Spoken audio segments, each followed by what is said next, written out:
Hey, hey, hey, hey. Happy Thursday, everybody. Good to see you guys today. Happy Friday. It is Friday. Sorry, I lost the day. Welcome back, everybody. Today, guys, we are looking at the possibility of a trial this summer in Idaho. Is it coming?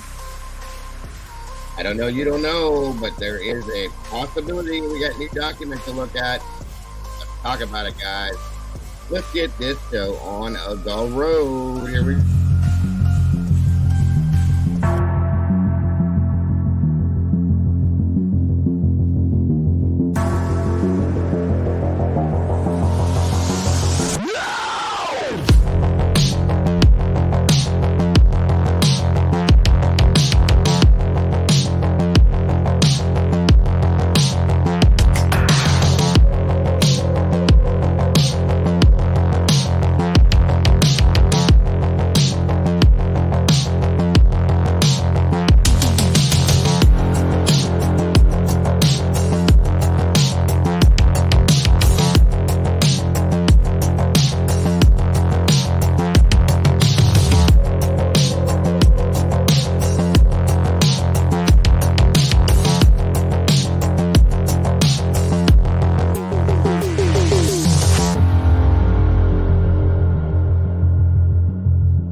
Hello, hello, hello. What is going on, everybody? How we doing today? How are you all? Happy Friday. Try that again. Thinking today was Thursday. What's up with me? I missed a whole day, guys. How about that? Trying to not be sick. That's another one. Gotta love it, right? Sick of being sick. How about that? Welcome back, everybody. It's great to see you. Thank you so much for being here with me today. I've missed you all quite a bit. My apologies for not being here yesterday. You guys, and the day before, actually. You guys know I've had some things going on. We've had some loss in our family, and I was not to mention the respiratory thing. I had have a stomach thing going on with it too. So it's a lot. There's a whole lot going on, guys. But here I am. I wasn't gonna miss another day with you guys, especially not with what's dropping possibly. At least something to talk about. And I did miss you all very, very much. So thank you guys for being patient, understanding, and being here today to join me. I appreciate y'all so very much. So very much. Welcome back. Come on in and grab a seat. Get comfortable. Make sure you're hitting that like button on the way in the door, if you will, please. I really appreciate it, guys. Of course, as always, if you want to let me know where you're tuning in from, I'd be glad to see it and hear it. If not, no worries. Come on in and grab a chair, grab your coffee, tea, whatever it may be. You know what the rest is, guys. You know what the rest is. I'm not sure if we're going to be joined by Mama Bear today. I didn't get to speak with her much at all. She might try to surprise me and scare the hell out of me. Who knows? That she was off today, but we shall see. And as I stated today, there was a new document dropped, and there was some talk about prosecution trying to push for Brian's trial to be by summer, which is a little bit sooner than I was expecting, to be honest with you. So we're going to look at that, the document, talk about that, talk about the fact that the trial could be, what the deal is with that. And of course, I plan on opening the phone line up to give everybody a chance to talk about it they would like to, and or, of course, bringing a couple folks up here with me. I'm sure I can always count on our friend Willie, Truth Nation Uncensored, to be joining us up here, guys. If we can drop that link, by the way, again, a couple links actually we got to drop. Of course, our friend Dinky, in my opinion, Truth Nation Uncensored. A couple channels we need to drop in here and let everybody remind everybody where to go to show the love, guys. So let's see who we got tuning in with us today. Only a couple days till Christmas, too, you guys. It's December 22nd already. I can't believe this. I swear to God, it was Halloween like 3 weeks ago, literally. So let's see. It looks like Chicklet is in the house. Welcome, Chicklet. Chicklet, good to see you. Miss Teresa, welcome back. Great to see you. Of course, the lovely Miss Wisdom speaks. What are you doing, man? You should be taking a break here and relaxing. I hope you're doing well, Miss Wisdom. Ashley, Nicolette, what is going on? Good to see you. Welcome back. Space Junkie 69, same to you. Deborah Thompson, wonderful to see you. Kimmy Q's in the house. What is going on? Another one of my amazing moderators here. Thank you for joining us today, Kimmy. CZ, how are you? Merry Christmas to you. Good to see you. The lovely Canadian cat ladies in the house. Welcome back to you. Thank you so much, my dear. I appreciate you so very much. Come on in, guys. Grab a chair. There he is, my friend and yours, Mr. Willie B. Truth Nation Uncensored. Sorry, folks. Can't talk. What's happening, brother? Good to see you. Good to have you here. Miss Carolyn Miller, welcome back to you. Good to see you as well. Come on in the door, guys. Grab a seat. Space Junkie 69. What is going on? And thank you so very much for that. John Boy Cat. Hey. What's going on? Good to see you today. Sandy Toes, welcome back. Every time I see you, it reminds me of the beach. And right now, we could use that. It's cold here. Randy B, the OG's in the house. What's going on, sis? Good to have you. Jacqueline Keeley, welcome back to you. Michael Burrows, good to see you. Michael 007 from over the pond, welcome back. Good to see you, my friend. Good to have you here.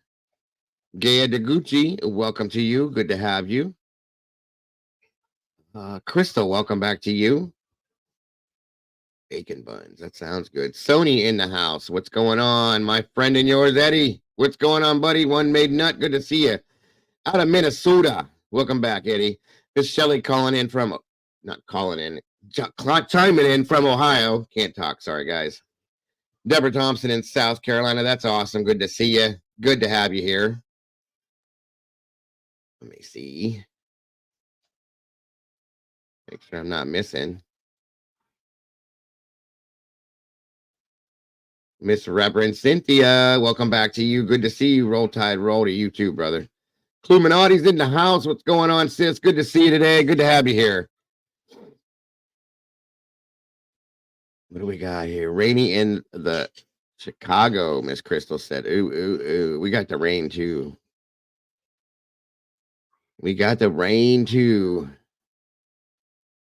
There we go. Thank you. There's a link for Clue's show, guys. If you haven't checked it out yet, please make sure you do.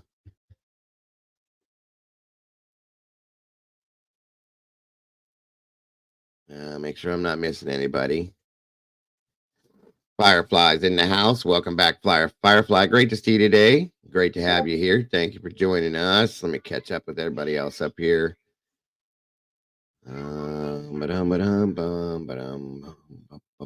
Make sure that you guys have your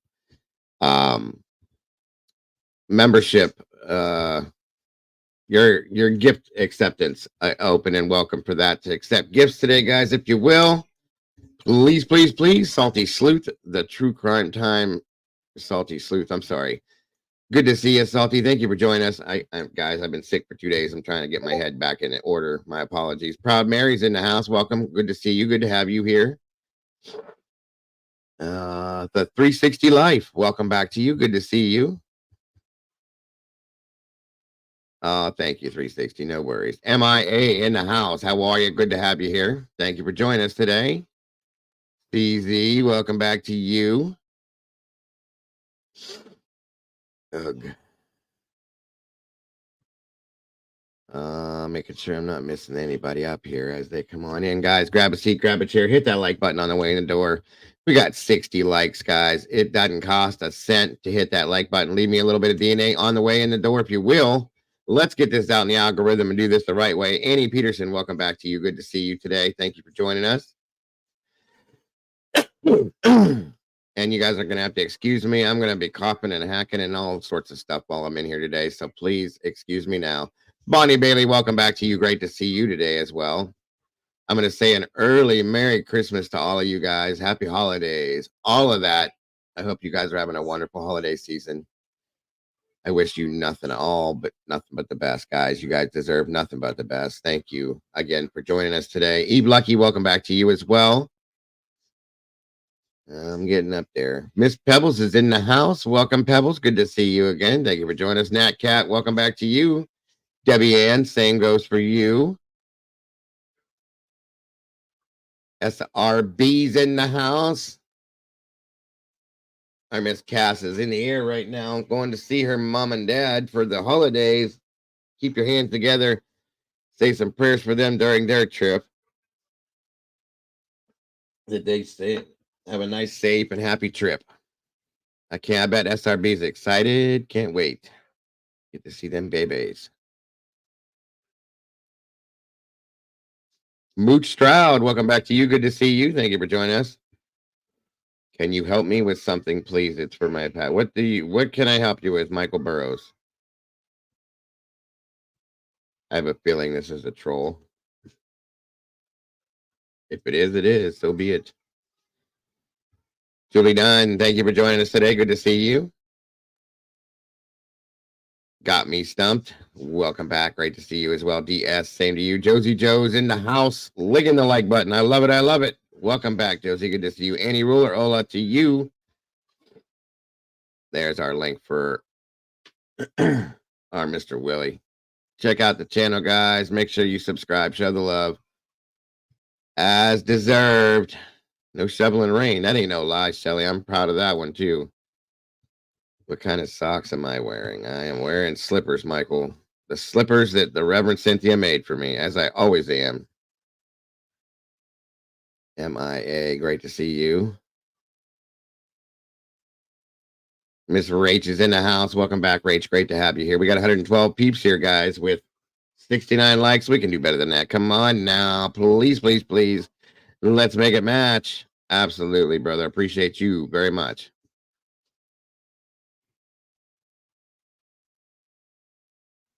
Yes. Yes, Miss Annie, I know. I'm wearing slippers, Michael. And no, I'm not gonna show my socks. So yeah, I think we need to make that move. There we go. All righty. All right, guys, get out your troll spray. Miss SRB. Jane Bosch is in the house. Welcome, welcome, Jane. I hope you're having a wonderful holiday season this year.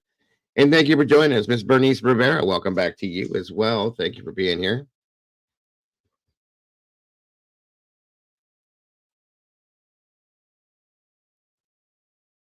Come on in, everybody. Excuse my voice, guys. Like I said, I'm so sorry, guys, that you missed me the past few days. Legendary CEOs in the house. What's going on? Like I said, I'm sorry you guys have missed me the past couple days. I've really been sick.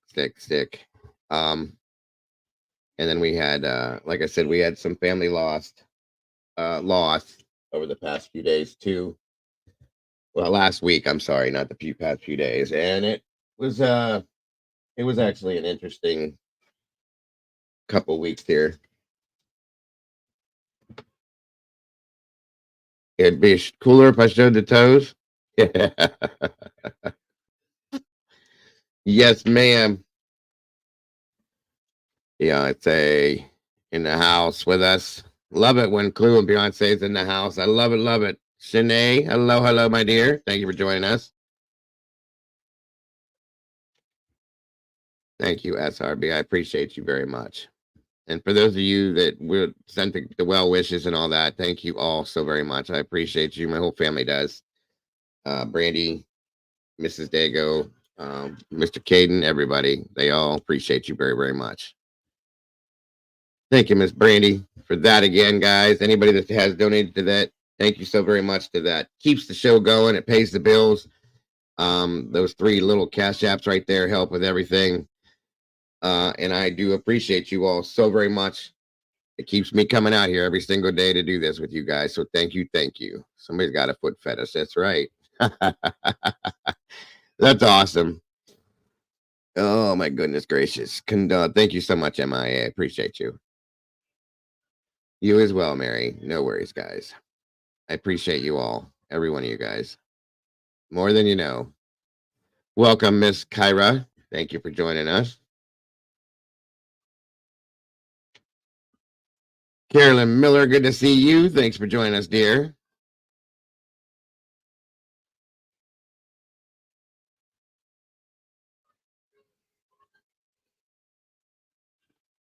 Come on in, guys. Grab a seat, get comfortable, sit down by the fire. We're going to have some conversations today.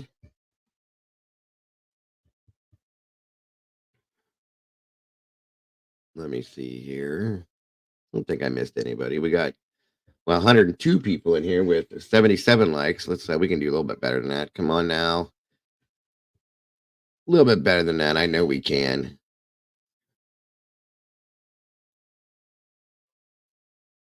All right, all right. Got me stumped. Said cheers from Alberta, Canada. I bet you it's cold up there right now.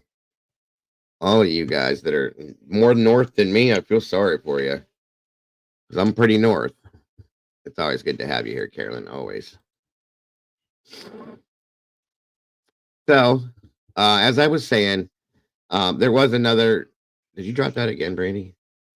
Thank you. If you did, if not, my apologies. I was watching some stuff, and I did notice there was a document dropped as of yesterday, and there was some stuff being talked about prosecution wanting to push for the trial to be had by this summer. And they're trying to talk about, thank you, Miss Sherry. And you better be taking it easy, Miss Sherry. Please, please. I don't want to yell at you. I don't want to worry about you either. Oh, wow. You guys are trying to pull a 9-hour show like me, huh? $4.99 super chat. First one of the day. Thank you so much, Blue. I appreciate you. Beyonce and Sarge went 8 hours on your show. Hey, I'm going to have to join. Next one up. I meant to do it the other night and I forgot all about that. So my apologies. I am going to join you the next time I can. And you got to love Sarge. You got to love Sarge. He can go all day.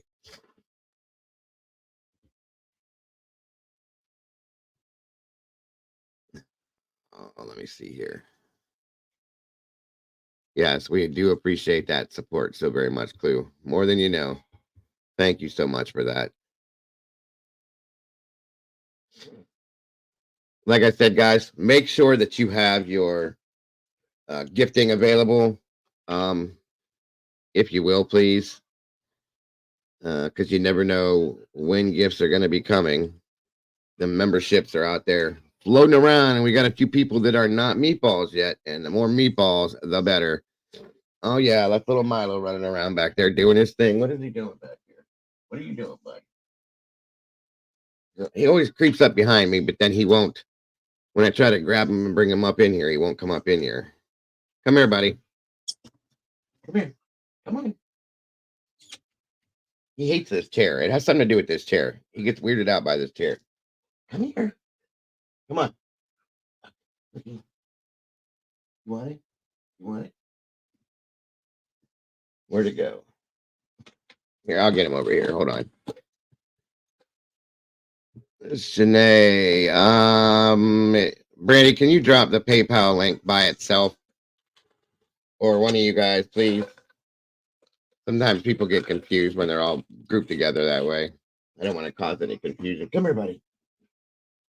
Come here. Look. Come on.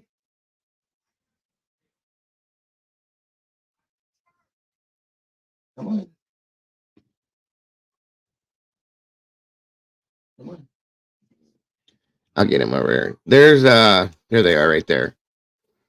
That's Venmo, Cash App, and the PayPal, Shanae. Right there. There he is. There he is. There's the Milo doggy. Say hi. Say hi. What are you doing? You're being a good boy. You're being a good boy. He's gonna kiss the dad. Oh, really? Are you good? Okay. Say bye. There we go. There's Mr. Milo. He does. Yeah, he definitely looks like a snowball. That's no lie. And he's hard to keep clean when he goes outside. Miss Christina Alaska, a member for 5 whole months. That is so awesome. And thank you so much for that, Christina. We appreciate you more than you know. More than you know. Yeah, he's got little eyebrows too. Congrats. And I am so proud to have you in this community, Christina. We appreciate you so very much, like I said.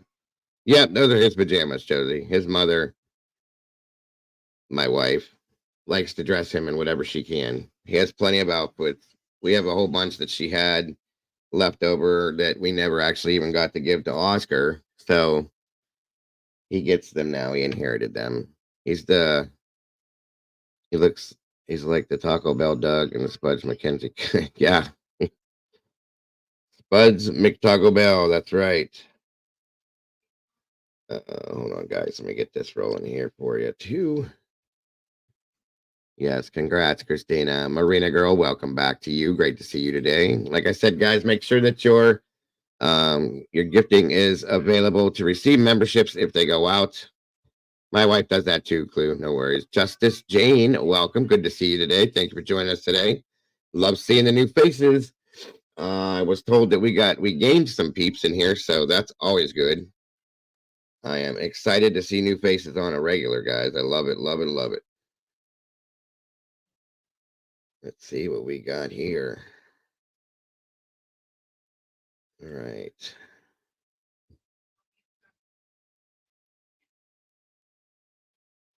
Oh, yeah, absolutely. All right, boom. Maybe. Yeah, we'll definitely have the panel up today and talk about this once we get it rolling. Just going to give everybody a chance to jump in. Just waiting a few minutes. All right, all right.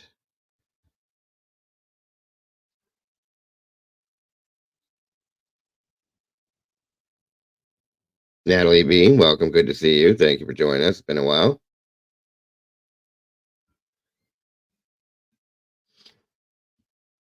Thank you for joining us today. Yes, welcome to all the new peeps, like Miss Ashley says. And thank you for being here, Miss Ashley. All right. Looks like we got 5 memberships dropped. Miss Josie's got a membership. All right, all right. Marina girl, hey, hey. Justice Jane, and Hoffy Master, and E Ruler. Congrats to all you, and welcome to the sauce. All right, all right, all right. All right. Merry Christmas to you guys, and thank you for becoming part of this family. And this community, Chad Button, welcome. Good to see you. And that's coming from Iowa. Welcome, welcome. That is so awesome. Way too awesome, guys. Come on in, come on in. Make sure, like I said, make sure you got them gifted, that gifted opened up so you can receive those memberships when they go through, guys.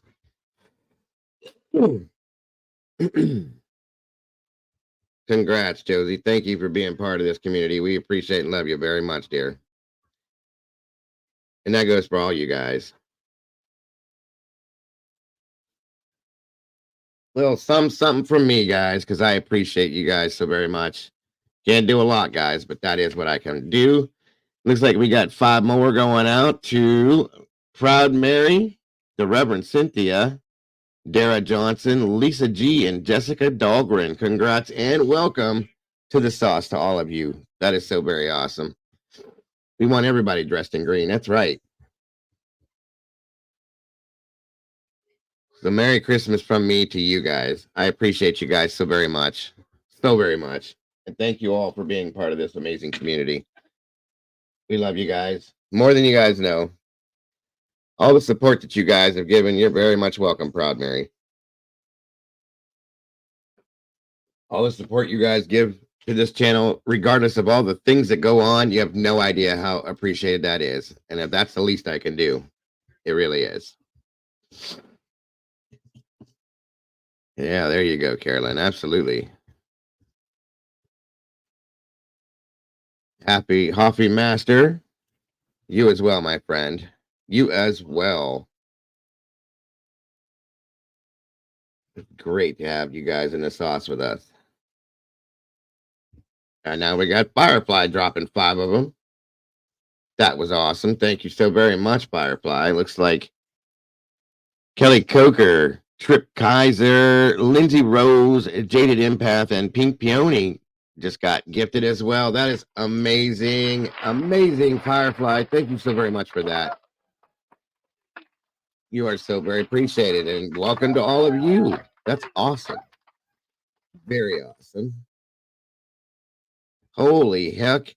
In a basket. Looks like Miss Pamela Polly Pepper's been a member here for 10 whole months. That's amazing. Congrats, Pamela, and thank you once again for being our UK version of this team over there. Whenever we need help in the UK, there she is every time. Thank you for supporting this team the way you do, Pamela. We love you so very much. Yes, we do. Hold on a minute, guys. What am I doing here? I flip-flopped something. I didn't want that way. I want it this way. There we go.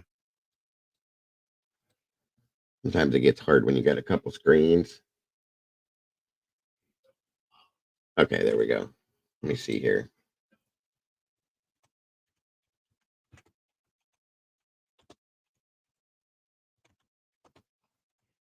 All right, let me see something. 1 second. 1 second.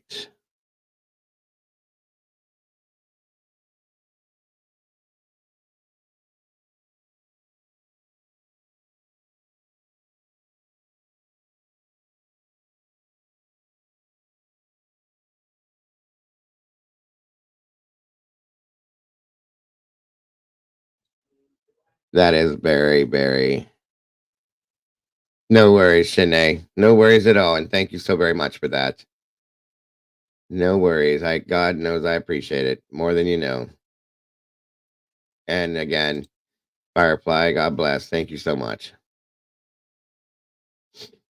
Everyone will want to see that channel's latest videos. Yeah. You guys rock and roll. Thank you guys so much for being who you are. I appreciate you so very much. All right. Just give you a little update on what I saw this morning that started everything off for me. Moving further into where we were. Here we go. Bryan Kohberger inching closer to trial. The judge overseeing the case denying attempts by Kohberger's legal team to get the criminal charges against him thrown out. The judge finding his lawyers failed to challenge the indictment on grounds of juror bias, lack of sufficient evidence, or prosecutorial misconduct, adding Kohberger was indicted by an impartial grand jury. This argument really is fighting against some case law. The judge also rejecting a second defense motion that claimed prosecutors wrongly used a lower standard of proof when instructing the grand jury, calling the arguments, quote, interesting and creative, but ultimately unpersuasive. It's been more than a year since prosecutors allege Kohberger entered this off-campus house and fatally stabbed 4 college students from the University of Idaho: Xana Kernodle, Ethan Chapin, Madison Mogan, and Kaylee Gonsalves. Authorities say they found Kohberger's DNA on a knife case recovered from one of the victims' beds. The actual murder weapon never found. The state has said it's seeking the death penalty. A judge entered a not guilty plea on Kohberger's behalf in May. The delay in getting this case to trial, not unusual, but a lawyer for the families says it's taking an emotional toll. It's tormenting. You want to have at least a trial date set for the family, because it's a time and a date where you can kind of try to move past this kind of monkey that's just sitting out there. Awesome, Reverend The Cynthia. judge's ruling comes after the university announced last week it would soon demolish the house where the murders took place. The families of the victims worry that would be premature before trial. The whole family's surprised, not only that they're going to be demoing the house, but also the fact that it's happening within 2 weeks, 3 days after Christmas. So what do you expect the defense strategy to be now going forward? For the defense, their only hope at this point, guys, is to try to exclude the evidence of that DNA thumbprint on the knife sheath, the one that was found near the victim's bed. If you're his defense lawyer, you want to do everything you can to make sure the jury doesn't hear about that. But short of that, really, remember, this is a death penalty case. And so sometimes if you see the evidence is going one way, your hope is to try to make sure he doesn't get the death penalty, even if the guilt or innocence might not be in your So favor. when might we see this go to trial?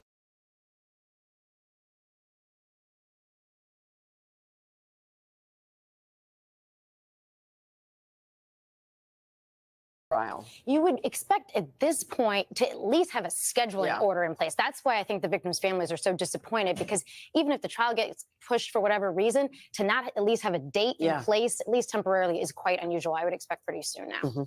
All right, Laura, thank you so much. Thank you, Appreciate Laura. it. Yeah, I heard that, Clue. That's kind of wild, and I kind of expect that to happen, actually, with everything that we've seen going on. There's a lot of people that don't want that house to go down. And I'm saying on both sides of the fence, whether they think he's innocent or guilty, people want that house to stay up. And I agree, it should stay up. That's why I was passing the petition around myself. I can see that happening. I really can, Clue. I really can. Yeah, she did say DNA thumbprint. And that's a lot of people don't get it yet. They don't understand it. Yeah, I think it's going to cause some serious turmoil, though, Clue. I'll be honest with you. Yeah, right. There you go. Exactly. That's funny. Well, that's just part of what I heard this morning. The other part of it, guys, was them talking about the prosecution wanting to get this trial started. I'll show you that here in a minute. Miss Bonnie just gifted. Welcome, Miss Bonnie. It's wonderful to see you. It just gifted. It looks like 5 memberships as well. Kate Pruitt was gifted. Under review. Eng Lu. Veronique Bagot. Karma Police. Congrats to you guys. And thank you, Miss Bonnie, so very much. God bless. Appreciate you. Pammy B, welcome to you. Good to see you today. Wow, that is exciting. Mountain Mama's in the house. Thank you for joining us today. Let me see real quick here. Here we go. And then this is the other side of that, guys. Let me know if the audio has any issues, please. And here we go. Against Bryan Kohberger inching closer to trial. The judge overseeing the case denying attempts by Kohberger's legal team to get the criminal charges against him thrown out. The judge finding his lawyers failed to challenge the indictment on grounds of juror bias, lack of sufficient evidence, or prosecutorial misconduct, adding Kohberger was indicted by an impartial grand jury. This argument really is fighting against some case law. The judge also rejecting a second defense motion that claimed prosecutors wrongly used a lower standard of proof when instructing the grand jury, calling the arguments, quote, interesting and creative, but ultimately unpersuasive. It's been more than a year since prosecutors allege Kohberger entered this off-campus house and fatally stabbed 4 college students from the University of Idaho: Xander Kernodle, Ethan Chapin, Kate, Madison that link Rowan, or that and Kaylee channel is the Goncalves. same as this one here. Authorities say they found It goes to this Kohberger's one here. DNA on a knife case recovered from one of the victims' beds. The actual murder weapon never found. The state has said it's seeking the death penalty. That's wonderful, The judge Bonnie. I'm ended glad to not hear guilty that. plea on Kohberger's behalf in May. The delay in getting this case to trial, not unusual, but a lawyer for the families says it's taking an emotional toll. It's tormenting. You want to have at least a trial date set for the family, because it's a time and a date where you can kind of try to move past this kind of monkey that's just sitting out there on your back. The judge's ruling comes after the university announced last week it would soon demolish the house where the murders took place. The families of the victims worry that would be premature before trial. The whole family's surprised, not only that they're going to be demoing the house, but also the fact that it's happening within 2 weeks, 3 days after Christmas. So what do you expect the defense strategy to be now going forward? For the defense, their only hope at this point, guys, is to try to exclude the evidence of that DNA thumbprint on the knife sheath, the one that was found near the victim's bed. If you're his defense lawyer, you want to do everything you can to make sure the jury doesn't hear about that. But short of that, really, remember, this is a death penalty case. And so sometimes if you see the evidence is going one way, your hope is to try to make sure he doesn't get the death penalty, even if the guilt or innocence might not be in your So favor. when might we see this go to trial? You would expect at this point to at least have a scheduling order in place. That's why I think the victims' families are so disappointed, because even if the trial gets pushed for whatever reason, to not at least have a date in place, at least temporarily, is quite unusual. I would expect pretty soon now. All right, Laura, thank you so much. Thank you, Appreciate Laura. it.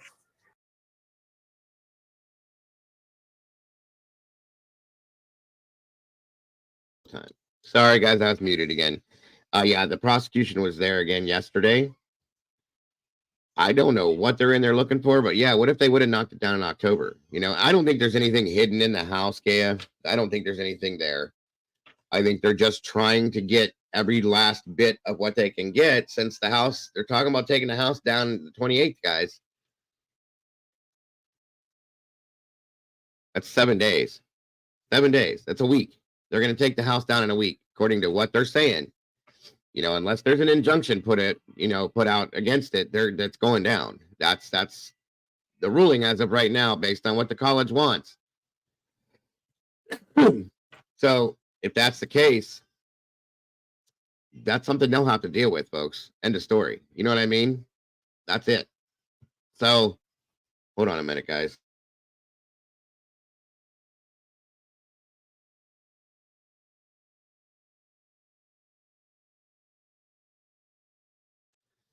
All right. Nothing there, but why no video of what he did? Yeah, they haven't done any video of the last couple times they've been there, honestly, that I could think of. I don't know. It's crazy. Yeah, that was the childhood home of Scott Green. So that was interesting to me. Very interesting. I don't think it has any bearing on anything, but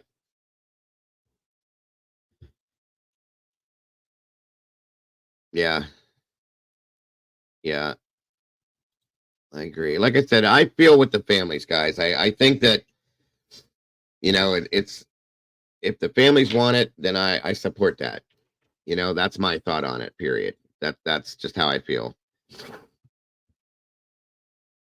L Wing W News Media is still pushing BK's guilt, thumbprint, DNA only. Hope pure state propaganda. Planting evidence.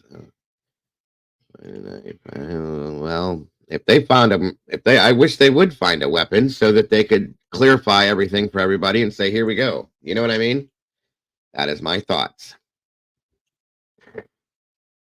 It's a good point. It is.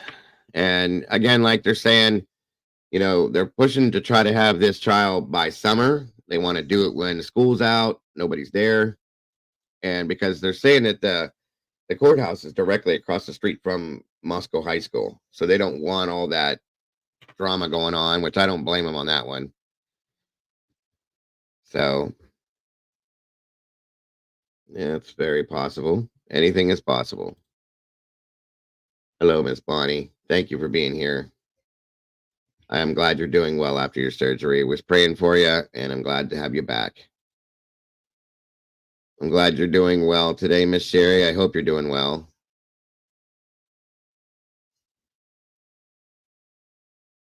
All right, guys, let me get this up, and then we'll get our talk thing going like we do. Let me get that down there for a minute. Let me see. Oh, wait a minute. Sorry, everybody.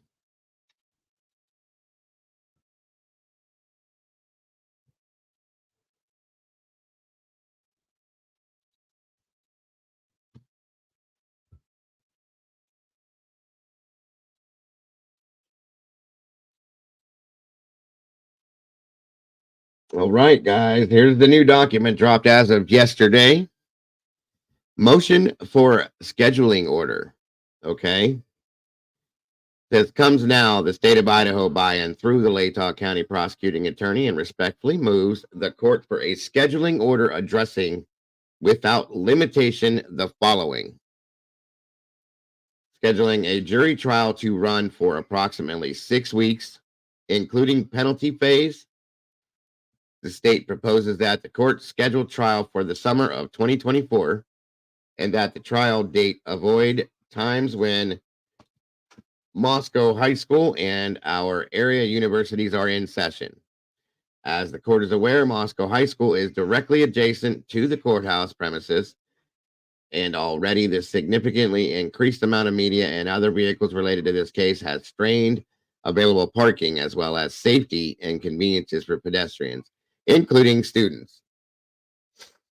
The court is also aware that when the local universities are in session, it is not infrequent for area lodging to become unavailable due to university-related activities such as sporting events, graduation, etc. And you guys know that there's going to be nowhere to stay in and around Pullman and Moscow when this trial is going down. Every hotel is going to be full. Okay, everything. People are going to be here from everywhere. Not to mention family members of both sides. Okay, it's just gonna be one of them things, guys. It's gonna be insane. So it's a good point. It's a good point to have it in the summer. I said that a long time ago. I was hoping for that, but we'll see. The state also requests that the court set a daily trial schedule of 8:30 a.m. to approximately 3 p.m. for a trial of this length. It is appropriate to afford jurors some amount of time to tend to their personal affairs. Additionally, having more time in the afternoon allows for better preparation by the parties and allows for reasonable opportunities in time for the court and counsel to address any motions or matters that routinely arise during the course of jury trials. In a state's experience, this type of a daily trial schedule is typically appreciated by jurors as well as court staff and counsel. Deadlines for completion of discovery for both the state and defense. 3. Deadlines for both parties to make expert disclosures pursuant to I.C.R.16b7 and C4. Deadlines for filings of pretrial motions and responses and replies thereto, including but not limited to motions in limine, motions relating to the death penalty, and any motions under I.C.R.12b. Excuse me. Deadlines for jury questionnaire proposals. Number 6, deadlines for proposed jury instructions. Number 7, deadlines for proposed witnesses pursuant to I.C.R.16b6 and C3. Number 8, deadlines for Rule 404B notices. Number 9, dates for pretrial motions to be heard. Number 10, any other matters to facilitate the orderly progress of this case toward trial. The state notes that in this court August 22nd of 2023 scheduling order, the court set a date certain for sentencing disclosures, including witnesses, exhibits, expert reports, and any other evidence. What's up, group? Good to see you. No. What did I just do? Oh, yeah. Set a date certain for sentencing disclosures, including witnesses, following receipt review of opposing parties' initial disclosures. Right. Sorry, guys.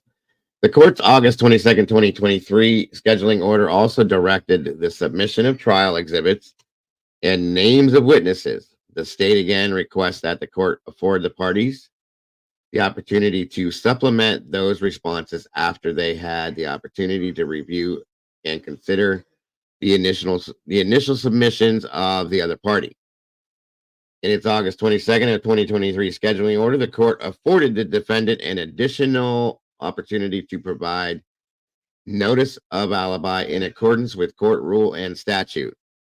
The state submits that the defendant has already been afforded this opportunity, and the court heard argument on the motions relating to such. The state submits the opportunity for the defendant to disclose any alibi and notify the state of the same has passed and asks that the court not reopen this issue. If it would help in identifying dates and scheduling, the state would recommend the court schedule a status conference on the record for the purpose of scheduling.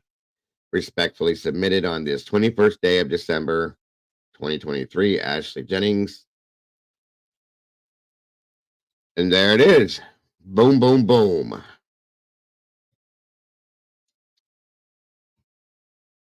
Let's do this, folks. Because you know what we're going to be doing this summer. You know what we're going to be doing this summer, folks. This trial is what it's about, guys. And just to get it over with. We need to get it over with. I wholeheartedly feel. Welcome, Heidi. I see you in there now. All right. Right. Hey, hold on a minute, guys. Let me set something up here real quick.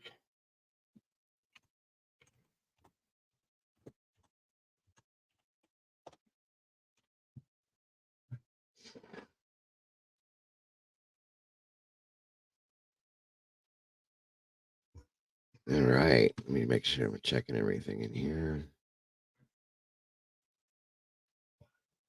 I think you need to accept it, Kate. From what I understand.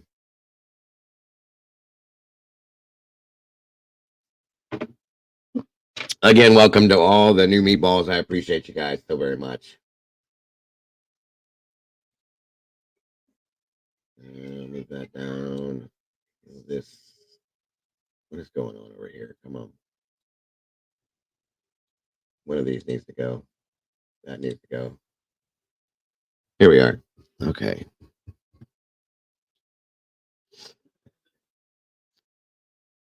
Teresa, she told Daniel during one of the interviews there was like anything. Okay. And today, guys, just to be sure, and I just need to clarify this. I do this every time, and we've been doing okay. The legal teams can stop demo if they wanted to, including they both can, guys. Understand that. If either side, I want you to understand, if either side wants this stopped, defense or prosecution, they can stop it at any time, but they're not. So they don't obviously want it, okay? The families, and that's the only reason why I'm supporting it, is because the families want it. If the defense or the prosecution don't need it, they don't need it. And they have reason to believe that they don't, obviously, or they would have put forth an inquest to put a stop to this, and they haven't. It's just the families, and I support what the families feel. That's all I'm saying. Out of supporting them. So, what do I think about Dylan? Teresa says. I don't know. Honestly, Teresa, I don't know what to think about Dylan. I'm uncomfortable with Dylan's statement in the PCA. I've stated that multiple times, but that's really all I have on that. Thank you very much, Miss Brandy. That is really all I have on it. I'm uncomfortable with her statement, and I'm uncomfortable with the fact that it took 8 hours to contact 911. And I've said that from the beginning. Those are my two things that I'm not comfortable with that revolve around her. Okay. But that's really all I can put to her. I don't have anything else to say in regards to that. Unfortunately, I wish I could. Something they can use during cross examining can be, yeah, that's a good point, Clue. That's a good point. Very good point. Edie says the families deserve to know exactly what actually, and I agree with that too. They need to know and should know. So, I think the courts need to know as well. Oh, where'd she go? Sorry about that, Salty. What the hell? There it goes. I agree, but trashing the U of I when it's not their call gets. Yeah, I've seen that too. It has nothing to do with that. You guys got to understand that. It's not the university. Okay. They're not purposely doing this. I've looked into that. It's not, guys. Okay. They're not the ones that are making the call on this. Okay. I don't quite understand what the deal is with it. I don't quite understand what the rush is with it, but it's not the university themselves. Good point, Salty, honestly. Firefly says, Clue agreed, and they are too emotionally compromised to be taken seriously regarding evidence or anything. That's a good point too, Firefly. Thank you, and Clue both. Well, I think it has something to do with, I'll have to find it.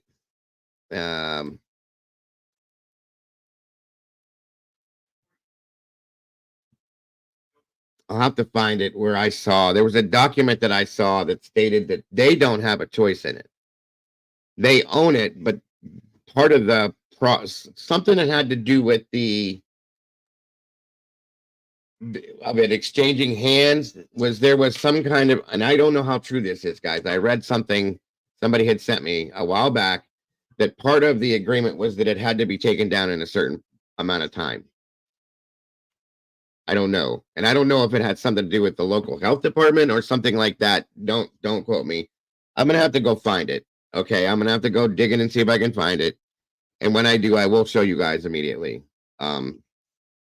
It could be that, from what I understand though, is it's something that the health department is putting down on the university about the house standing there the way it is. Oh yeah. The owner donated on premise. It would be, yeah, that's what I think part of it was too. So therefore, in turn, I think that was part of the agreement. That's what I'm getting. And then I was also told that the health department has been kind of like, you know what I mean, because of the situation with the property, so on and so forth. And I would like to actually go look.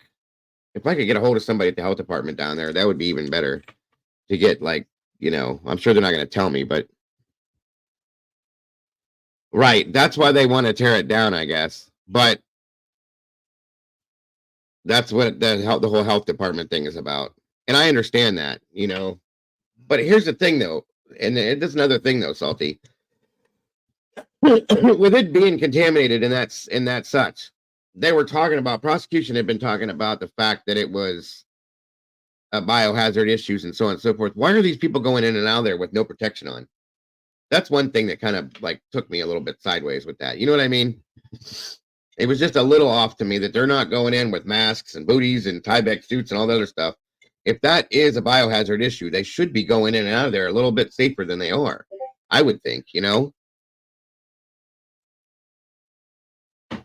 Any situation I've ever been in when I was with the fire service in EMS, we were completely head to toe covered, even if there was any kind of a remote biohazard issue. Everything. These people are going in and out of there with no problems, and I just don't understand that a little bit. It seems to be a little bit of a unimportant situation to them. I don't know how bad it would be if they're not covering up their faces. At least you can't breathe some of that stuff in, especially for how long it's been sitting there. Excuse me, guys. Sorry. It's just a little weird to me. That's all I'm saying. You know, I've seen situations, guys. I've been in situations.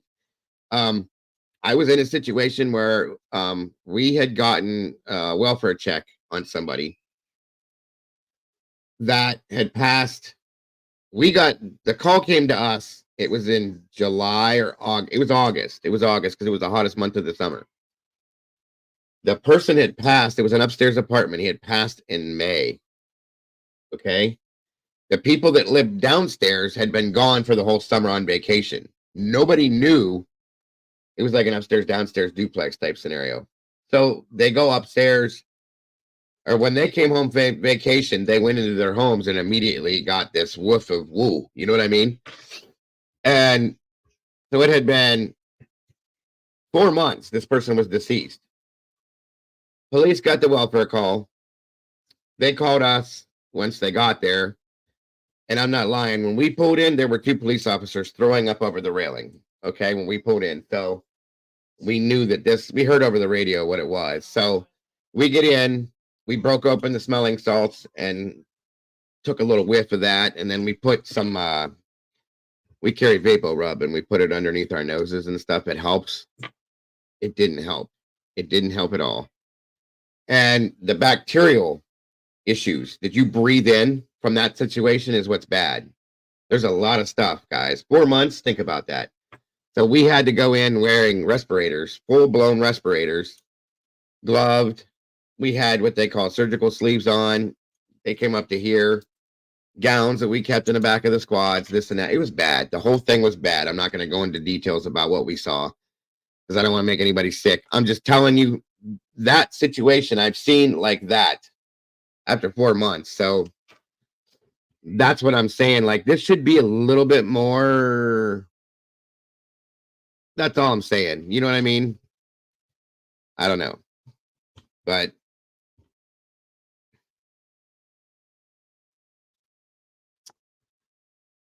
and I've listened to what the parents have said. You know, Steve has stated that he feels that that's part of the crime scene. I respect him. I respect that, and I support that as a family member. That's why I feel that it needs to stand as well. You know, but I understand people are saying that, you know, prosecution and defense, they know what they need. Okay, I get it. I do get it. Thank you so very much, Bonnie. I appreciate you. Merry Christmas to an amazing host, excellent mods, wonderful, kind, supportive chat. This is a safe place. And God bless you, Bonnie, and Merry Christmas to you as well. And thank you for being part of this community. We love you so very much.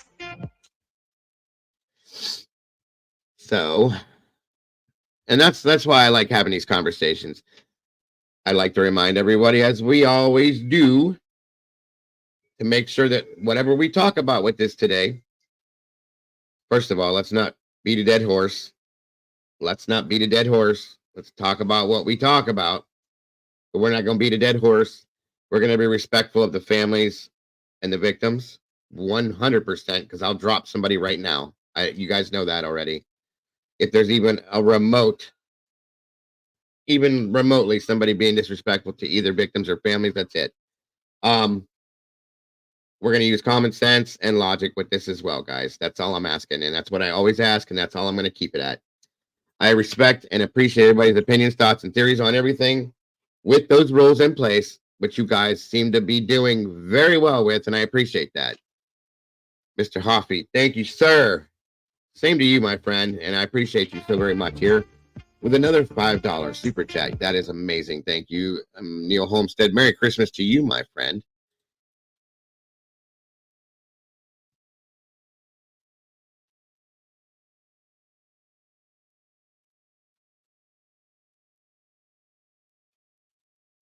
The house is useless at this point. From the family's point of view, when it comes down, it's just confirms something that they don't want to accept and has nothing to do with BK.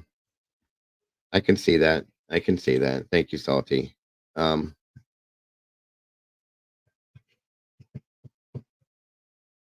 It's true too. That is true too.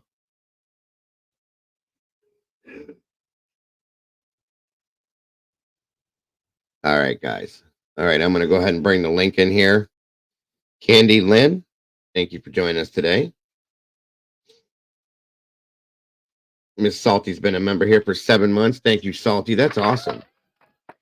Merry Christmas to you as well, my dear, and we appreciate you so very much. I definitely do, for all the help that you give me, and the support that you give me and this channel. So thank you once again, my dear. I appreciate you so much for being part of this community. All right, guys, let me put this here. I'm going to pin it over here. All right, and we are on the road. Come on up, guys. Clue says, I think they should turn it into a crime lab study house. What better way to honor the victims by training? That would be an interesting scenario too, especially with Pullman being the school that it is, being so close. That would be a good way to do it. That makes some sense. I never thought of something like that. It's a good idea. The thing is with that though, Clue, I bet you that it's gonna affect the families in a probably maybe a derogatory way, knowing that it's there for that reason, possibly. Unless they see it as a memorial to that sense. Do you know what I mean? But that is a good idea though, Clue. Can you hear me, dude? What's up, buddy? What is happening, my brother? Can you hear me all right? Absolutely clear. Always. I never have any problems hearing you. Oh, okay. Yeah, I'm sitting outside of an Aldi's right now. That's what I was wondering. Do you have Aldi's out there in Ohio? We live by Aldi's, brother. I'm poor, remember? Dude, listen, I don't care if I was poor, rich. Aldi's is a shit. Yeah, it is. For You know what I'm saying? the stuff you get there, the pricing that they have, they got good stuff, dude. I've never had any issues with it. Oh yeah, Aldi's is like I said, and they do the whole quarter, the whole quarter thing. Yeah, that's the shit, dude. The only thing I'll say that I don't care too much for, I'm a weird person about meat. I don't like their ground beef. It's kind of weird and stringy to me. That's the only thing I don't get at Aldi's is their ground beef. Yeah, I never tried. I don't really, you know what? I think about it now. I don't eat too much ground beef unless it's from like a Mexican restaurant or something. Then, Yeah. But other than that, we live with Aldi's, dude. That's the only place we shop if we have any choice. Yeah, man. So yeah, I've been driving for a little while. When's the date? I'm sorry? I said, when's the date? Well, it's not set for sure yet. They put a motion in for trial by this. The motion has to be approved, this, that, and everything else. And they're saying that they want it during the summer, to avoid, because the high school is directly across the street from the courthouse. Okay.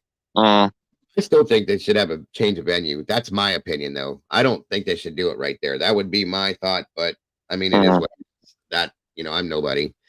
Yeah, well, again, she needs to file for a change of venue, and that's what I've been saying, dude. I don't give a shit. I'm telling you right now, I don't give a shit if you gave me the best rap sheet on any public defender in this whole country.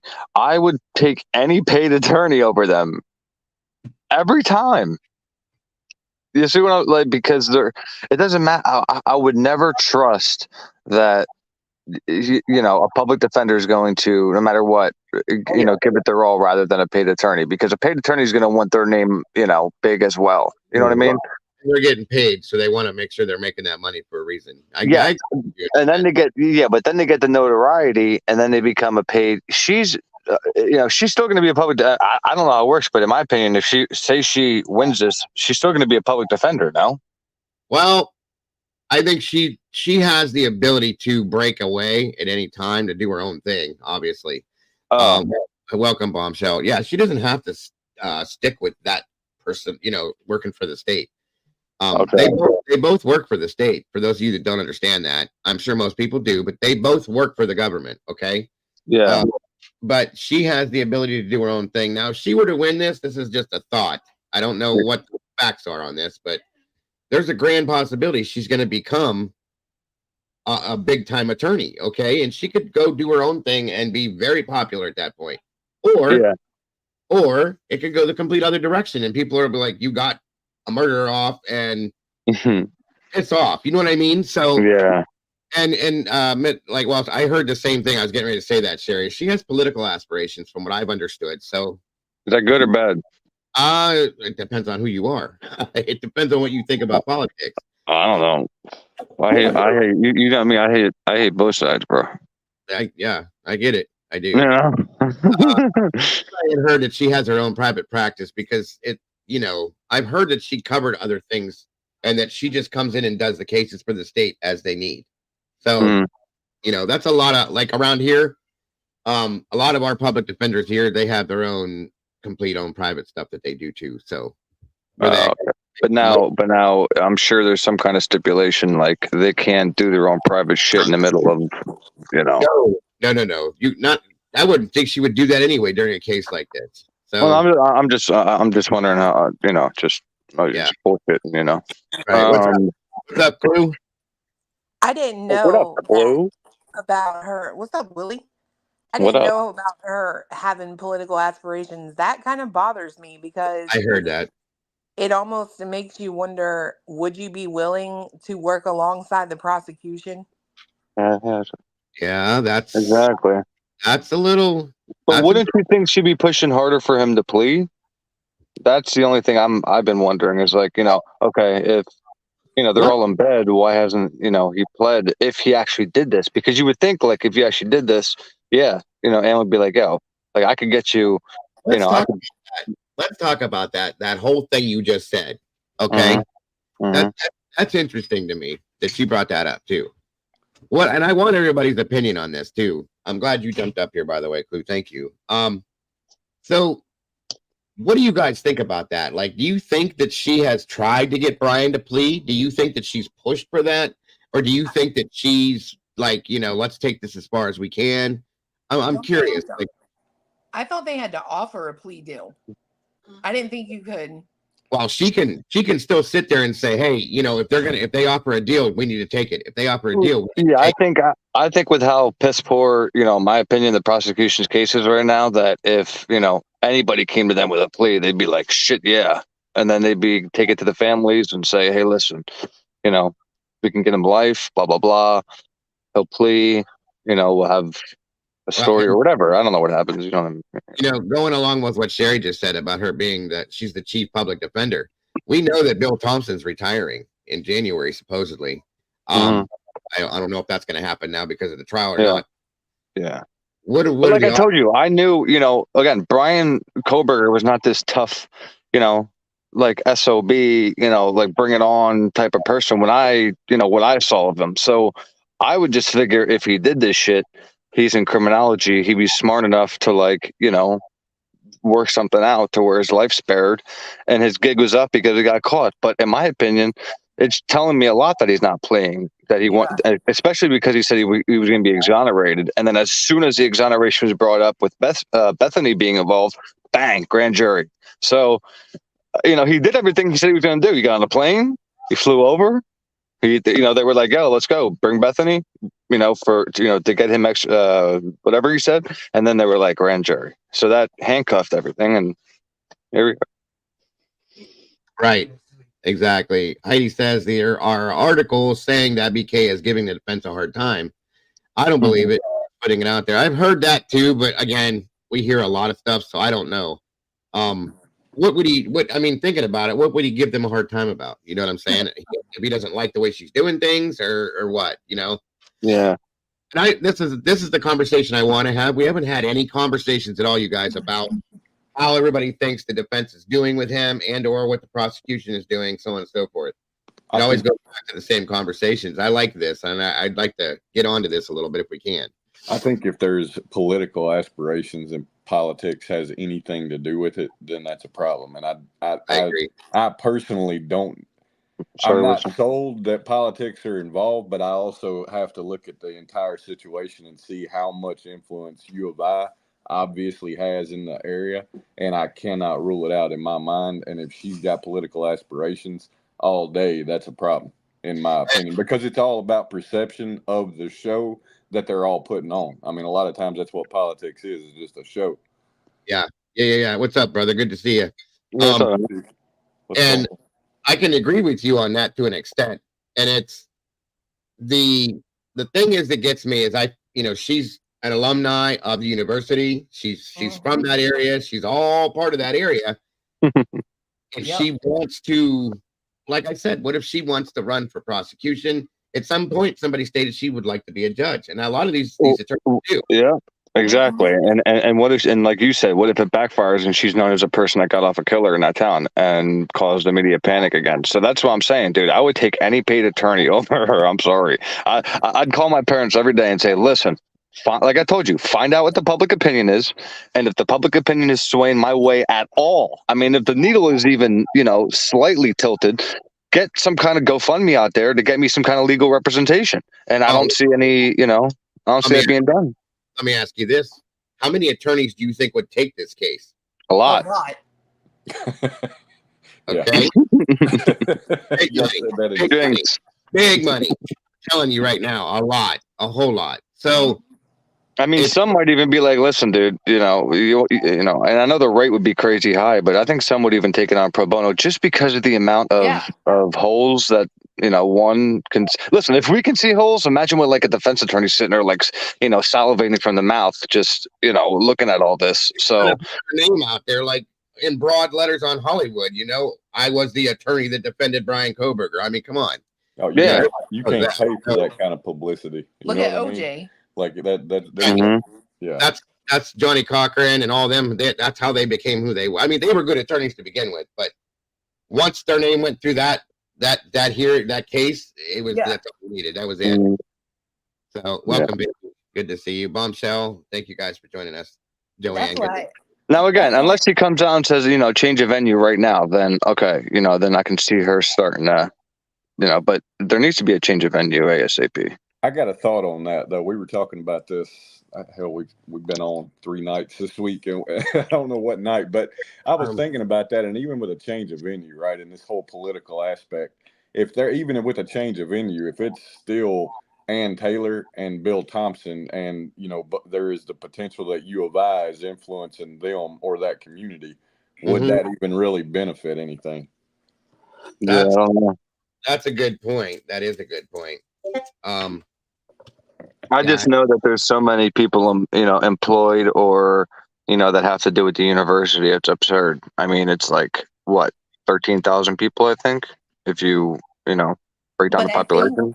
I personally think the influence of that school doesn't just stay in Moscow. I think Idaho as a whole is probably very, like, look at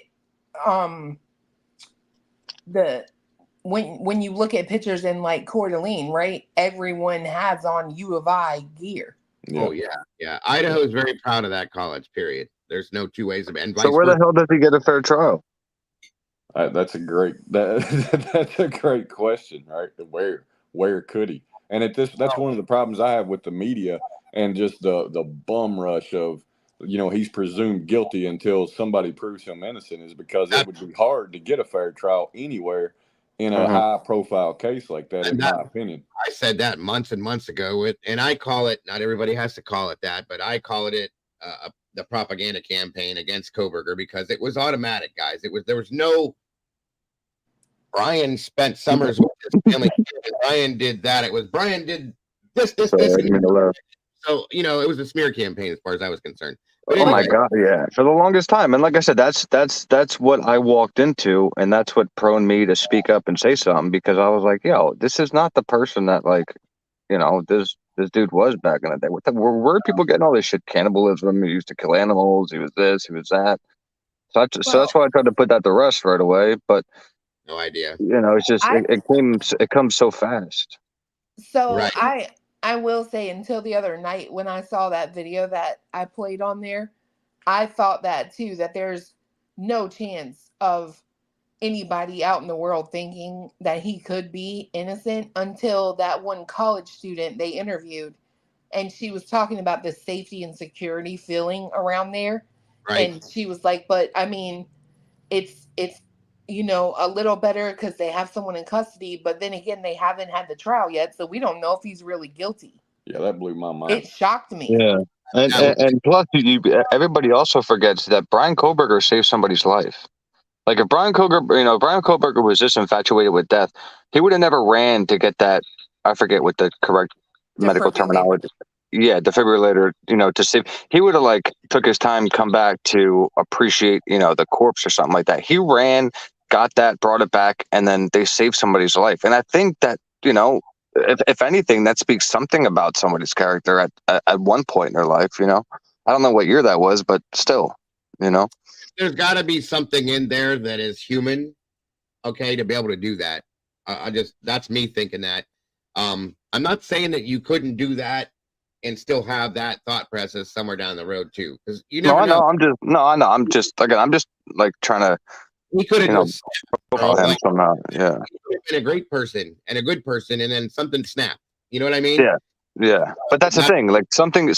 I understand there's something where to snap, but it would have been from, you just figure it would have been from one of his students, like, writing back to him, like, F you, or, getting it with his professor and somebody in his professor's house. Like, this is just like I said, random house, random motive, no motive, no connection. He just did this for absolutely no reason. And that's,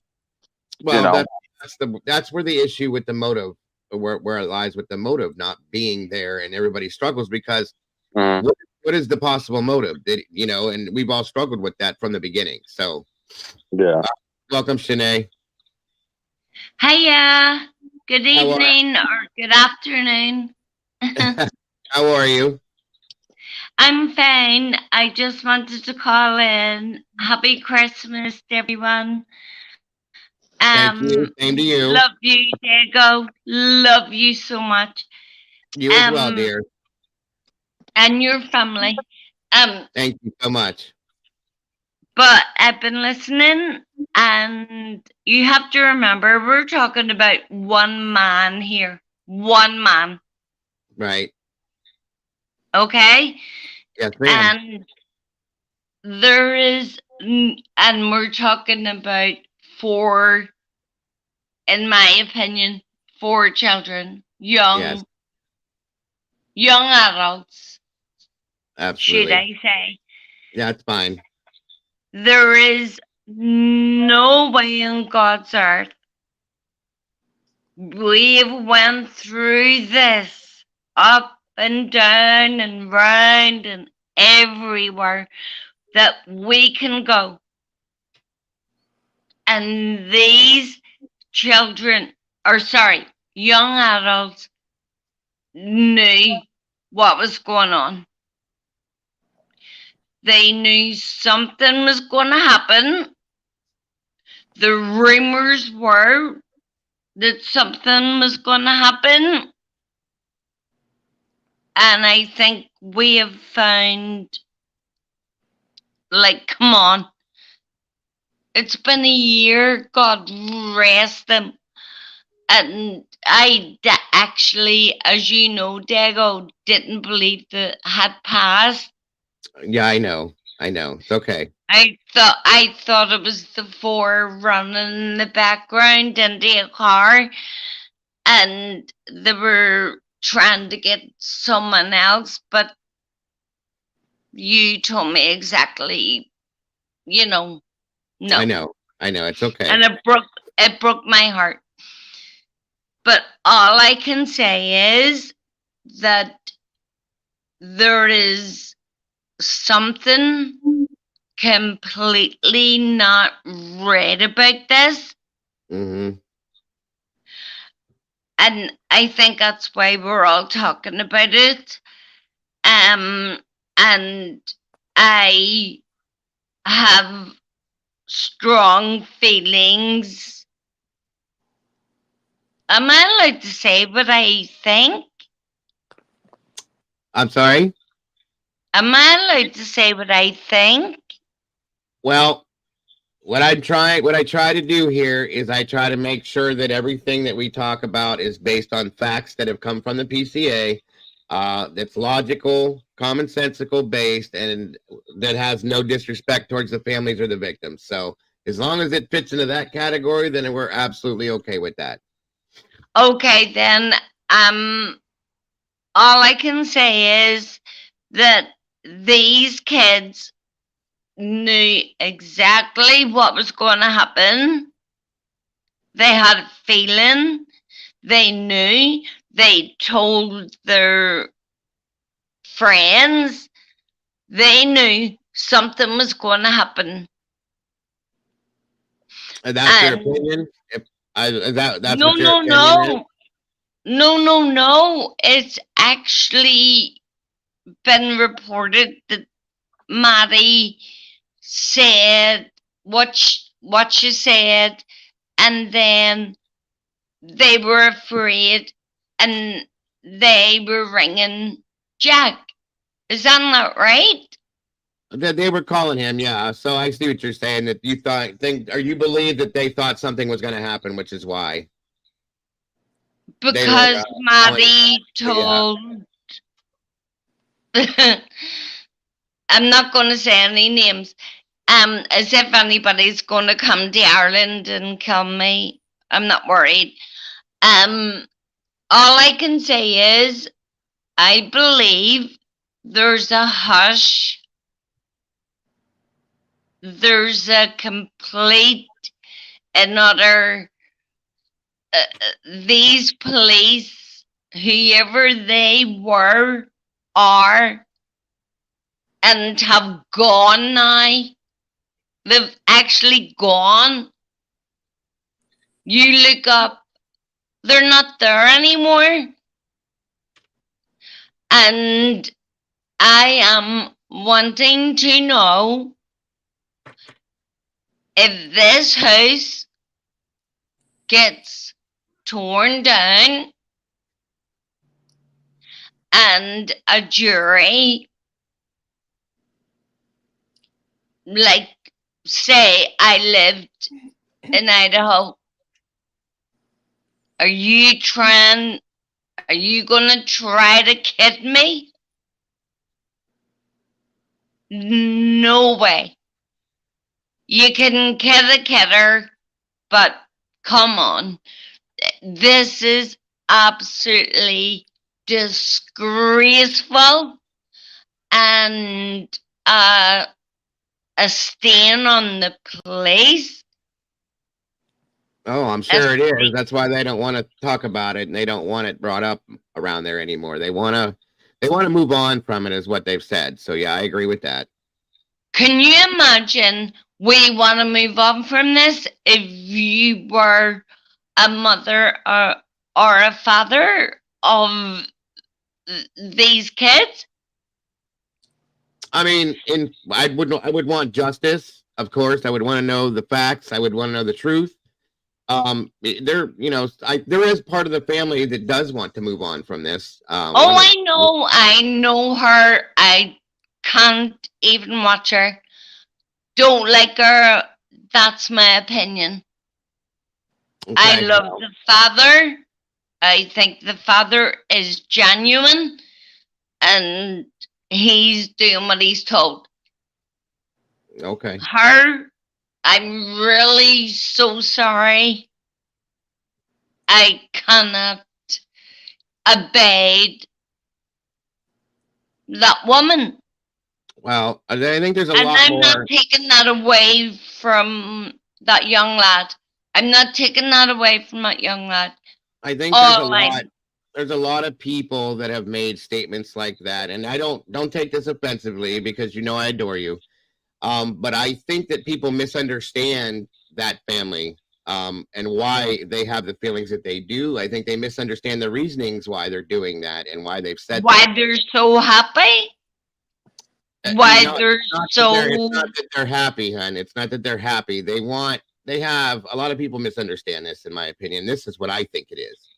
I think it's because they have 2 other children that have to survive this as well as they do, and have to go on with their lives. And it's easier for them to do it this way than to have to sit and see this stuff that goes on again and again and again, and to have to relive this situation the way that they do. To move on with their lives is the best way for them to handle this, and I absolutely and totally respect that. I think they're wonderful people. Like I said, I don't want, and I'm not being rude, but I don't want any kind of negative talk about any of the family. I won't then. I'll ask you a question.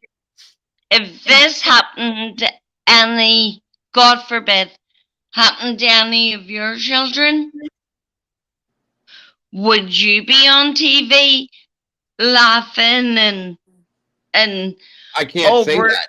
I don't know. I don't know how I'd react. Okay, I don't know how I would react. I can't. Well, I think it's very disrespectful to even their son, and that's all I'm saying. I understand your opinion. I understand your opinion. Like I said, everybody grieves in different ways too. We have to remember that, okay? Yeah, but that's just a saying. That's a saying. Everyone grieves exactly the same. They may not show it, but they grieve exactly the same. Human nature does not change overnight. Okay. Human nature, you will grieve. I understand and I appreciate your opinion. I have to disagree with that, unfortunately, because I grieve for those kids and I don't even know them. I know a lot of people have. I understand completely. But I'm not laughing. And they weren't really laughing. I don't know where that came from, but said, I don't want to have a conversation about the families today. We're not talking about that, okay? Well, number one, I want to say, Steve Gonzalez, he knows everything. Well, that's your opinion. I don't know. I don't think he knows everything. I think he would have claimed that if he did. Well, he basically nearly has. He might as well have come out and said, I know everything. I've not heard him say that, and I don't think he does. I think he's actually stated that he does. In his words, I might be wrong. Somebody can correct me, but I think he said he knows about as much as we do. Yeah, but what he said. So I'll take his word for it.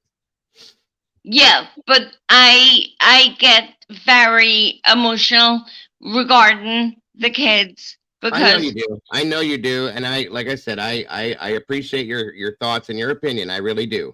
So, what do you think about across the road with the frat boys? I don't know. I don't know. Honestly, I don't know at this point. I've looked into those scenarios, and at this point, I don't really have a feeling about that. I've tried. Well, I've watched one YouTuber that said that DRUG.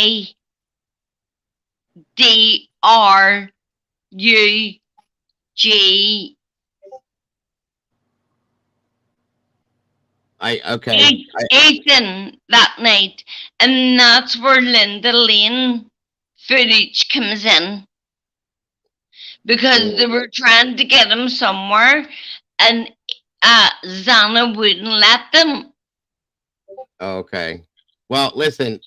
I appreciate your thoughts on this, hon, but I need to move on to what I wanted to talk about today. This wasn't exactly like the forte of what we were going to discuss today. Okay. I'm so sorry, but I needed. I understand, and I thank you so much for that. I hope you have a wonderful Christmas, and I hope to talk to you again soon. Thank you so much. Okay, guys, moving on. My apologies. Dago. Yes, ma'am. I have a question. Yes, ma'am. Sorry, I was on Aldi. Okay, what's going on? We were talking about him saving someone's life, right? Yeah. Is it just possible? I know it will sound crazy, but you've watched a life go back into someone. Mm-hmm. Oh yeah, multiple times. It's quite a moving experience. Could you maybe start to get curious about the other way around? Absolutely. Anybody could. Anybody. Listen, this is something I thought about a long time ago, guys. That's why I was on the fence. And I'm still on the fence. With as much, hey, Peppermint, good to see you. With as much background as this guy has, Bryan has in criminology and everything he was learning. Think about that for a minute. Think about that little and anybody. Listen, guys, I'm not saying that this makes me think Bryan's guilty. I'm just telling you, I'm looking at it on both sides. Okay, think about that thing he put out there. Remember that little, what the hell was that called? He did some kind of a survey or whatever that thing was. Think about that part of that, and think about they all do it though. No, I know they do. I'm not saying that. I'm not saying that it was that made this happen. I'm saying, like, what if he got into his own head and was like, I wonder what this is actually like, or the responses, maybe, or what this is going to look like, what this is going to feel. I know this is morbid, but what this is going to look like, what this is going to. He's a smart person. People's mind, when your mind is stronger than you are, I'll put it that way.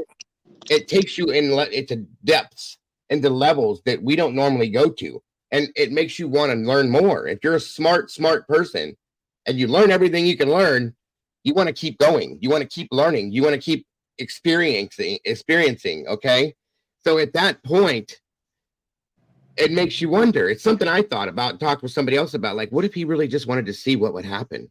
What if he wanted to have that feeling of like that total power, in a sense, maybe if you call it that, of taking that from somebody, okay? Because he's already helped somebody breathe their life back into themselves. What if he wanted the other end of it? You know what I mean? Mm-hmm. I know it sounds morbid. I'm not saying it's true. Just saying it's a possibility. The question I have with that whole concept, though, is if there's any validity of, you know, the number of 54 and 57, whatever it is, right, times that we all hear that he stabbed somebody 54 times, one of them. That doesn't really seem like a curiosity thing to me, right? Like that seems like rage to me. Well, and I think That's about passion. I think about, you know, in situations where there are, you know, any kind of serial attacker, if you will, right? Like there anytime that there's situations where there were signs in their childhood, and it usually starts with, you know, animals and things like that, and it's like off the top of my head, it doesn't seem like they start with something to this level, right? And it's more more of a slower, you know, curiosity. You don't cure curiosity with a quick action. It's more of a like slower pace type of thing, and this doesn't really seem like something of a curiosity nature. It's way more rage and passion based, like you're saying. Absolutely. Didn't we talk about the other day, and this real quick, this statement here, that experiences are 1,000 times more instructive than books and lectures? That's a good point. It's a huge point. Hands-on is hands-on, folks. We all know that. A lot of us learn that way. So, not that means anything. It's just a good point. But didn't we talk the other day about kind of like along the lines of what you just said about the fact that some people believe that if this was him, that it really possibly wasn't the first time that it happened, because of the way that it all went down and how many mistakes weren't made that could have been made if it was the first time. I thought we had that conversation once. And it makes me go back to it. You know what I mean? That's a good point there too. If he's the guy, it started by age 11, and okay, you know, I mean, it could have been anything. It could have been just a massive curiosity. But see, like you just said, though, the fact that there was 54 stab wounds on at least one of the victims, that says to me like rage, okay, or extreme something. There's an extremity with that one specific situation that says what provoked that. But that's not, like you said, that's not a curiosity thing, you know, as in how many times can I do this? That doesn't make sense. It's like anger. The only caveat to that is if the time frame is accurate, it doesn't make sense in terms of a curiosity thing. Now, if the time frame is extended, say, to an hour and a half, right? Like if the time frame is just not accurate, then that changes my view of the possibility of that. But I'm on board with it's more of a rage thing myself. That's what it looks like to me too, in my opinion. But you know, being that they do seem to insinuate that they were all differently done, it could have been a curiosity thing.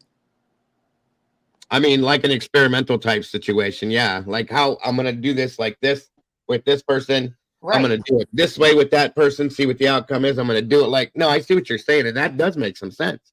And that would also, if he did this, fit into that pan of, you know, his education. Like, I want to see this for this. And that, honest to God, other than what I've gathered from that rage, in my opinion, maybe this is a whole, we said early on, a few of us, I think Jules and I had talked about it a couple of times, that for motive, if he did this, maybe the motive was just to see if he could do it and get away with it based on his educational background. But if he did it, that's still weird for me because of his educational background. You see what I'm saying? Well, Willie made a good point the other night when he was on Clue's show and was talking about the, being so eager to fly back to Idaho. And we were talking about that. And, the only way for me that I can get down with and understand and see a path of how he could be the guy is if he were trying to pull off the perfect situation, right? Where he knows he's going to get caught. He leaves just enough evidence behind to get caught and knows that the odds are in his favor that they're not going to find him guilty because everything is heavily circumstantial. Well, here's the other side. So, Dago, talking about that survey, right? If you're getting all these responses and people are telling you, I felt this way before, I felt this way during, I felt this way after, this is how I chose someone, would you maybe not become curious enough to be like, let's see if that's true? That's what I'm saying. And that's kind of what I was leaning towards when I was talking about that survey thing. Maybe that. But we didn't know. Do we know when he put that survey out and when the first time they claimed that he stalked that house was? It was at DeSales, the survey. I do remember that. Yeah, when he went to DeSales. Okay. So the survey was okay. He could have carried that too, Willie. Like, in the back of your mind is like I don't want to say a fantasy. That's not. But then the thing is, you have to watch out for every single criminology TA out there now, and every single criminology professor out there now. Yes and no. Ted Bundy. Yeah, was doing criminology, was he not? Trying to become a lawyer or something, wasn't he? These people. Okay, listen. Let me put it to this aspect. He wasn't too smart because he represented himself. Yeah, it didn't happen around. I've talked about it before where there was somebody that we knew of at one of the local fire services that used to start fires just so that they could go put them out. Yeah. Because it was an adrenaline rush. Okay. And they were finally caught. But the thing is with that, obviously it's dangerous because the guys that are going to put these fires out could lose their life. Okay. It's dangerous, but it's the same kind of rush in a sense, if you know what I'm saying. Like, I can't remember where the hell I read this story at. They actually taught this to us when we were taking EMS classes and stuff about I want to say it was a paramedic that was causing things to happen to different people. So again, have to be able to do certain things when they were on the road. If somebody would get it was almost like that case, The Good Nurse, that movie, that book that came out, that story. A couple of times this guy had been taking people to the hospital in the ambulance for just like generalized scenarios. Okay. Somebody did this or did that, sprained an ankle. I'm just being like, I can't give you exacts, and then would inject them with something else that would cause them to go into cardiac arrest or something. So they would have to do that and use the paddles and stuff like that to extreme the situation and get that experience and deal with that. It's almost the same type thing to me. It's crazy, but this is people's minds. You know what I mean? No, that's a good point. Actually, for me, it's not crazy. And let me tell you why. You saying that about the firefighter who liked to start fires. I remember Steve G. in one of his interviews, he got a little riled up and he was like, he wanted to come here and teach us dumb hillbillies about cloud forensics. If he planned on doing that, not leaving the sheath, right? The only evidence they would have would be cloud forensics. Yes, ma'am. That's what I'm talking about. That's what I was saying. I've been looking at it like that for a long time, being the fact that I experienced that situation for a year of putting out fires in an area of somebody that's starting fires that's an actual firefighter. You see what I'm saying? It doesn't make any sense. I mean, not add big fire, dumpster fires here, dumpster fires, but everything grows and gets bigger and gets more and more and more till you get to the point where you're burning a hotel to the ground because you want to see it happen. You want to be there to put it out. Things like that. I mean, I believe that it's the yearn for the adrenaline rush that you're going to get from it. You get in some senses, this is gross. Same thing goes on with serial killers, just like Jeffrey Dahmer had stated. He got some kind of a sexual gratification out of what was going on. A lot of these people did. So we don't know. I'm not saying that that's the case with this, but I'm just saying it's in that same realm. Do you know what I mean? And it's really kind of crazy if you think about it, but it's fact, folks. So who knows? Who knows? Yeah. No, that's a good point. I mean, it in my mind, I'm sitting here thinking like, okay, so you're very intrigued and interested in making a profession out of criminology and studying things like this. And obviously this is an area where not a lot goes on a lot of times. So at a minimum, I could see a path where somebody could go, let's make some shit happen so that we can study it. Absolutely. At a minimum. That very well could be a motive in itself. Okay. Yeah. I've thought that for a long time. What's up, Mikey? And thank you, brother. I appreciate you so very much for that. I'm just saying that was something I thought about a long time ago, because if you can't come up with a motive for a situation like this, but we look at this guy, if he did this and his background and how far he's pushed this, it's almost like he started off in this and said, this is awesome. I enjoy this. And he kept going with his degrees, and he kept going and going. And at the point that this all went down, he was going for a doctorate, a PhD, if I'm correct. That's like you're at the top scale there. Yeah. What if he was topped off there, and now we need to? How do you move to the next level? You see what I'm saying? Yeah.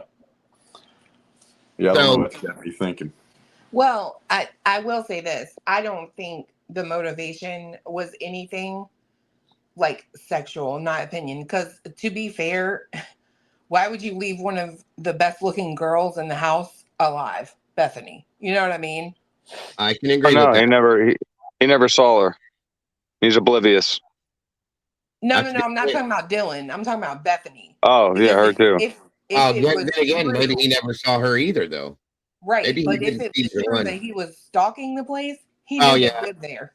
Yeah, that's true too. Thank you, Mikey, and I appreciate that very much. Looks like you was gifted that membership. Appreciate you, brother, so very much. Yeah, that's a good point. All the girls that lived there were very, very pretty girls. So yeah, if it was a sexual based scenario, I would imagine that he, unless it was a fixation with one or two. Okay. Now, if he was fixated on one or two of them, or either one of them, then that's a whole different scenario, and that kind of puts the blinders on no matter what. You know what I mean? And that's why I said I don't know how people, rule out that Ethan was a target, because there was no essay done to any of the victims. So, if it was sexual based and you have, like Dylan didn't call for 8 hours, so he had time to do whatever. In reality, nobody was screaming or anything. So he could have done whatever he wanted, and he didn't. He walked out of there, and then she saw him walking out of there at the perfect time. She opened her door the third time. Well, it's just. But you hear people say that like the motion or action of stabbing is just as good as the other, and it's like I don't think fiance would agree with that. Like, you know what I mean? So no. Our realm, our mentality doesn't agree with that. That's the difference. Right. Okay? That's the difference right there. But we can't say. I mean, that's what I said. If they can prove who did this, if Bryan did this, if anybody did this, that's the type of thing that needs to be studied. If this man were to get the death penalty and he's the one that did this, so on and so forth, that his mind. Dude, if he did, let me tell you something. If he did this, then like whatever's above the Navy SEALs have to go to him and like get some information on how the hell he did that quick without leaving a trace. Because damn right, no force we have in our military would be able to get out of there as fast as he did and get to where he was in 3 minutes without a trace. No way. Right. Absolutely. I can agree with that. Oh my God, I am with my Illuminati. I feel like I'm backstage behind a concert with Barbara Streisand. Okay, I am meeting a superstar, and I am meeting Beyonce, and I have my Willie, and I have my Dago. This is a perfect way to begin the day. Hi, guys. How you doing today, bud? Today's actually been the best day I've had in about 8 weeks in Good. terms of pain and stuff. You sound good. You sound really good. And I have no idea what determines how bad the days are. But 3 days ago, man, bad. Today's better. I'm still trying to get my crap together. I am not making that much progress. At least I can move. So what are we talking about? Clue, hello. Hello. I want you to say hello to me 3 times.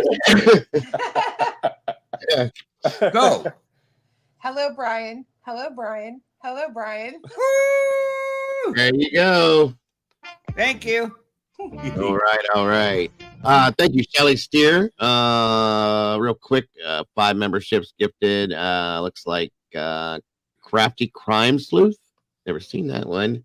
Irene Clobber, Tattletales, Emma 1, and Heather M were gifted. Thank you so much for that. You are appreciated. And welcome to all the new meatballs. Great to have you guys. New meatballs. So today we started talking, Bryan, about the fact that the trial, they're motioning to have the trial by summer, hopefully. And then we talked a little bit about venue change and just the standardized things. And I was interested in the fact that of what people thought about how Ann is handling his side of things and the fact that she was possibly looking at political aspirations and things. That's what we've talked about so far. So, well, I got to say, first off, I don't believe a damn word they say about anything in terms of the start date. If you want to know the truth, you guys, I really believe that Ann is absolutely, and hey, that's good, is setting him up for a super valid appeal. There's no reason why any defense attorney would allow someone to destroy your murder site. Right. That's ridiculous. I think she is well. Actually, I think the dude and Bryan are absolutely setting up for an appeal. They allowed the house to be destroyed, so he wasn't represented right. And Bryan could say that in a year. There is no way on earth anybody is going to let their murder scene be torn down. No. Give me a reason. I have no clue, because the question is, what if they tear it down? Bryan's not the guy. Then they have somebody else and they have a trial and that jury wants to go to the scene and we have the same problem. Fair. Yes. It makes no sense. Okay, so you're saying that Ann is not saying anything about the house because that's giving him the ability to appeal based on not being represented correctly or getting a fair trial. I think they all really do know that this trial, he's probably going to get found guilty. Okay. But she knows he didn't do it and he wasn't there to kill. And I think as a human being, I don't like her, but I think as a human being, legally, she is absolutely leaving him total ground of appeal when he does get convicted. He's probably going to get convicted. It's sad. It's wrong. And come back. Well, I mean, let's go. I mean, not like I said, not if he gets paid, legal representation. I think, you might have a shot. And that brings me to my next thing. Dago, is there any way I can put my channel email in back chat and you can somehow get it to Rev Cynthia Hughes? Because she needs to get a hold of me. Yeah, that's fine. No it's problem. I've been asking for Willie's email for 2 weeks. Yeah, that's fine. Oh, listen, I'll give my email to anybody, man. The problem is it no matter how I try to trick the system, it doesn't let you put your email in the chat. You can't space it? I know. I know you can't do nothing. Dago can send it to me. Yeah, just okay. Put it in. Well, I'm going to put it in back chat so you have it, brother. And I'll type it. But wait, I can't. I'm scared to touch anything because my hand doesn't. No, listen, Bryan, don't. I'm going to type it into the chat once he gives it to me. No, okay, but will you send it to my email? I don't want to touch. Yes, I can send it to you. I just put it in the back chat. My email. Right, Dago? Yeah, I'll send it to you in your email. Thank you. Oh, maybe hopefully this works. Okay. There you go. Yeah, no, they don't let anybody do that. It is right there, guys. And see, I can't cut and paste. I'm afraid it'll cut me off. All right, I'll send it to you. Don't worry about it. I have your email already, Bryan, so that's no big deal. Good.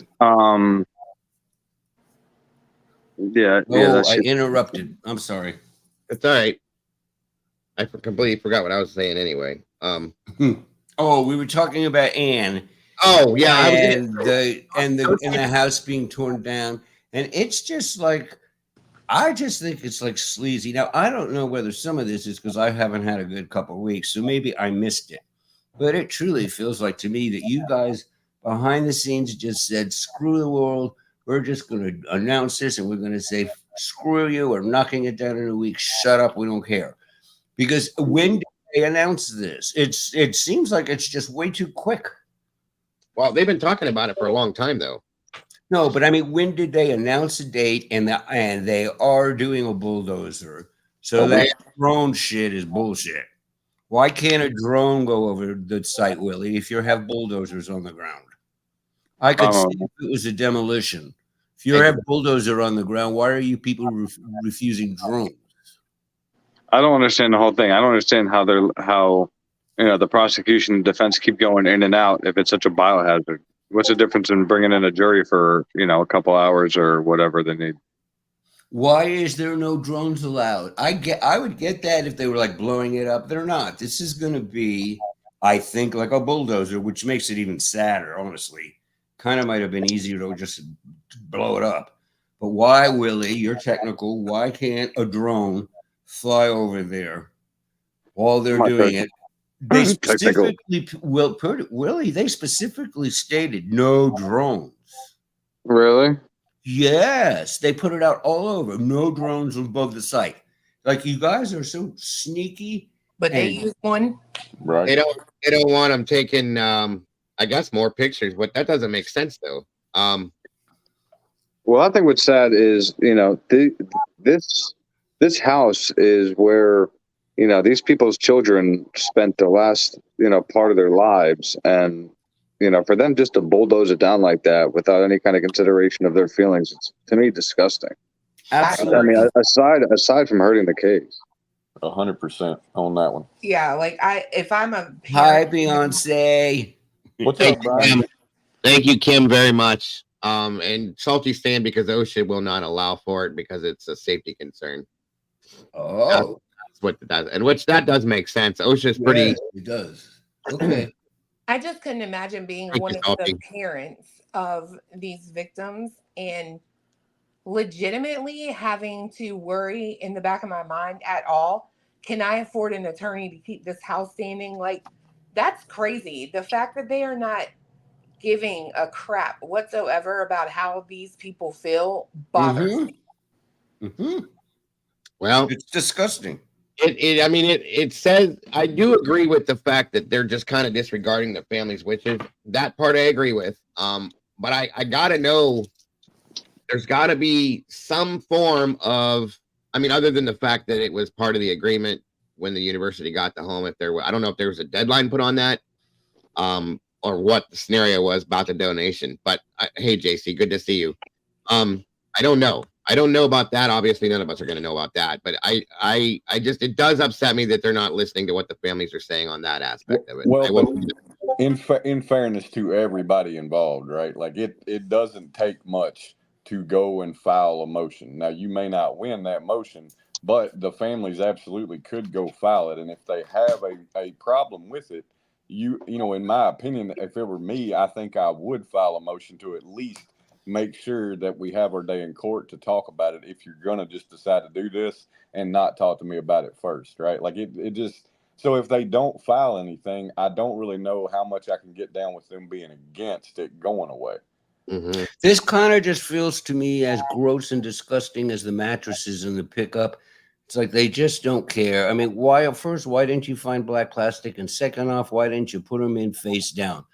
To me, it's kind of like just the same kind of basically, screw you, we don't care about anything. All we got to do is get away with this. Well, I thought somebody said that the family really wanted to, they could sue, but nobody's doing it. They can file for an injunction against the ruling if they choose to. And there's been rumor, it's all rumor, so don't take it for anything more than that. That one of them or some of them may possibly do that. If they do, we'll see. There's 7 days left. We'll see what happens. I don't know. But does that cost a lot of money? No. Filing a motion wouldn't cost I mean, they said it could be in the court scenario. Maybe it's kind of expensive, but I don't think it's like super expensive. I don't think. Most local areas I've been around, it's a couple $100 at most to file a motion if you're not getting a lawyer involved, right? Like court's not expensive; it's the lawyers that are expensive. And I would think, though, that being said, like you just said, that if they have a lawyer, Shannon Gray, if that's who's going to do it, that's who's going to do it, in my opinion. And they'd be on top of that already. We don't know, but there could be, come the 28th, when we're expecting to see that go down, that boom, there's a document that's dropped and it says there's an injunction filed and that would be kind of funny. Should I move my microphone away? Am I loud, you guys? Should I push my microphone away? Oh, you're okay. You're okay. I can adjust the mic.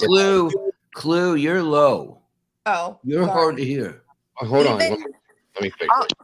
So I got to say this. Even if that guy donated the house on the premise it would be knocked down, you've already signed the deed. What are you going to do if they don't do it? You can't do much with it. You're right. You are right.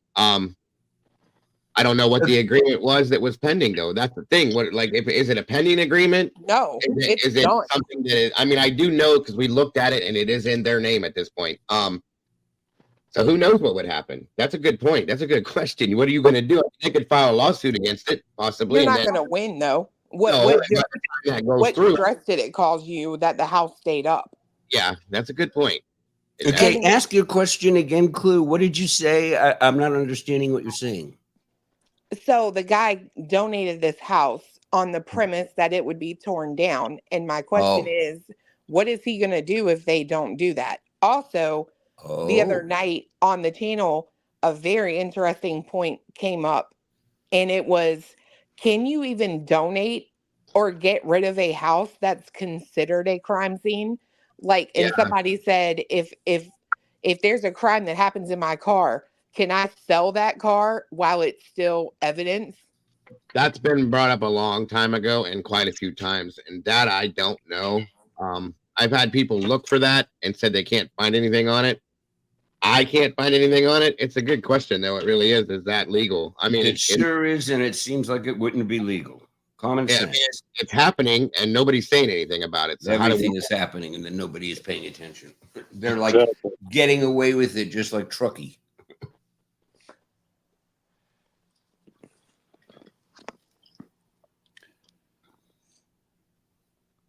What happened? I don't know. I'm here. Don't worry about it. I'm sorry. My son, it just got quiet all of a sudden. My son started talking to me. I'm sorry. It got deadly quiet, and I thought it was my fault. No. That's funny. No, not at all. That's funny. Hi, Riddler. That's funny. Hi, everybody. Hello, Ritz. How are you, sir? Doing fine. I was just going to comment real quick that I had a friend who bought a brand new truck. In less than a month, it was stolen. Oh, really? And the person who stole the truck committed red rum. So when the police caught him, they impounded the truck.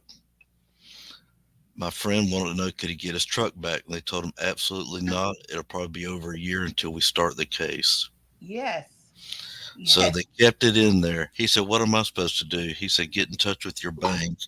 And at first the bank said, it's like you got to keep making payments on a truck that you can't drive.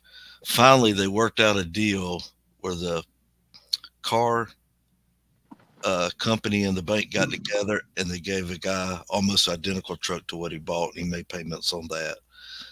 And I don't know who's going to take over the old truck, but that truck stayed in impoundment. That judge said, absolutely not. That is evidence. Mm-hmm.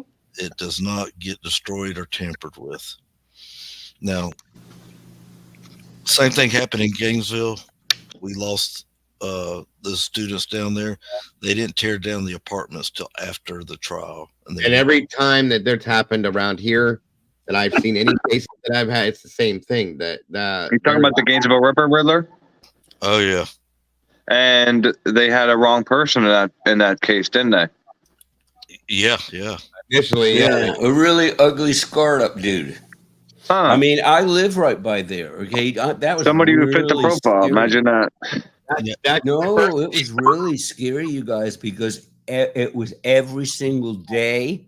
Like on a Tuesday, they walked in and the first victims were found, and they are disgusting, Willie. They were cut up, their heads were off, their legs were spread in really gross positions, like vulgar.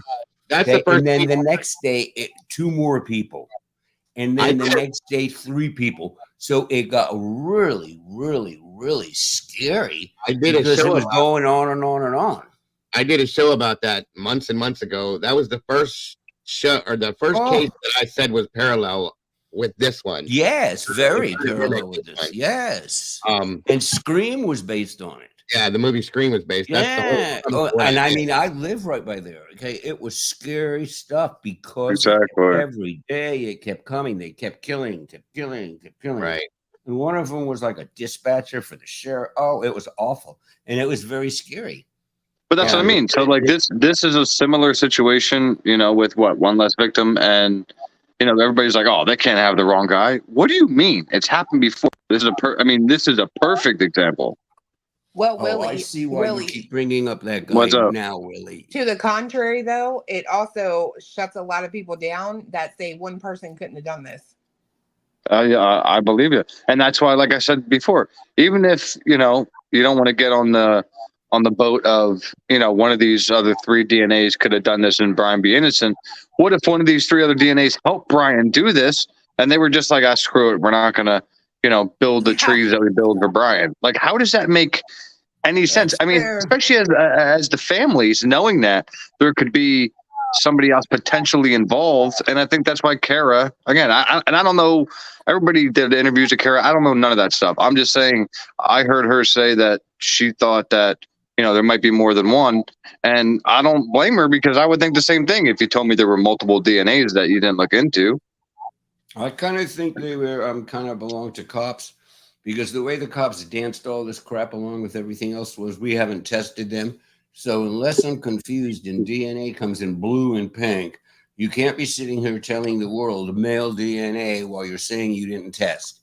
You tested. How did you find out it was male? Exactly. You can tell me. Yeah. You're lying, and maybe they're your little employees. That's one of the things that I have an issue with, is the fact that they tested it enough to say it's male but didn't know who. That's bothered me too. I get that. And unless you guys, does it come in blue and pink? That's ridiculous. No. Insulting our intelligence. So when they made it to where they could run it in CODIS, you would then know if it's a male or a female. But on that aspect, it kind of makes me ill as I don't know what, that y'all think a little old lovely female like myself couldn't have done this. Try me. That's true. That is true. That's why I asked the question, who cleaned up? I love her expressions. It's just endless sea of fun. I'm serious. No, her expressions are incredible. Yes, we all do. That's what a few people have said. That Salty just said she could do, and I think there's quite a few people that can. And that's why Clue could do 16 people in about 4 minutes. Right. And I wouldn't mess with Clue.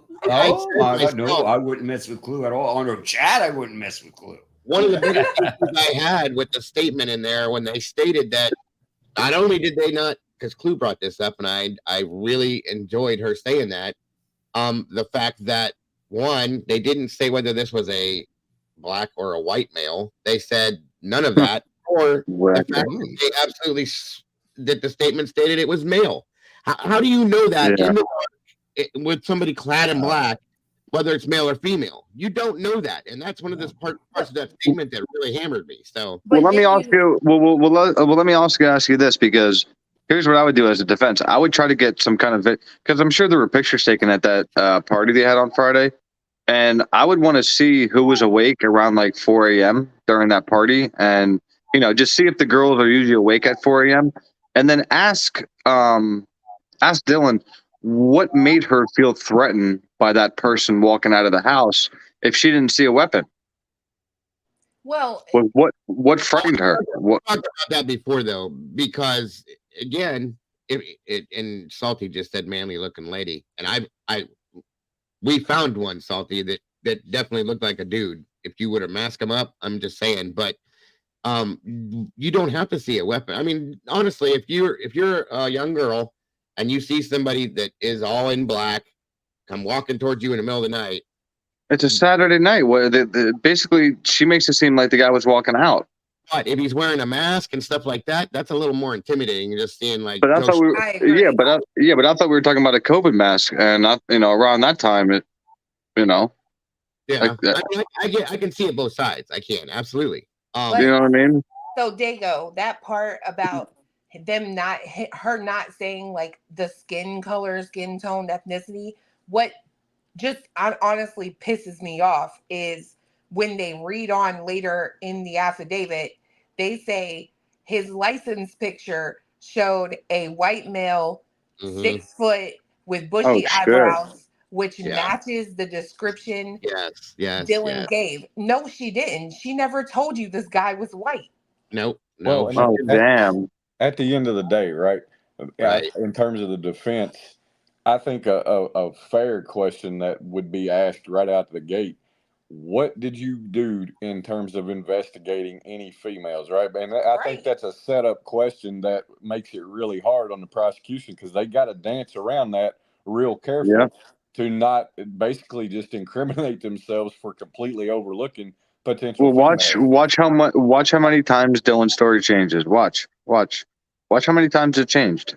Well, and I'm not saying Dylan or anybody else in specific, right? But it is still just the fact in my mind that the only avenue y'all present at all seems to show that you were 100% looking for a male, and it's like, how do you justify that? Right. How do you justify that? Because are you guys heading for Emma? Not just her. I'm just saying we did kind of mask her up in a sense and say, hey, or a tall woman, okay, and I'm not going to say the name. I'm just saying, it could be anybody could be dressed that way and look like a guy, okay? It just depends on who it is. Oh, okay, yes. And that's what I'm saying. Like, you've seen photos, tons of photos of these girls, and they're all in the same room. They're getting ready. No other female DNA was found in these rooms. No, that's fair. And can I also ask you all one thing? The I'm sure there were hundreds of DNA found in the house. Cop with the 2 beers in his hand during the Banfield thing.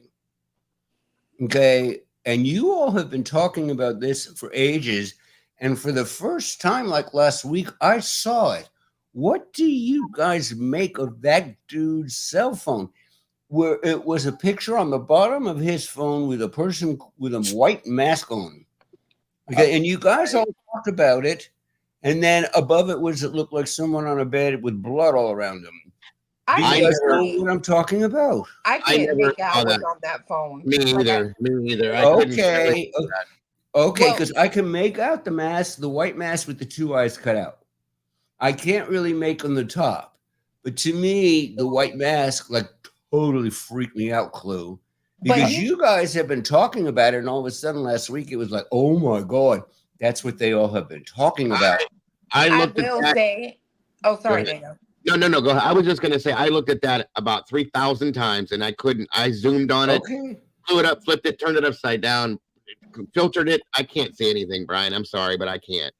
But in talking about that guy, I will say the fact that he looks like he has 2 woolly ass caterpillars above his eyeballs. He sure does, and he has an undercover cop haircut. That is not. Look at his haircut. That is undercover cop. It looks like a cop. In regards to the phone and what's on it, like in my opinion, we've talked about this a few times, and looking at that phone screen, I think it's like looking at clouds, right? Like some people will see a dragon, some people will see an eyeball, and it all depends on what moment you're in. Yeah, and just like the point that Candy made, what size is that latent shoe print? Huh? What size is that latent shoe print? That we don't know. They won't tell us. The latent shoe print? Oh yeah. Yeah, the latent shoe print. What size is it? They won't tell us, Willie. The fact that they carry out a plastic bag and there's literally 5 pairs of it was incredible. I have 1 pair of sneakers. But you would think, but you would think. Listen, you would think if she gave them the first story of all these details, that they would have came out, and instead of asking the public to look for a stock photo of a Elantra, they would have came out with, descriptions of this person. They had a, size whatever shoe, blah blah blah, white, black, whatever, but none of that. That's when you're dealing with honest law enforcement. However, I'm just saying. Yep. Let me ask you something. This is funny. We're doing a pop quiz. Willie, how many shoes do you own? Me, pairs. Shoes. How many shoes do you own? Like, I don't know, 15 pair. Oh, Dago. I'm about that same thing. Yeah. Beyonce. Probably right in that ballpark. Yeah. Clue, I'm not asking you because your answer is going to be 475. I have one pair of shoes. So I am not normal. Thank you. I only have 460. No, I'm sorry. I got my count off. I digress. I'm sorry. Okay, hold on a minute. Hey, Willie, that's a good question for you. Have you ever seen Bryan in a pair of Vans? Ah!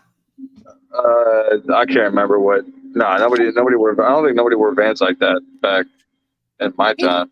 He just doesn't look like the type of person that wears Vans. Well, the problem with that is everybody else on campus He wears them. wasn't like a. I mean, back in that time, the people who actually wore the Vans, the what the hell was the other ones? The NTs, the all those shits. They actually skateboarded. Yeah, so he skaters. He never. He never did that kind of shit.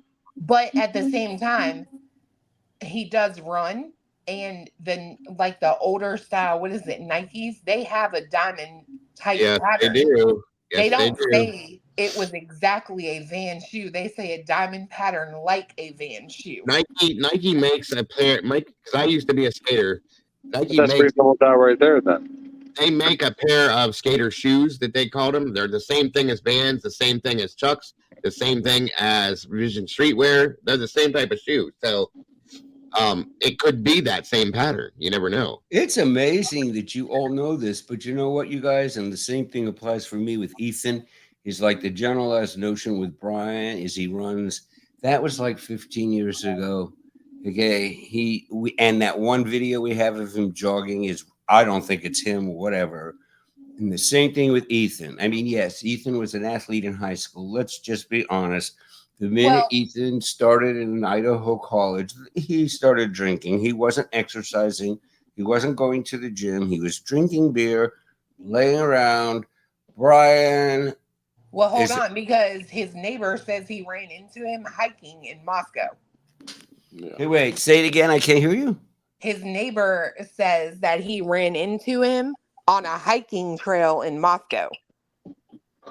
Okay, but is that the same as like fitness people that are addicted to the gym and go running every day? I mean, the running was 15 years ago when Kohberger was like 16.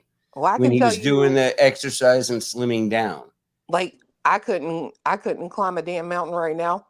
Oh, me no, honey, I haven't been able to climb a mountain or my bed for 12 years. Screw you, you young woman.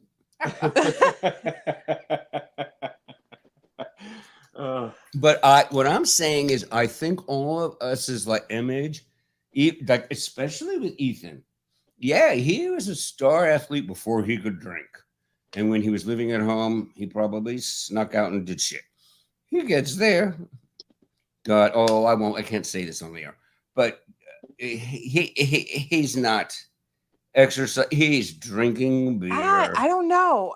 Because Hunter says that they played basketball all the time, and them boys at Sigma Chi, if you watch the videos, like especially for joining them, there's a basketball court, and they are playing. I think these guys were fit. Like that's just you do. Do you think? But no, I'm saying, do you think that Clue? Do you think this was like at University of Idaho? Because I say back in high school, definitely proven that Ethan was an athlete. I think that when he got to university, it was beer. My God, at your funeral, your best friend is boasting about schlepping 400 beers in your golf bag. Okay. I'm like, go good. Can you come up with a better characterization of your friend? And then, and I remember Ethan coming to parties, dragging in trash bags filled with 400 beers. I'm like, my God, say something different. I mean, Right? but at the same time, I mean, at that's what they would say about me 21, back in high school. So right? Well, they could still say that about me today, Willie. Sorry. Like, But I I'm don't. saying, I just don't think. Maybe Go I'm on, different. Clue. I'm sorry. I interrupted you. Go on, please. Maybe I'm different, but I can remember being 20, 21 years old, and I could drink till 5 in the morning and get up and go to the me gym. too. exactly. Oh, me too. So I See, don't back think, in our day, we danced. I mean, we didn't do any of your gym shit where you all go and pay $100 to stare at yourself yeah, to get sore. Okay. For us, 70s, we danced our asses off. or roller skating. Like, I mean, you could be in shape. I think these kids were No, I was definitely in shape, but it wasn't like working out at a gym. It was dancing at gay bars, cruising men. What can I tell you? Dago, I was going to ask, how did the FBI identify the vehicle of suspect one? Say that again, bud. How did the FBI officially identify the vehicle? Because what I'm told is they fed it the information through a computer, and the computer kept spitting out a different year than what BK's vehicle was. And that's why they went with that different year, because they figured, well, they bought this multi-million-dollar computer program that's supposed to tell us everything about that vehicle. But then also, I want to. But at the same time, brother, I want to know, and I seriously want to know why, if they knew the correct year. If you listen, if you're already giving out a year that the correct year kind of matches, why, if you have the correct year, are you going to give the wrong year now out to the public? Because it's confirmed that, I don't know if it was 2 or 3 days before the press conference, they knew the correct year vehicle, but they still came out with the wrong year. That I can't understand. Along with your question. Sorry, go ahead. No, I was just saying along with Riddler's statement or question. Well, I mean, they shelter everybody down, and then 30 minutes later, the shelter's off, all clear.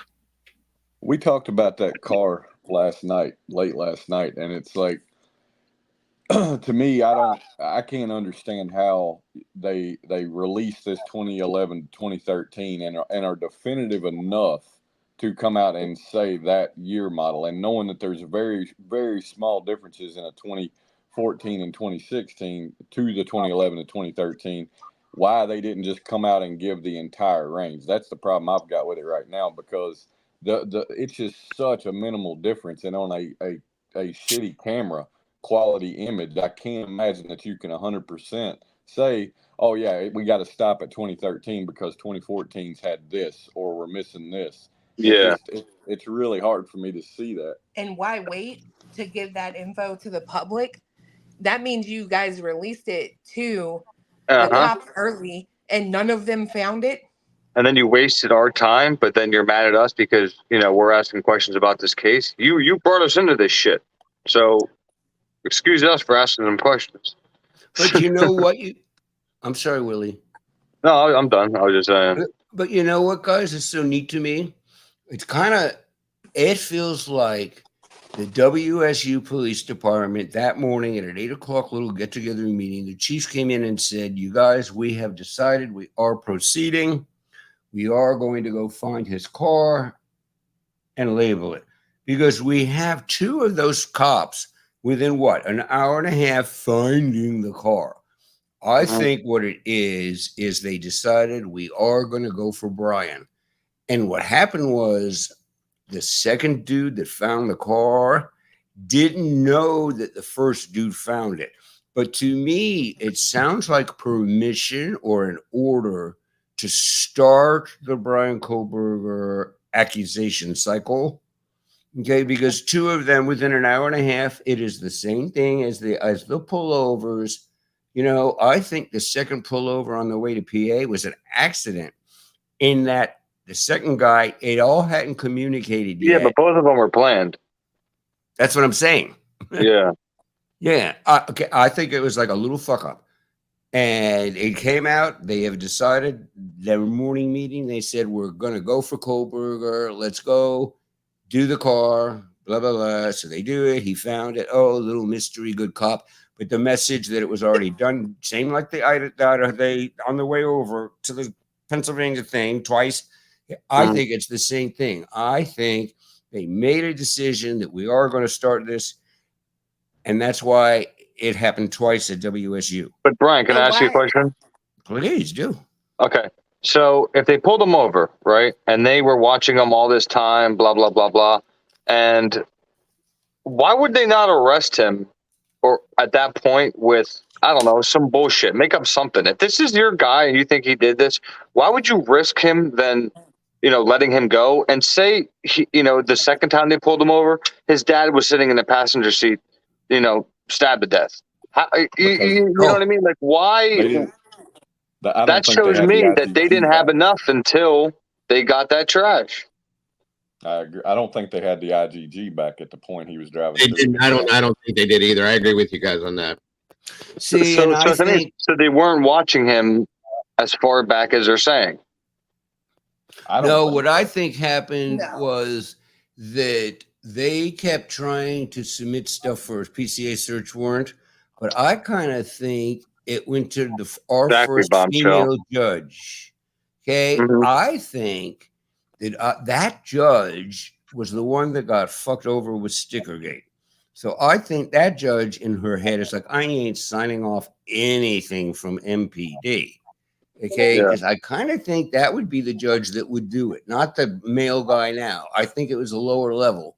That is why I think they had to go to Pennsylvania, because that judge, Marshall or whatever, what was the name of the first judge, the female judge we had?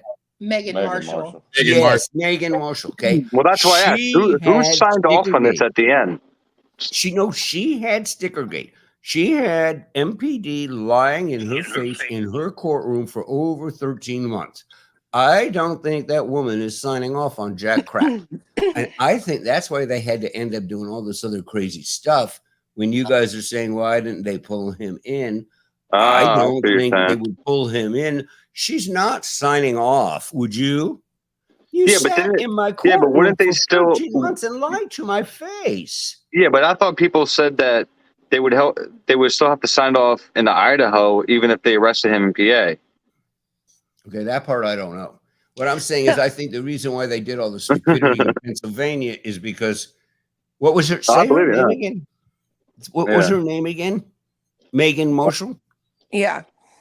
Okay, I absolutely think that she absolutely was like, screw you idiots, I'm not signing off on anything. You just lied to me in my courtroom for 14 months about what you assholes did with body cape. You think I'm going to trust you?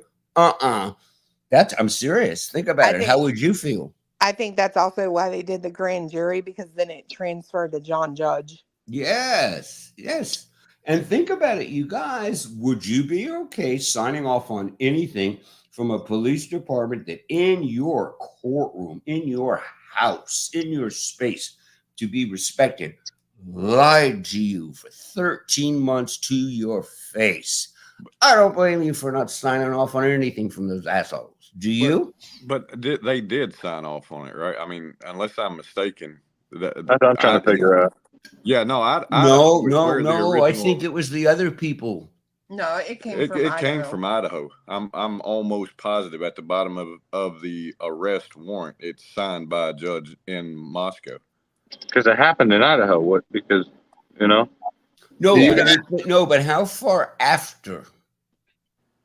How far after November 13th? It was December 29th is when. Okay, all right, that's right. You're right. It was that. Okay. Hi, Titan. Okay, so now Megan Marshall, she's a magistrate, right? Yes. So she can't try a felony case. Most states, a magistrate can't. I didn't say all. In most states, magistrates cannot try a felony case. So is that why it got transferred to this? Well, that's why. Yeah. That's why Judge is handling this case. My question is, how many red rum cases has he presided over? Now, remember, that's been your question. Right. We all vote. Every one of you, what do you think of him? What was that, Brian? Daniel. Can we vote? What do you guys think of the judge? Judge. This judge now? Yeah. I mean, I think, my opinion now, I think that he is shady. I think he's being fair. In the very beginning, I was something about him I didn't like, but I mean, I don't know. It's hard to say. I mean, at some points I think he's being fair. There's a couple things that he's done that I thought were a little off, but then we go back to being, in my opinion, fair. Then I don't know. It's hard to tell, Brian. Well, he makes statements to me that contradict himself. Like you say about the IGG, let's make sure they have everything that they should have, so we're not looking at a pill a year from now. But then you're okay with tearing down the house. That's what I'm saying. He goes back and forth to me. It's a little. Some days he's okay, some days he's not. You know what I mean? It's hard to say. And Sherry's right. Judges have bosses too, so I guess he's got to go by certain things. And that's now at one point where he was not. I will say this: when he was the one hearing, I can't remember which one it was. I think it was the hearing where Ann dropped all the "there's no DNA" type scenario. I think that one he seemed like he wasn't putting up with anybody's shit. Yeah. The prosecution, he wasn't playing their game. He wasn't this, and he was telling them, "Bring the case, let me see it." And I was like all for him that day, but then at the same time, like you just said, when he's saying, we're going to tear the house down, this and that, everything else, it's like, which way are we going to go? So it's hard to tell, on my side of things. Hey, Tech Dad, good to see you. So here's what I want to know, and this is going to bother me until trial. I know it. I want to know why, when those WSU officers turned Brian's car in and you saw his license, why were you not convinced right then that you had the guy? Because if you were, you never would have released the info about the car to the public. Exactly. So and at least brought him in for questioning. I think what they did was they found the car tag, and then now they got a picture of him. Bingo, we got bushy eyebrows. I'm just using their logic. They're going to say, you might want to look into this guy. Right. Now they're looking at phone pings. Right. So then why ever release that car description to the public for people to look for? Yeah, and ask the public for that help. That's a good point. I get that. Right. And then I will add to that too, that the other issue that I've always had issue with, okay? And I'm not saying that maybe I'm crazy, maybe I'm wrong. I don't know what it is, but the fact that they've always, or what has always bothered me was one of the, sorry guys, I'm trying to read and talk and I just completely lost myself. My apologies. One of the things that has really bothered me was when it came out that they kind of had their eyes on him at the end of November. Yeah. And then they let it go. But then they got back to it. I want to know what it was that made them let that go. I want to understand. That's what I don't get. What? Yeah, no, I'm with you. Like what makes you say, well, no, that's probably not him.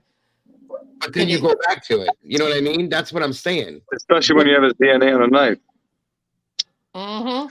I know none of you agree with this, and that's cool, but I truly believe when he interviewed in April 22 for the WSU internship, he did get it, okay?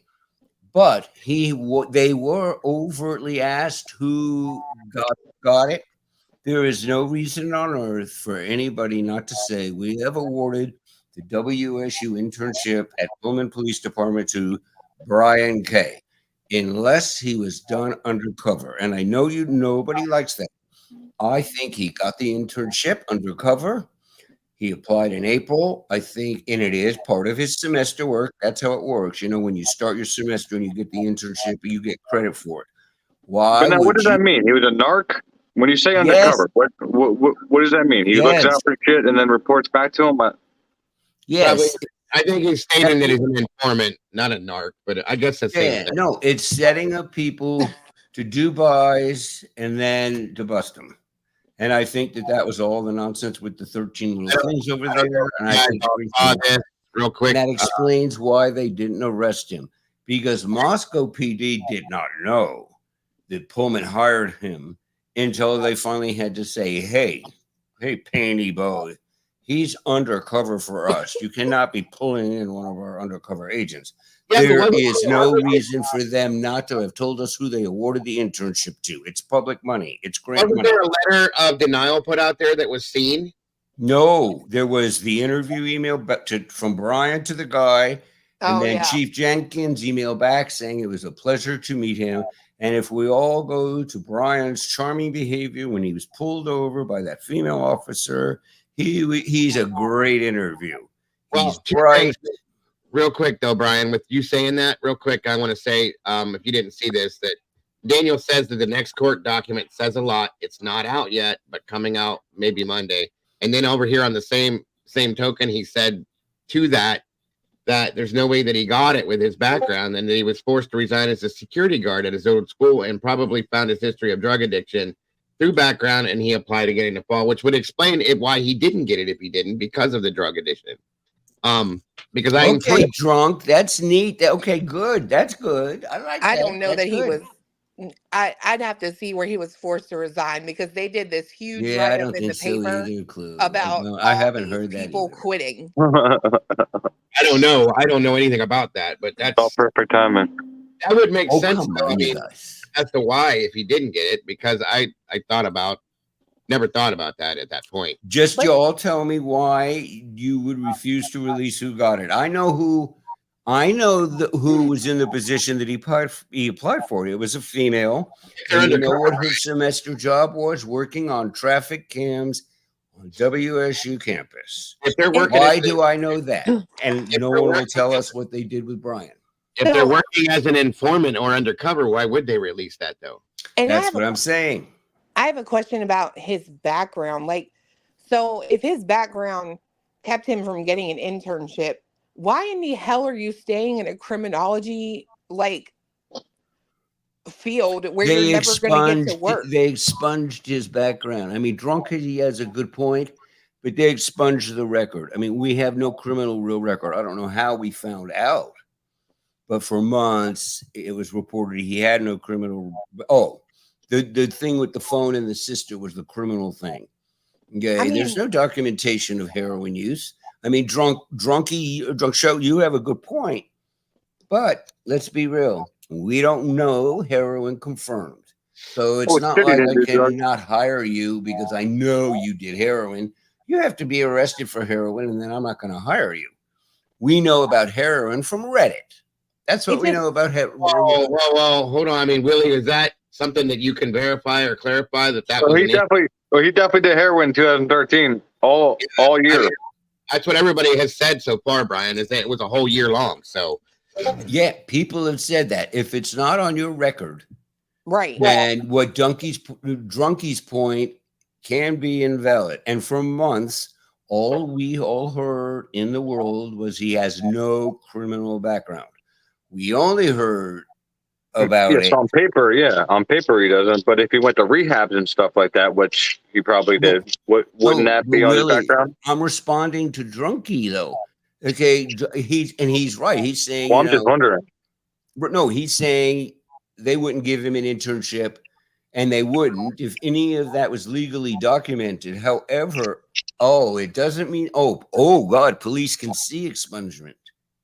I don't know about that. I believe they could, because if they're looking for, if you're going to get a job trying to work for them. No, that's interesting, Drew. I would imagine they should be able to see everything on your. I mean, Daniel, you were a police officer. Isn't that how that works? Wow, that's interesting. I mean, if you're applying to be a law enforcement officer of any sort, you would have to see your entire background, I would think, whether it's expunged or not. If you have a criminal background that was expunged, and you're going to work for a law enforcement agency, that's going to be a kind of a counterproductive scenario, right? That's so Dago, that's what I'm trying to say. Like, how are you accepted into a PhD program for criminology with a bad background? Like, come on. Right. Thank you, Clue. That was just what I was going to say. I mean, like, come on, really? Somehow, some way we can find out you were a heroin addict and we're giving you one of the slots in our grad program? That's not how it works. Grad school, you beg for a seat. You don't apply. You ask for a seat. Okay, you are sent an invitation. Was he 18 when he was a senior, or was he not 17? Does anybody know? Me? I don't know. I was graduated already, so I mean, either close to 18 or 18. I mean, probably 18.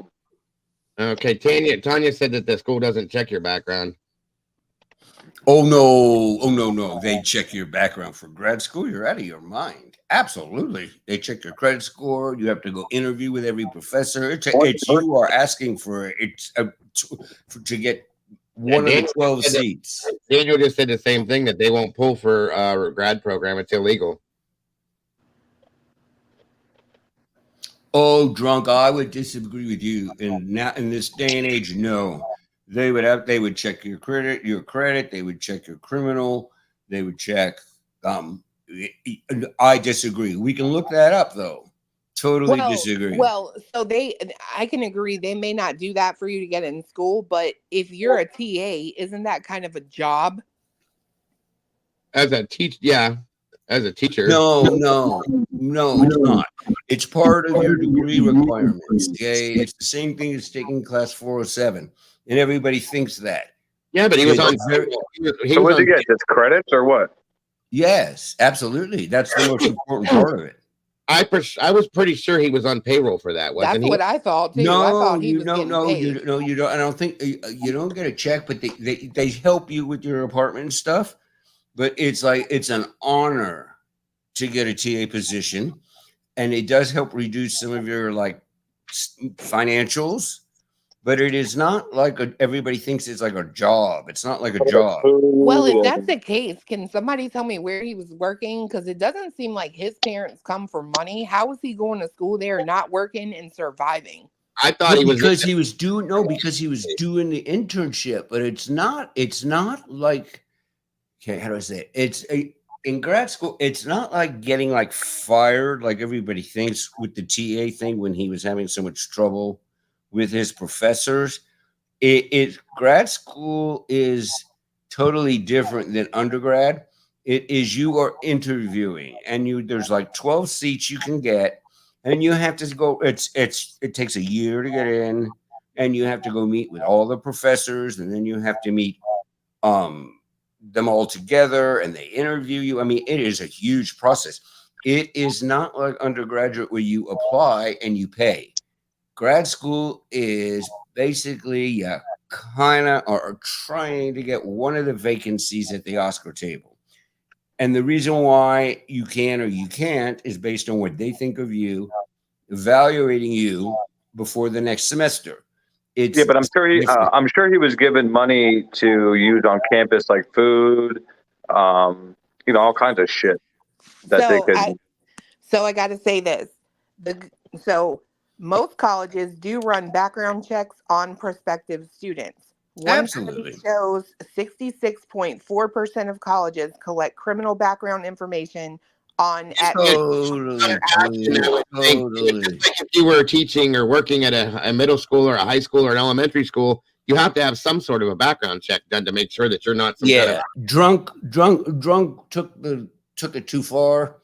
No, they do. Now the expungement part could make it a little harder. So maybe we would be able to say the cops could get it where it wouldn't show up on the school. That I don't know, because in a way I kind of think that maybe even expunged cops can't find. Daniel was saying our search would be, can law enforcement find expunged records? That's our search in Google. And I vote no. Sorry, Drunk Crookie. I do not think so. I think it's blocked from everybody. So he has absolutely no past criminal record at all? Zero. Not as an adult, I don't think he did. I don't know what the drug charges, if he had any drug charges brought against him. I don't know if there was or if there wasn't, but no, the sister phone thing, the parents did get it expunged, which kind of surprised me just because of financial. But that they did. Was he over 18 when that happened? No, Willie, I don't think he was. Was he when he stole the sister's phone? I have no clue. I have the app. I have the app that was called. I thought it said when he was 17. That's what I thought. 16. I might be wrong either way, but I have the app though. It's called PA Docket, and you can look up you can basically look up anybody in Pennsylvania. They're, I mean, anything from civil to criminal, anything. So I'm going to look up tonight and see if there's anything, That would be neat. That would be neat. All along, though, from the beginning was all we heard, and really for a really long time, was he has no known record. But then with juvenile crap, that always gets repressed anyway. So it's kind of confusing to figure out if it's like nothing would show up. Willie, that would be really neat for you to do it. My sense is that the parents. I mean, it'll take me like 10 seconds to do. But like I said, my thing is, I never saw him. I saw kids get taken out in handcuffs and all kinds of crazy shit in high school. I never saw him get in trouble one time. So that's what shocks me is like, is all if you're saying that something happened as far as juvenile, or you're saying that it wouldn't show up. Sherlock Homie just said I'm saying the sister phone thing. Nope. They had it expunged and they got away with it. An interesting point Drunky is saying is cops can get in and secretly find. Well, wait a minute, because Sherlock said if he went to drug diversion court, they would expunge his record if he completed treatment. I don't know about that. I've never dealt with anything like that. So, but if that's anybody knows that's true, that does happen. Okay, Clue, what did you say? I couldn't hear you. That can happen if you can't. It can. It does happen. If you go to like classes or whatever, sometimes they'll expunge the record. And backing up real quick, because I don't think anybody got to see it. Tanya said that when she was explaining was that to get into the program, that they didn't do that is what she was trying to explain, just in case anybody got confused. That was all. Can you do me a favor, Dago, real quick? I can try. Is there any way you can look up Jeremy Saba's obituary and tell me what year he passed away? He was from the Pocono area. Jeremy who? Jeremy Saba, S-A-B-A. S-A-B-A, okay. Yeah, S-A-B-A. I forget what year it was that he passed, but I'm trying to put two and two together to see that if this is the reason why Bryan had 27 from Effort, PA. Yep. I heard the name, Willie. What is the connection? I just want to hear what. I'll let you know. I just want to hear the year real quick when he passed. March 16th of 2021. Okay, so it wasn't. Okay, so he stopped. Like I said, he stopped in 2013. I wasn't sure when. What happened to Jeremy and when. But yeah, that was when Bryan. You say he stopped, are you saying using? Yeah. Well, he used. Okay. In 2013, like all year. And then he stopped from an overdose. No. Well, I was talking about Bryan, but Jeremy Saba did heroin and he didn't stop, I guess, and he passed away. And that was Bryan's best friend. Okay, that's what I was going to ask if they were. That's weird because it looks like somebody else to me. So it was an overdose, though. Oh, definitely, yeah. Jeremy Saba's. Yeah, I knew Jeremy Saba's mom and dad very, very well, especially his mom. She was my teacher when I was in, I believe, 3rd or 4th grade. She was my substitute, and I hang out with him a lot. We both played baseball together. But then, like I said, man, when heroin hit up in that area, it was like, people were just different, and I couldn't even get on. I couldn't get on board even hanging out with people that were on that shit. So I kind of distanced myself and got the hell out of there when I turned 18. But yeah, Mike told me that him and Bryan were best friends, and Bryan didn't take it too well when Saba passed away. Was Bryan's mom bright? Was she? She was nice. I don't know.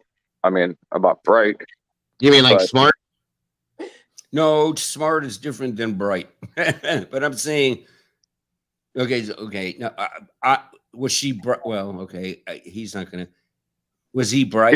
She was joyful. Yes. Okay. So, but okay. I guess I'm trying to figure out whether she really knew her son was sick. And my take is she did, and it was dad that was like, my boy ain't got no mental illness. Total denial. Well, like I said, when I knew him, he wasn't showing any of these things. And like I said, I talked to Mike, who, hung out with him throughout high school. And, he told me that Bryan never brought up anything about like doing anything to animals or having any kind of, thoughts or anything like that. And that's why I'm trying to get a hold of Skylar, the one he went jogging with, because if they went jogging for hours and hours, they probably had a lot of conversation. So I want to see, if Bryan ever brought up anything to him, because again, if it's just right out of nowhere, it's crazy. It's so sad. It's so Somebody sad. sent me a message that said he was 18, but the charges were dropped and there were no drug charges. Oh. I don't know. There's no bedwetting. There's no physical abuse in the house. There's no history of him burning animals. There's no history of an obsession with fire setting. Let me ask There's this nothing. Bryan, There's like nothing. earlier, like what if he was what if there was none of that, like you're stating, okay? There is none of that. Do we know that there is any? No. I know, but let me finish this real quick. Okay. If there was none of that at all, none, and this is some kind of a deep-rooted psychological thing, and then somewhere down the line, for some reason, he snaps, okay? Why is that's possible? I've looked into things like that, and it has happened to people. I know what you're saying, because typically there is a leash long version of things that are connected with that somewhere throughout life. Okay. And I get that. I do get that. But I find it hard to believe that it's not believable that he could have just been going through life, keeping a lot of things quiet, and all of a sudden just snaps for whatever reason. But clinically, snapped is Inside Edition or TMC. Okay, it's really not happening. And then let's look at what is going on with this dude. He got into grad school. He's doing great. Okay, he's moving on with his life, in terms of outside stuff. So exactly like were we saying, like that one dude that killed the people above him when they found out that the neighbors were showing his whatever to his young kids, that makes sense. Snapping. What exactly is going on in this dude's life? What I was trying to find was what made him snap. Like, okay, if he snapped, what caused him to snap? Because again, in my eyes, it seemed like you just said, he had everything going for him. Then all of a sudden, he snapped and did this. Gets put in jail in PA, and then it was like, yeah, take me on a plane to take me back and shoot me. Like so quick, he was like, yeah, take me back. He wants to die. But snapping is really kind of silly. It really doesn't happen that often. Well, stabbing is very personal. Sorry. To your point, Dago, I have to say this. You have to wonder, like, no, it's not in the public that anything was going on in their house or anything was strange or off. But at the same time, someone like me, I have to ask myself, what is the driving motivation for two of your sisters to go into psychology and you go into criminology? Okay. And then at the same time, thank you. I'm not trying to judge anybody. His father, I don't know his father. I don't know his mother. I don't know what what they grew up with, how that was. I don't know what went on inside behind closed doors in their home. We don't know any of that kind of stuff. Right. I know what you're saying. I'm saying that there's no documentation of any of that, but we don't know what went on. Exactly. That's fair, Clue. We are the sickest people on the earth. Okay. Grad school trains you to make sure you know that when your personal shit is entering your work, you stop it. So your point, Clue, about the sisters, I thought months ago, it's like, whoa, but it doesn't necessarily, I don't think that their household stuff was, I think it's a very sick house to end up with two therapists. Woo-wee. But I don't think it was like stuff you and I would like really say bad, like child abuse, sexual abuse. Well, it seems like his family loved them enough to, drive across the whole country, and then drive all the way back with them. So yeah, that's what I'm saying. my pops would be like, "Yo, fly! I'm not freaking driving that far." Me and my dad get along very well. So he must have had a good relationship with his family. In my opinion. But I agree with you, Clue. I mean, two therapists. Hey, look, let's get real. I got into my field because I have issues and I had questions. I mean, that's everybody. We are the sickest people roaming the earth, Clue. Okay, we are nuts. Yeah. The only difference is grad school absolutely trains out of you to keep your shit out of your work. But basically, sickest people, Illuminati, you would ever want to meet are us.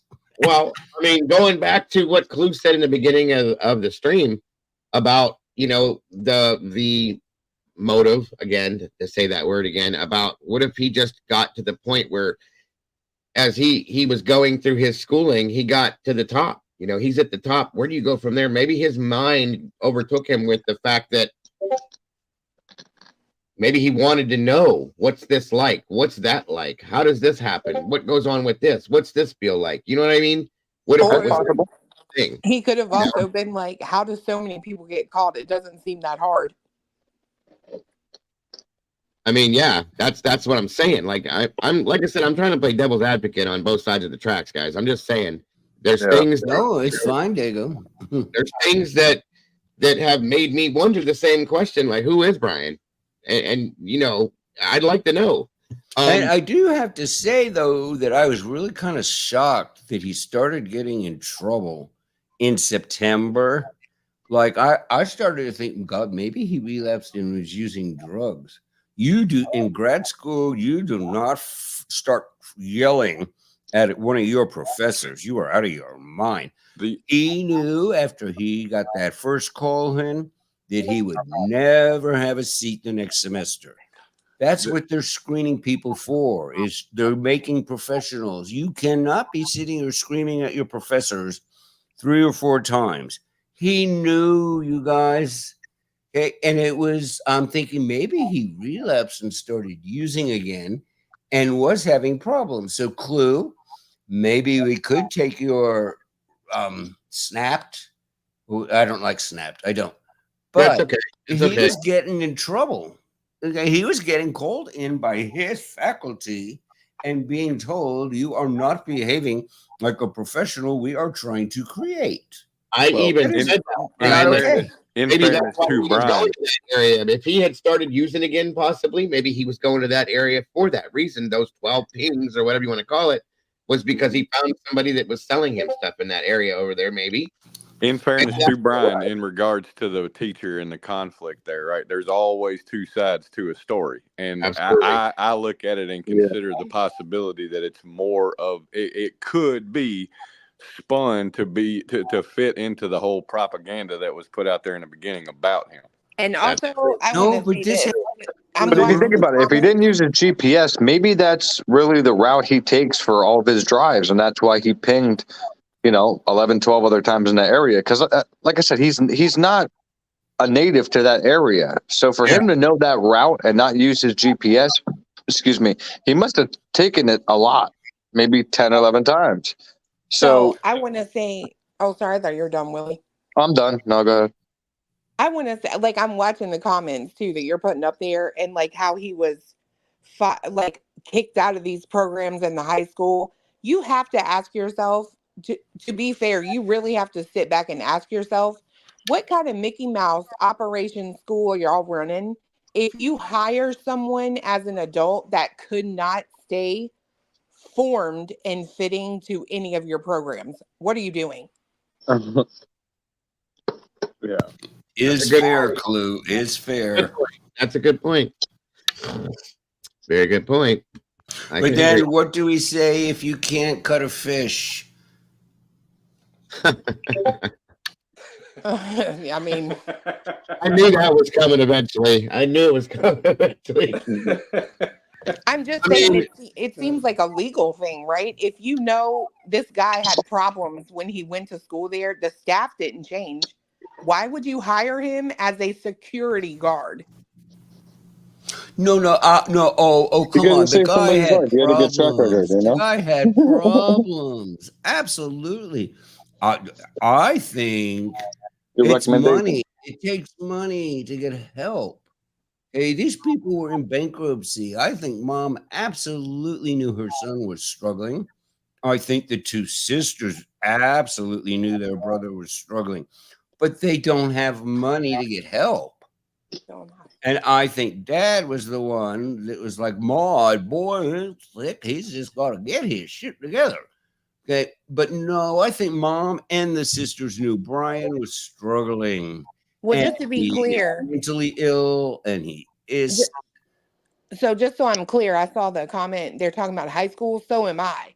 He gets kicked out of these programs in his high school, but then later his high school hires him to be a security guard. I know what you were meaning as far as like they knew him from high school. Was it the same high school? Yeah. Okay, that's what I wasn't sure of. Okay, that's kind of interesting. I see what you're saying. If he couldn't be handled doing this, and that, you're going to bring him in as a security guard to be in the. I see what you're saying. Yeah. But Clue, that's not accurate though. Okay, the records from his high school where he was great. He showed up. He was responsible. We like, which positions are you talking about to where he had trouble in? Because so that there's a lady who's come out and said that he was kicked out of one of the programs because he had a problem with other students, right? In high school, is what I'm talking about. And then Daniel said, wasn't his dad working with the school district? He was a janitor or something, right? Yeah, he was. Yeah, Rich Pasqua said his dad worked for the school system too. I didn't know his dad did. That's what I thought. Yeah. No, but he got stellar. What school was he? A janitor? As that little security guard guy. What position are you talking about, Clue?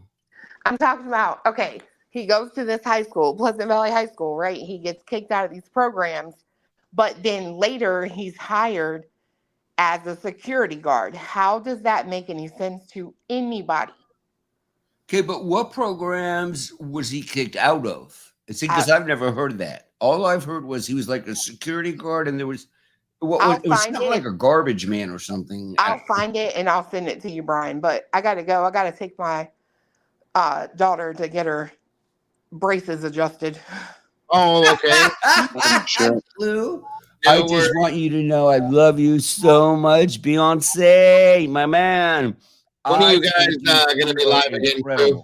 I think you two are. I don't know. I thought about going on tonight, but okay, there you go on tonight. I think if she goes live tonight, guys, make sure you tune in, check it out. And I'm going to try my damnedest to be over there tonight too. If you do, okay? Yeah. Okay.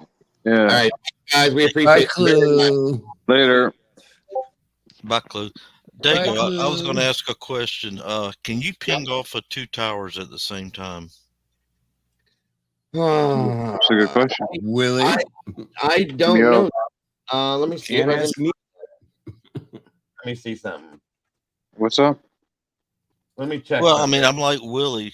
So far, we haven't seen a car tag. We haven't seen a picture of the driver.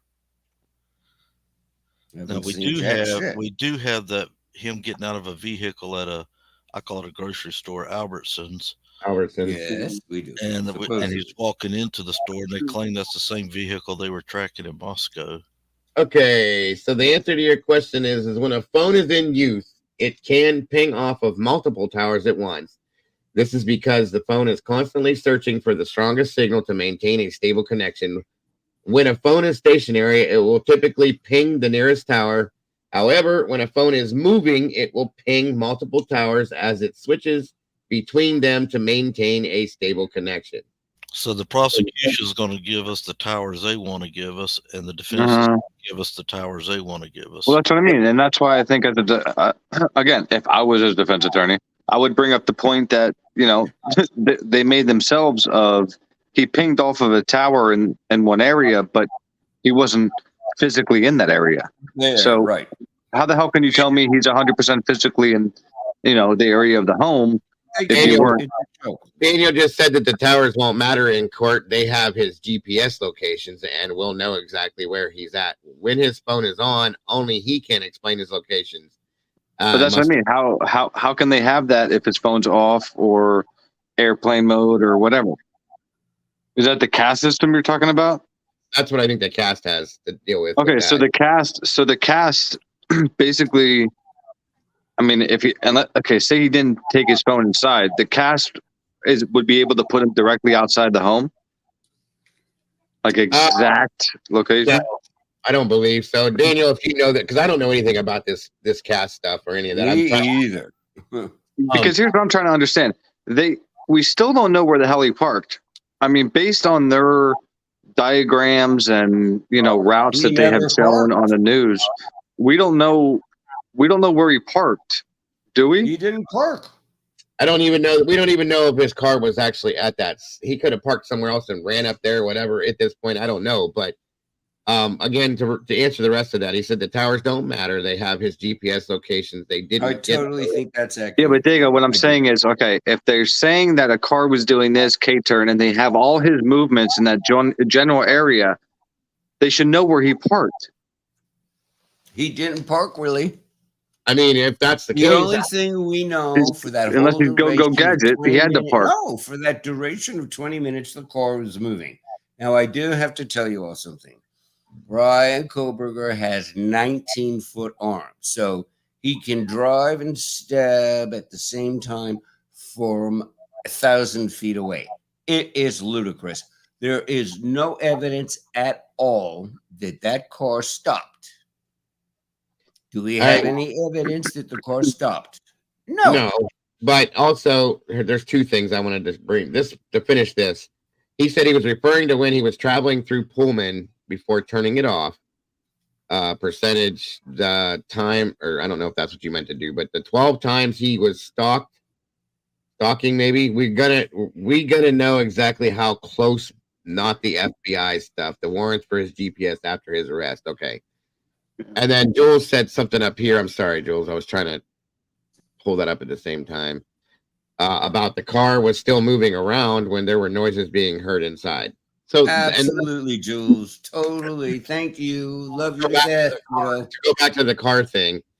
I don't understand the car thing myself, as far as if that car was the car in question, that unless they have something in for trial that they saw the car parked somewhere that hasn't come out yet. Maybe that's one of the big things. Okay. Or it wasn't even in that area and he walked or ran up there. And Willie, what makes you think the car stopped or parked or whatever? Well, no, I mean, again, this whole time I thought that he parked behind the home and ran into the slider and yada yada yada. See, I think the car may have gone behind there, looked in the windows, because we all know they can do that. And I think he saw in there that there were really bad boogeymen and they're stabbing. And he freaked out. Like, what exactly do you do, Willie? When you okay. So if he didn't park around the house and he was running up to the house and stuff, he would be on camera, right? At least running.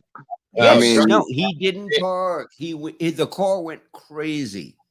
I think he went over there for pulling undercover on a Saturday night, and all of a sudden, all this crap is going down.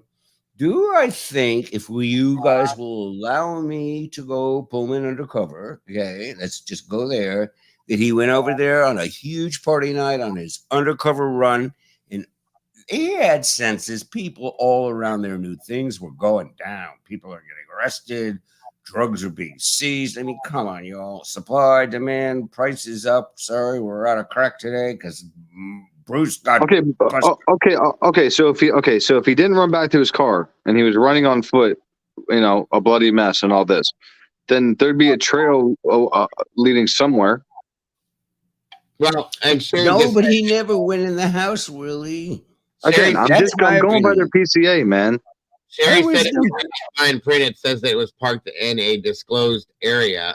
And then I was trying to read where to go. There's a camera facing the King and Queen Road intersection is going to show the car come through at 4:05 a.m. and leave later. So maybe they can't say it stopped, but know that it was in the area with one way in and one way out. And that's true. There's only one way in, one way out that direction. So yeah. But I don't know. Those are the things that But doesn't the Linda Lane footage show the car moving forever for that 20 minutes? I believe you're talking about the. Yeah. Okay. Yeah. The car is like very busy, very frantic for 20 minutes. And there wasn't going back to something you said, Brian, there wasn't a party that night at that house. It was the night before, remember? Yeah. Mm-hmm. But I don't believe that. But still. No, but I'm saying the car kept moving. Like from the stupid shit we saw with the little. Oh, okay. Stuff. I see what you're saying. No, and Brian, he says not doing 407 to 420. It's not seen. Oh, I'm sorry, guys. Okay, wait. So what is Drunk saying? He said between 407 to 420. It's not seen. Oh, okay. Okay, well, I see what you're saying. You don't see that car there. Okay. Yeah. Okay. So 420, car was seen and relentless speeding, and 417, he's in the act of the crime. Okay, no, that's helpful. Okay, that's helpful. That does not make sense. That's not possible. No, I'm just talking about. I didn't really pay a lot of attention to the Linda Lane. I just don't understand why they handcuff themselves like that with their PCA. Because, like I said, if I'm on a jury, I'm not believing 3 minutes he's doing all this without, and the only thing left behind is one latent shoe print. Get the hell out of here, man. Like. Wisdom, I never bought the party the night before. I absolutely never bought it. I'd look at all 11 of them and say, you guys explain this to me. Get me on board. It's hard to do that. It's real hard to I mean, I'm honestly. Salty said goes behind the Queen Road Apartments at 408 and then nothing until 420, right? Yeah, because I watched that I don't know how many times and still. And between that time zone, that's when all the bad things are happening. Right. And if anything at all in that camera. We're talking about 12 minutes? Yeah, I agree, Jules. We're talking about 12 minutes apart. Yeah, 12 minutes. But then remember, we also have TikTok activity at, was it 412? Sorry. Yeah, 412 was supposedly when she was on TikTok, right? So again, I'm trying to figure out the car. Did the car stop where someone could get out? So you guys are saying there was like 12 minutes where the car, we know for sure. So it would make more sense if there was a driver then. No, but do we know for sure the car stopped? That's the most important question. I have no idea. Right. Okay, that's the scary part. You can't be killing people and driving. So, yeah, did the car stop? If the car didn't stop, Brian didn't do it. Where's 407 to 419? 417 to 420, Trump. 417 to 420. That's your timeline. If you can make me believe that, I'll change my opinion on everything. 417 to 420. Wait. I'm losing you, Willie. No, I know what he's talking about. I know what he's saying. I know what he's saying too. But again, we have somebody alive at 412 posting. We have commotion and people, losing their lives at 417 based on the PCA. Again, I'm not making this shit up. Based on the PCA, and then at 420, he's on relentless speeding away. That's 3 minutes. Yeah, that's what he was talking about. Daniel, was the 417 thing. Hold on a minute. Let me pull this back up just to show. But then then somebody's still doing this to him until 425. I mean, Jesus Christ. I could never do math word problems. You're losing me. Did the car stop? Dude, I don't know. Nobody knows. That's the problem. We're not going to find any of that out. That's why there's no point in going back and forth on that part of it until we get to the trial, because we're never going to know that unless. And then he floated out of there, on his hoverboard, like Mary Poppins. Yeah, Mary McFly. Those are questions that has everybody on the fence with this. And Marty was like, "Here, use this." Well, again, and it should, because nobody can clean up after themselves as they're running out of a house that quick to make it and hit that camera that quick. I mean, it's just, again, especially where he parked. We still don't know where he parked. So whether it was behind the house, in front of the house, in the backyard, we don't know where the hell he parked. So we still have to take into account him getting from the backslider, because this is what they said in the PCA. He ran to the backslider. And remember, she said he was walking. She didn't say he was sprinting, running. She said he was walking. So that means he's not in too much of a hurry. So he walks out of the house, and then all of a sudden he just goes in a full-on sprint to his car, wherever that is, and then hits the camera on Walenta, or wherever, on Walenta at 420. That like what? Did he teleport? Did he levitate? Did he what? That's a good question. That's, like I said, that is one of the biggest things everybody has issues with. It's that timeline issue. Really? What is wrong with you? Nothing. But this is a question I would have in a jury, deliberation. You don't see Bryan Kohberger's wings. He flies. Yeah, he must, dude. I don't know, man. You don't see his wings? Again, if you really dig into the Darlie Routier case, like Riddler got me into the Darlie Routier case, that's the reason she's on death row, is because there was no trail leading out of the home, even though they found a bloody sock, like I said, a couple hundred yards away from the home. The reason she's in jail is because there was no blood trail out of the home.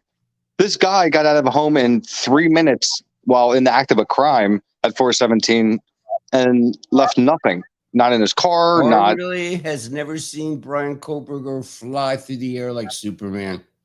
Who can find the video for Willie? Well, it doesn't exist. So love you, Willie. Love you, Willie. And do after the murders, clearly he did, which is why he drove an hour out of his way to get home so he could elude the investigation. Okay, I got you. Does anybody have? Oh shit! I had a question I've been trying to ask, and I can't remember what the hell it was for the life of me. What is ever? Just real quick here. Does anybody have any ideas as to why the prosecution was back at the house again? Today? Yesterday they were there. Were they in full-blown astronaut suits? Or I never saw them. Wow, I missed that. Because I thought it was a biohazard. And seems like people just keep going in and out. Yeah, I didn't see any of it. Just it was said that they were there again yesterday.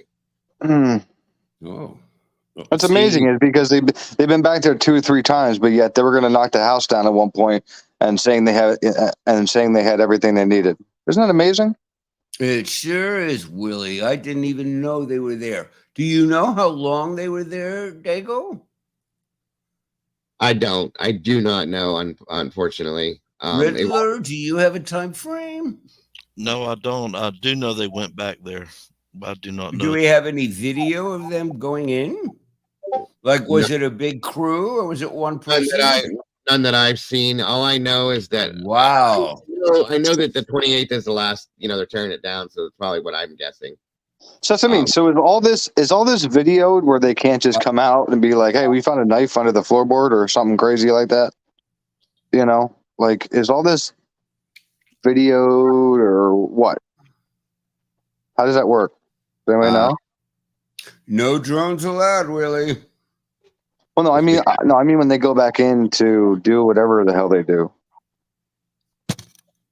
Like, because you haven't heard it, don't mean it's not there. We will find out if there's a trail. I think a lot of folks are going to be disappointed once trial comes. It's not about being disappointed. It's it's just they describe a lot of shit in that PCA. So to not describe any of that is just, it's like I said, compare this to the Long Island serial killer, and it is literally night and day. I mean, what I think. Drunk, what do you mean by disappointed? Drunk, what do you mean by disappointed? Like, that's confusing. I think he's referring to the people that may feel that Bryan is. No, if they have the shit on him and it's him, dude, listen, shoot him. Put him, yeah, absolutely. Well, my thought on that. What do you mean? What do you mean disappointed?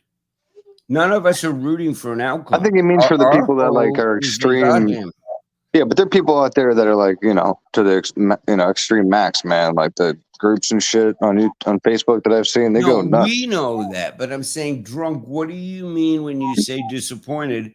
Because that to me makes it feel like you think we all are like saying he's innocent. There's no one here saying he's innocent. There's no one here saying he's guilty. All we do here is try to figure stuff out. So, Drunky, when you say disappointed, like, what are you saying to us? Because none of us think one way or the other. Real quick, that's my opinion. Mama Bear, I believe they removed the asbestos from the home. I'm not 100% sure. There was asbestos in there too? There was, but I'm not 100%. Don't ask me to clarify that. I've just been told that. Asbestos is only dangerous if you disturb it. Yeah. And he said the PCA doesn't need to be everything. They haven't released the 911 tape, and you can imagine what else they have. And I'm wondering, I've been saying this for weeks now, that there has to be something. Okay, something. I don't know if it's in regards to the video stuff, the digital stuff, or what, but there's got to be something that would make them so confident in this scenario on the prosecution side. Drunk, can I ask you flat out, do you think he did it or he didn't? Period. Simple question. Do you think Bryan K did this by himself? Just a question. You're talking to who? Drunk Turkey? Yes. Drunk Turkey. Do you think Bryan Kohberger is guilty? Taking out physical parts of the house. Yeah, that's what I'm saying. They've been like taking out a whole bunch of shit from the house, throwing stuff in back of pickup trucks, U-Hauls, no gloves on. I mean, this is all stuff that the jury's going to see. And like, I don't know how that's not like contamination to the max. No just mask, throwing shit in the back of. No booties, fucking up chain of custody on the front door. I get it was around the holiday period. Those red strips on the door, you guys, are supposed to be only one on there at a time. We are supposed to be able to see whoever's going to go in there, like sign, initial the red sheet, that red strip of tape. You are not supposed to have 17 chain of custody red little strips on a door to a murder scene. And it's all on tape. Global video saw this. The world watched these assholes empty the house, toss mattresses, walk in and out, forget to secure the backyard for 9 days, forget to take the people's cars for 8 days. Come on, you guys. You guys, it's not okay. It's just not okay. It's not going to go to court. It's going to get thrown out, and not like mistrial. I think what is going to happen is our little old judge, he's conservative. I think he is just going to accidentally end up like, I'm not admitting that. I'm not admitting that. I'm not admitting that. And then there's like nothing left to admit to the jury. He's going to be okay with the chain of custody thing on the door with 17 of them. We have video. The door was never locked. People are going in and out. Nobody's wearing booties. Can you imagine what ice on 17 gallons of blood does? I mean, it's so silly. It's silly. It's insulting. Yeah, I don't know, but like I said, then you got to add that on top of everybody that was summoned to the house before law enforcement, and I think, like I said, they're going to have a huge issue with that. As much as everybody thinks they're not, like they are. Sorry, Willie. Let me tell you this. This was incredible. This was night before last. Oh, shoot, I think it was Heather. She has pictures of the house with that cop car facing front and the the two cars behind the red Jeep. Willie, they were not there. It blew me away. It was Heather. Shoot, I wish I could remember what live I was on. Oh, shoot. Dago, do you know? The cars weren't there, Willie.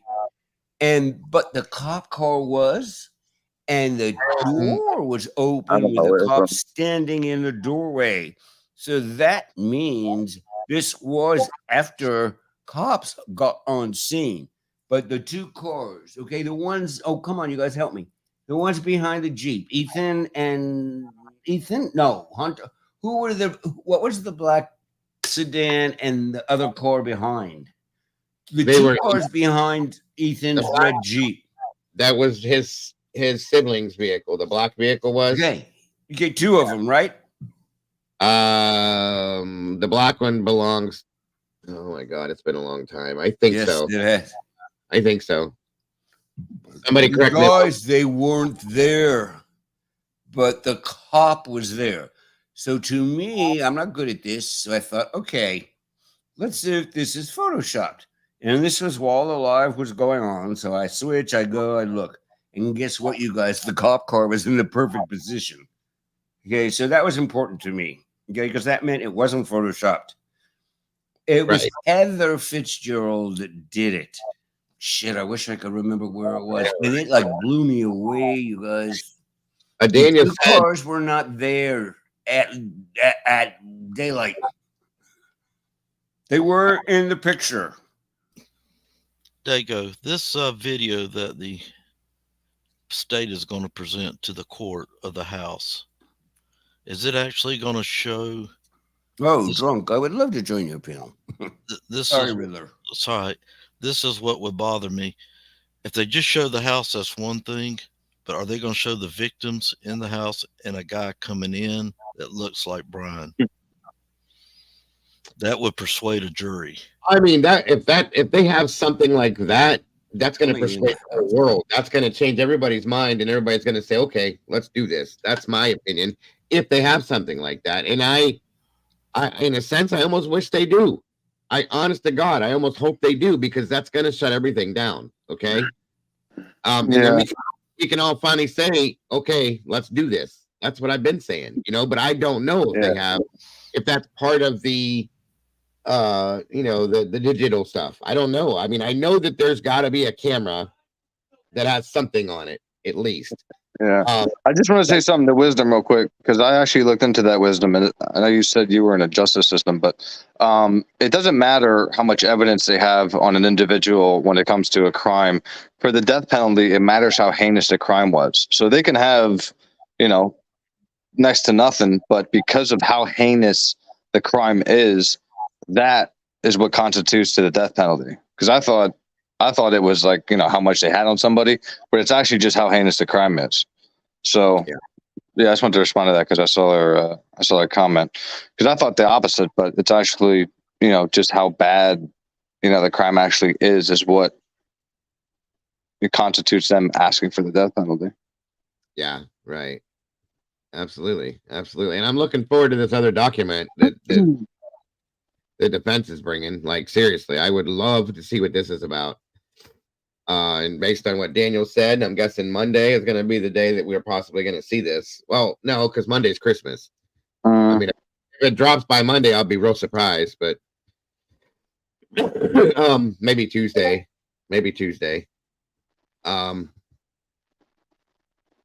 And that's a for sure, Daniel, that's coming that you know of, or what? Daniel said something about a defense is dropping something document wise. I don't know. Day or so, but Sherry or Wisdom said back to you, her belief is for life without would be death anyway, but for him they're going hard, right? I still think that's a tactic. I still think that the death penalty was put out as a tactic to try to force a plea on him, but oh yeah, but then think about that. Then they changed their law to they're going to shoot him, and he's still like, "I'm not pleading." Like, that's crazy. No, I don't think they would ever offer a plea. Okay, public sentiment would absolutely. Not a plea, but to try to force a confession, possibly, maybe is what I'm saying. That's just what I had an opinion about long ago, that they did that to try to force a confession, possibly. And you know what else hit me with all this nonsense when they came back last week? They handed them $1 million 4 days after this. That's a lot of money, and these are government employees. I think there was a lot of fraudulent double billing. Okay, in December, Dago, look it up.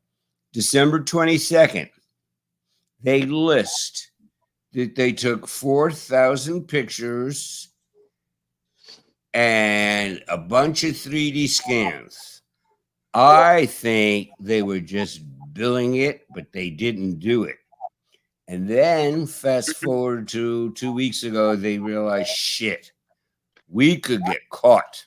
We better go back there and get some pictures.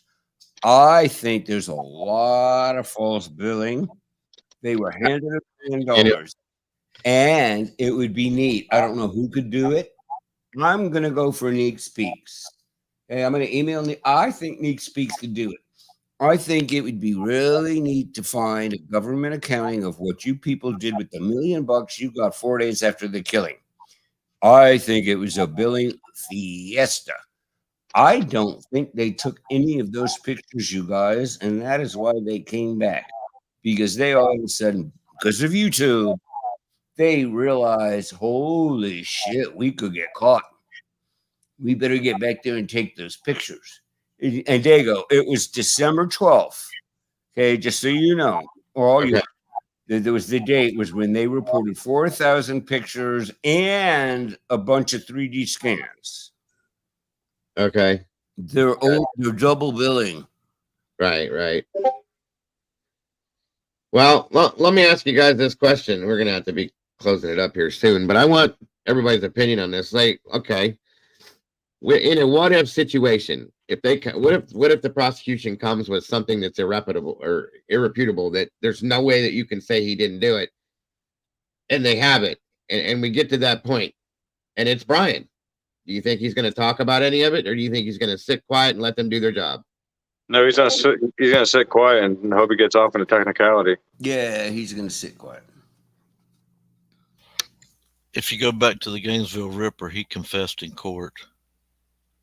He was overtly psychotic. Yeah, I mean, he was really he was very psychotic. He was hearing voices. Well, yeah, all these guys are their SKs. No, Bryan is not psychotic. Well, I didn't say Bryan was an SK. I'm thinking all them other guys that were SKs, Bundy, Rolling, BTK, all of them. What do you think, Dago? I don't think he's saying. I just think he'll let it ride the way it has, in my opinion. I think he'll let it ride and then go try for an appeal. Yeah, that's what I'm saying. I think he'll go. I think he'll be. Because you start off from the very beginning when the defense was not allowed to interview the two major witnesses. Right. Because, okay, you saw bushy eyebrows. What color were they? What color were his eyes? See, it's different questions coming from the defense. What color were his skin, for Christ's sakes? Yeah. I still can't get over that since, oh, God. Yeah, you'll get different questions from the defense than you are the state. I've been interviewed by both. It was like I was at a whole new scene. I mean, seriously, what's going to happen when the jury's talking to each other and they go, guys, we don't even know what color individual race and what race this individual she saw was. Well, I mean, what she may have gave it, we just don't see it in the PCA. Yeah, but why? Yeah, but why would they? Why would they describe like his eyebrows rather than his race? You know what I mean? And that's what just doesn't make sense to me about this whole PCA is like, people say, oh, they might have his blood, spit, semen at the scene, but they chose to put his touch DNA. I just can't get on board with that because, in my opinion, nobody's going to risk getting a warrant shot down because they didn't put they wanted to hold evidence close to themselves. Like that's absurd in my opinion. You're gonna, I said, look at the Long Island serial killer. They didn't have to put his Google searches in there as far as his sick shit that he did, but that's how detailed they got with him. You know what I mean? And that was only a year of them really truly following him. So I don't know. I just don't think that Bethany or Dylan really came home that night. And I think that drug-wise, Moscow PD has something on Dylan where Dylan couldn't argue all that little PCA codes, black and clad and everything else. But Bethany, I think Bethany from day one told them we were not at the house. We came back Sunday around 1. Okay. And I talk about exculpatory. That is a perjury charge for both Dylan and Payne. Where do you guys know? Where are their cars? Are there cars anywhere around anywhere? Everybody keeps telling me they don't have cars. 2 chicks don't have cars. Do they have cars? I don't know. I don't think that 2 of them did. Seriously? I don't think Dylan did have a vehicle that I know of, because she was always being picked up and dropped off, from what we understood, by her boyfriend and stuff like that. I could be wrong. But he lived in another place. Like, didn't he? And her friends, but I don't think that, because when they talked about the cars that were in the parking lot, I think they named everybody except for Bethany and Dylan. I think. Don't quote me. Can I ask Bethany's bedroom? What's directly above Bethany's bedroom? Is it a different room, or is it Kaylee and Maddie's room? Above Bethany's. I'm sorry, Ethan and Xana's room. Can you hear me? Yeah, I'm trying to think. Oh, the problem, Willie, is none of us have a clue. Yeah, but we should. Yeah, but we should if we know the layout of the house. But we don't. Well, you got the last above Ethan and talking about Ethan's room, where Ethan and Xana are at. What's above there? Yeah, I'm just trying. Well, that was the one. No. I'm trying to figure out what's above Bethany's room and what's above Dylan's room. Dylan's room above that room was Maddie's room, I believe, were above that Dylan's room. I'm not sure about Bethany's room. Wait, so Bethany's a roof, the first floor. Bethany's on the first floor to the left. Dylan was on the second floor, on the same level that right. Xana's on. Xana was on. Sorry. Bethany, the one he's asking about, is on the first floor to the left. To the right is like a storage room with the golf clubs. On the very first floor, yeah. When Right. you come in. But above Dylan is where stuff occurred. You're saying, correct? Above Dylan, yeah, that would be Maddie's room. So this happened right above her head? That's what I was under the understanding of, which is why I struggled to believe that she didn't hear anything. Yeah, because the stairway is right there by her room. Oh yeah, I know that, and that's what pisses me off. Is she would have heard the steps, and she would have heard so it would have been like bum bum bum bum bum, like a whole bunch of screaming, all kinds of shit, and then bum bum bum bum bum down the steps, and then like, why aren't you opening your door when you're hearing somebody come down the steps after that, and then seeing them walking towards, I guess if we're going this way, Ethan and Xana's room, and then immediately dialing 911 because you see somebody. At that point, he would still have his knife in his hand. Yeah, I don't know. It's just all crazy. It's crazy to try to imagine that scene. Hold on, guys. I want to address something real quick that I just caught onto the thing. I guess there's somebody else speaking under Shanae's account. I already sent that money back that was sent for whoever that is. There should be a refund coming back via that. I don't know how long it takes, but just so you know, I've never had issues with Shanae. I've always absolutely adored her, but I can only allow certain things to be said on here, and I allowed her to speak her mind. I wasn't being rude or mean or anything. So if that was taken the wrong way, my apologies, but I've never had any issues with that. But the refund was sent back. I whatever the issue was, I don't know, but I appreciate the thought, I guess you could say, and have a good day. Anyway, I'm sorry to interrupt. Go ahead. But didn't Dylan say she heard thought she heard someone playing with the dog upstairs?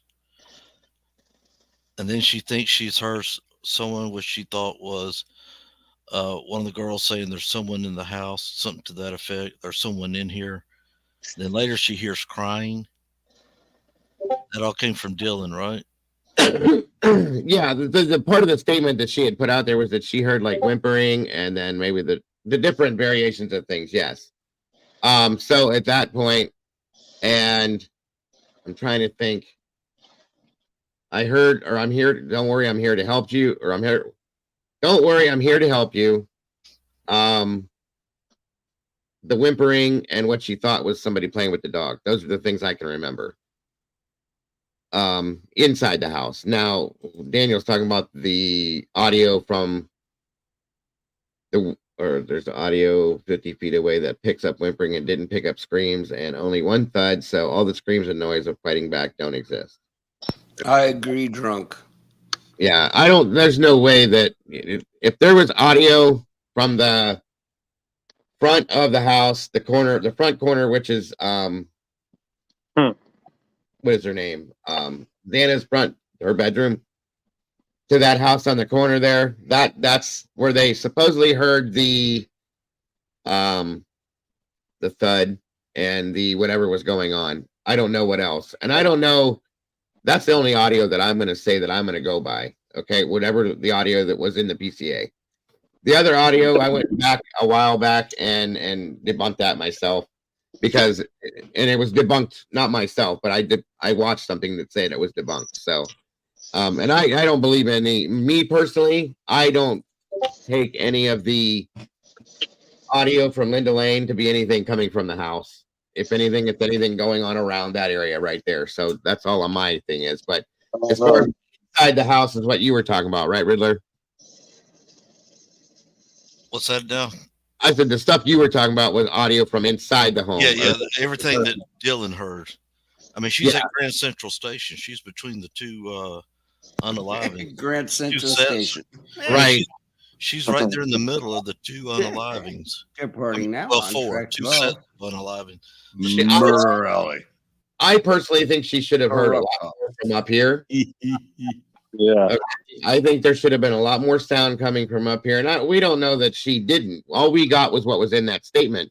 And it makes me but like I said, the craziest thing, after all that screaming, all that banging, all that everything, the third and last time she opened that door for who knows what reason, because at that point, all the screaming and banging's done, she opens it at the perfect time to get a look at this guy.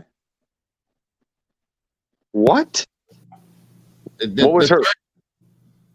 The third time the door Actually, opened. an interesting point, Willie. Say that again. Say that again, Willie.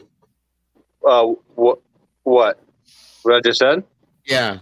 Yeah. I was saying, well, again, if she's hearing noises, she's hearing bangs, okay, she opens her door, then she opens her door again. What proned her to open the door the third time and basically out of all the minutes and seconds of all that going down, she opened it at a perfect time to see a glimpse of him. Right. To see the boogeyman. He wasn't obviously making any kind of crazy noise because at that point everybody was, I'm assuming, gone. Yeah, I've always wondered about the third time she opened the door myself. I questioned that because if you're scared, it almost sounded to me, and this is partly where my doubt came into play. It almost sounded to me as if she was looking to see if somebody was there or leaving or coming, if you know what I'm saying. It makes me wonder, was she looking for somebody in particular for a reason? Does that make sense?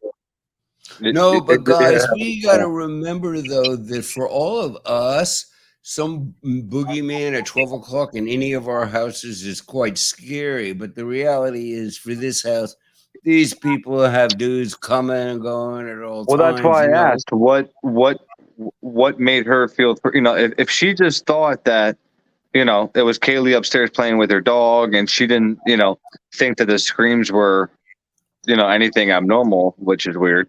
What made her feel threatened by this person leaving the home if he didn't have a knife and he was just wearing a COVID mask? It's desensitization, okay? Those guys were used to men leaving whenever people, whatever, okay? It's not like that's what I'm saying. Right, where we all live, a boogeyman at 4 o'clock in the morning would freak us out. These kids were used to that. So it kind of makes sense that she would not respond to it. Hold on, it's nothing out of the normal. And that was a huge party night. Okay. That was axe throwing. That was football. That was the last blowout before you have to go home to your parents. Carrie B. You can be as real as you want to be. You have a tiny portion of her statement. It's going to have lots more. You want to do. Okay. There's no reason to be rude. Okay. Nobody's got to be put to shame about it. I'm sick of seeing this shit. What happened? If you don't like what's said in here, then go somewhere else. Okay? Yeah, that's rude. I'm just saying, I'm tired of seeing. We're all just talking, Carrie. Okay? We're not saying anything. We're just chatting amongst ourselves to try to figure it out. So nobody's being ignorant. Nobody's saying anything. If you don't like what's being said, being rude. That's what's his name. Have a great day. Yes, Willie. That's what's his name because he came over in Dinky's the other night. Remember? His name. It is. That's Detective Lomback. But see, Yes, that's the it's reason ridiculous. why the defense wants to interview the two. Any of us been rude to each other? Any of us cheated each other with disrespect? We are having a conversation. No, it's one of Dickhead's arts, alt accounts or whatever it's called. It is. We are having a conversation. We are enjoying our conversation. We are learning things back and forth between each other. So that lady can go to hell. Go back to that channel.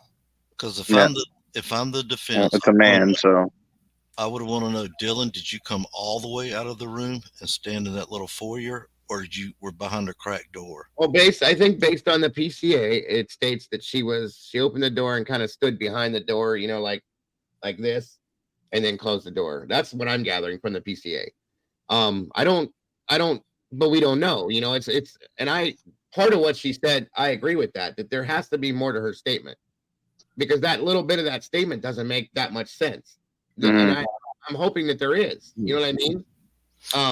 I think the good vibe sign would blind you because of its color, kind of.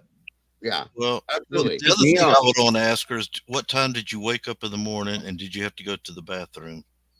And that's another question everybody has asked. The first thing that a lot of people do when they wake up in the morning is they get up, they go to the bathroom. The bathroom is right by Xana's bedroom, and that's a question everybody said. What's going on? You know what I mean? Did you not see this? Did you not understand? I mean, but then again, we've also been told that the door was closed to Xana's room, and they were in that room. But then we've also been told that Ethan was laying in the hallway right outside the room. So I mean, there's so many stories. Yes. That's what I don't like. But that's what I mean. Both scenarios make it like, okay, if she walked out and saw somebody in the hallway, she should have dialed 911 immediately. If she couldn't get into Xana's door because she wanted to get in for who knows whatever reason, it's not like, people don't sleep in on Sundays. But anyway, say she really wanted to get in and couldn't. First thing you think she would do is go upstairs, like I said, go upstairs and get help, and then come across Kaylee and Maddie, and then immediately dial 911. But instead, she calls somebody from outside the home to come help her get into somebody's room on a morning where most people are hungover. That's where it doesn't make any sense to me on why summon more people over if you could look throughout the house and see that obviously, something isn't right elsewhere. I would call friends over if I woke up and I saw my roommates chopped up. Okay, I would not want the police. I would not want ambulances. I can obviously tell they are deceased. What I need right now is friends. I am freaked out. I am scared. I don't know what to do. Okay, now, do I believe that with Dylan? No. Bethany, yes. But and then we've all seen all this shit with body cams. It's not like that house had a great relationship with MPD. Okay, so really, who you're gonna go? Oh, the Ghostbusters. Who you're gonna call? Please, I totally get that these kids do not want to call MPD. Now, Willie, I know you love law enforcement and all that crap and Dagos like that. And I'm sure Riddler is. I hate law enforcement. I hate them. The shit I went through in the 70s as a gay man with them abusing their powers with us is not okay. So we are in a different position. But Absolutely. I get not calling the cops. I am smart enough to know that you're dead, Willie. Riddler, I know you're chopped up and you're dead. Dago, I know you're dead. I know I don't need to call 911 to rescue you. You three are dead. Yeah, but I you need would now call is 911 though, friends. I would think. Who else would you No. call, Brian? No, I need friends. I can tell people in pieces are dead.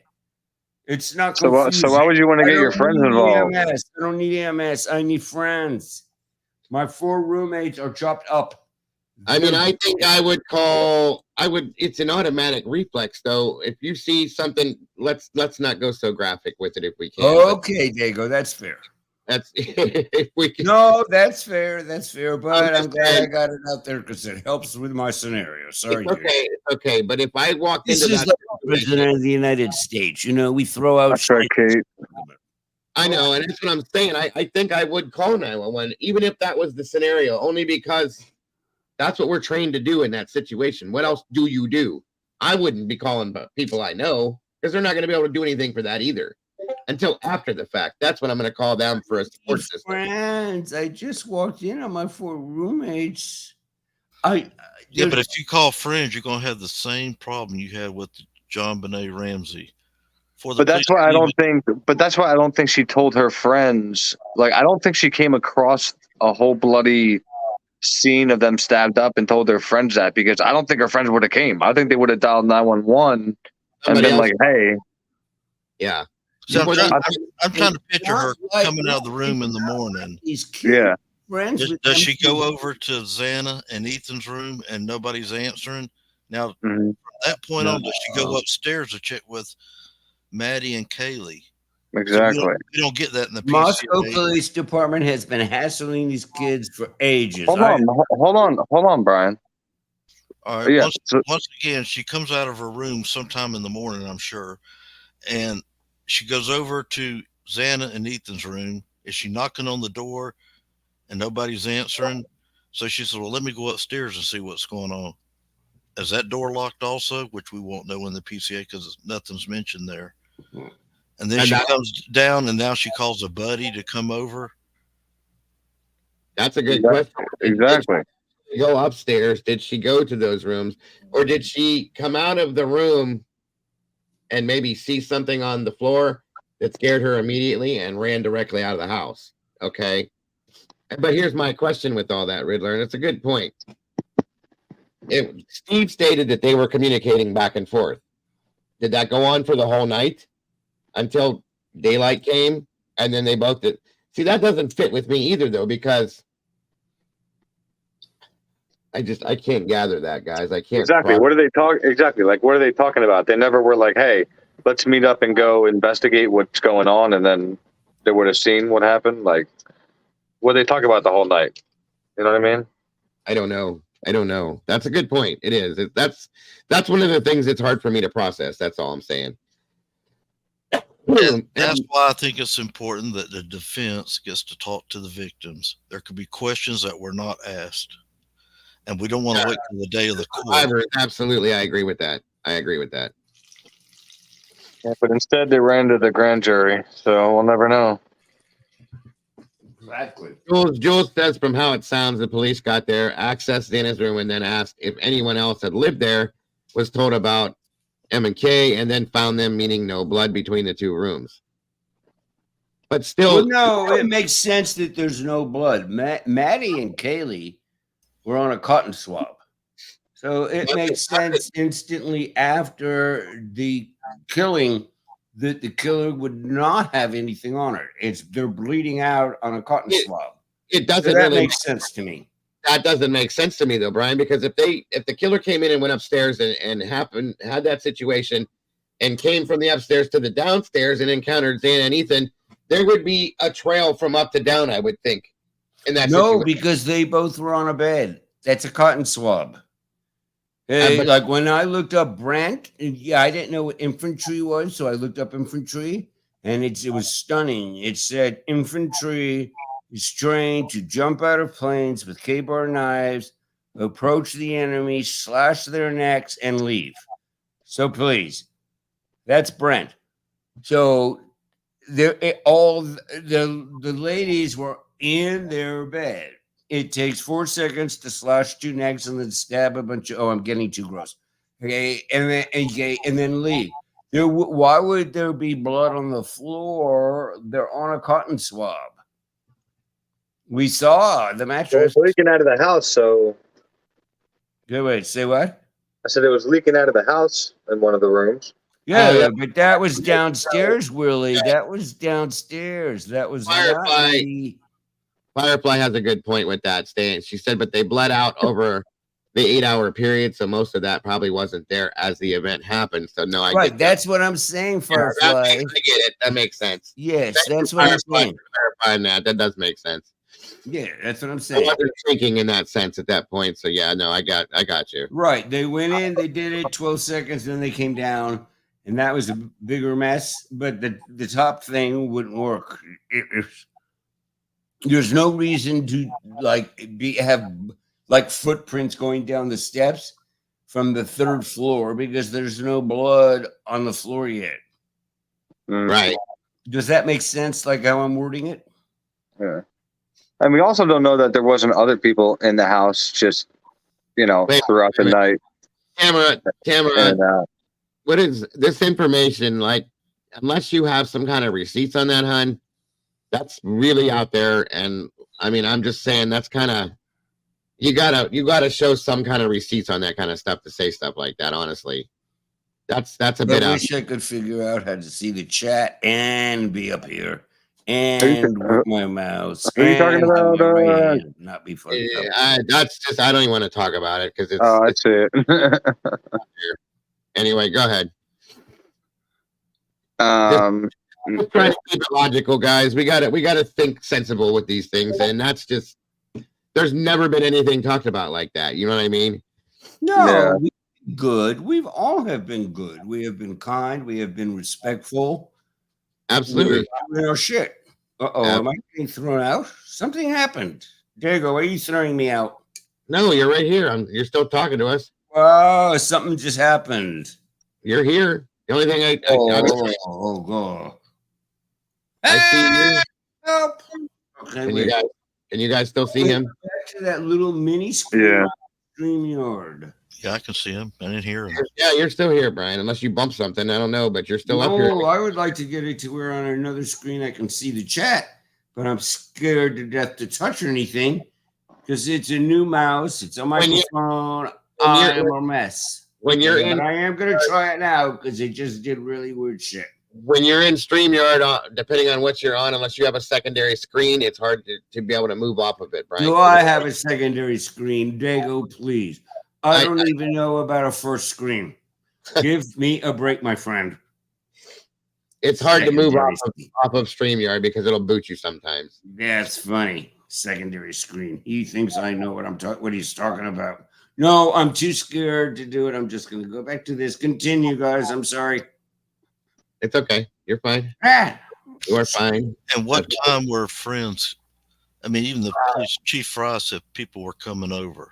Hold on a second. Whoever's backstage, can you show your face for like 3 seconds before I pull you up here?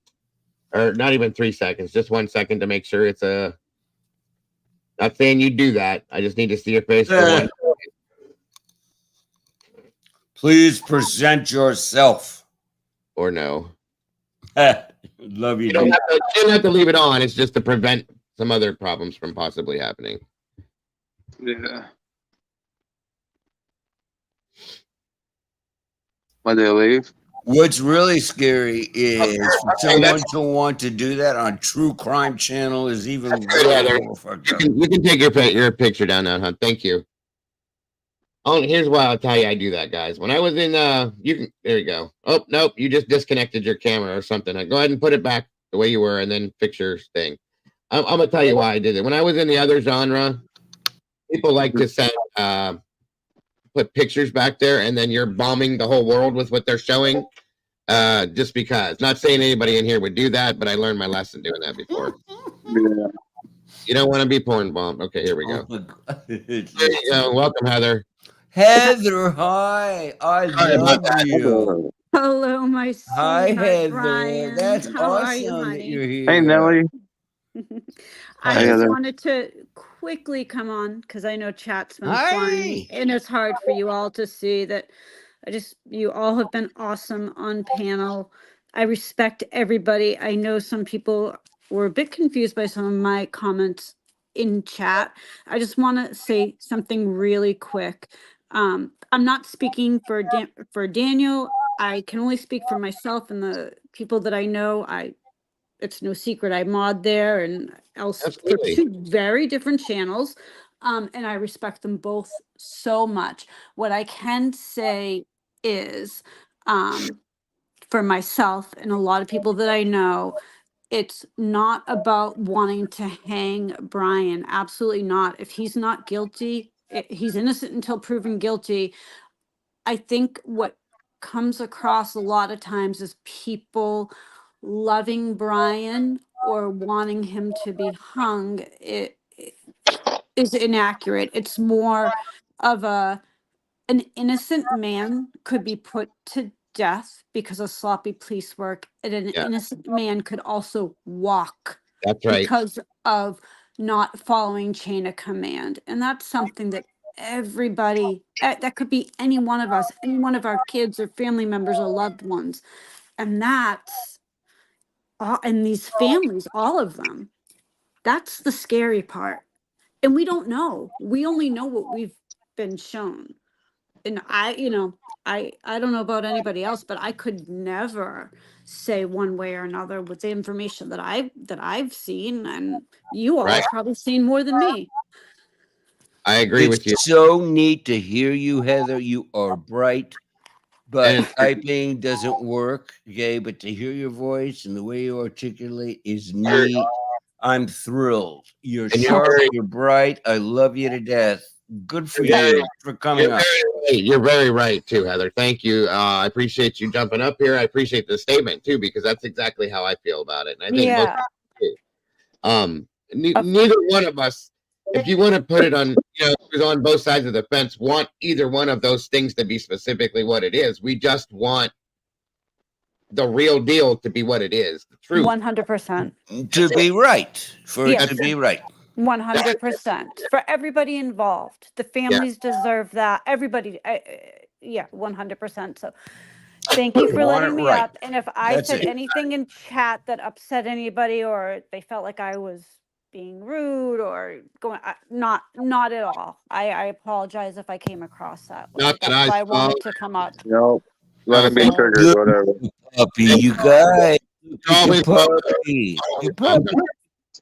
Right. Well, happy holidays to everybody. And again, thank you for letting me up, Dago. I appreciate it. Dear. Anytime. You're always welcome. All right. Thank you. All right. See y'all in chat. I'll go back. I was surprised at her voice. I expected her voice to be bigger. But look at her puppy. Her puppy is incredible. Excuse me. I'm sorry, guys. I was going to ask once again. Yes. What time did friends start coming over to that house? Was it after Hunter came over? Exactly, Jesse. Or they coming over before then? I don't think, I'm trying to remember the exact time that it started, but I believe that it was simultaneously that when it was, from what I understand, that people were coming along with Hunter. You know what I'm saying? Like together, they did it together. Okay. I don't know for a fact. And the timeline, I think it was like, what did we hear? 10 or 10:30 or something like that. Maybe. I don't think there's a way to prove that at this point. That's the other problem. But what time was the 911 call placed? 11:52, I think it was. And then, 11:56. And then the response time was 11:58. Hey guys, Heather, who just came up last night, she has pictures.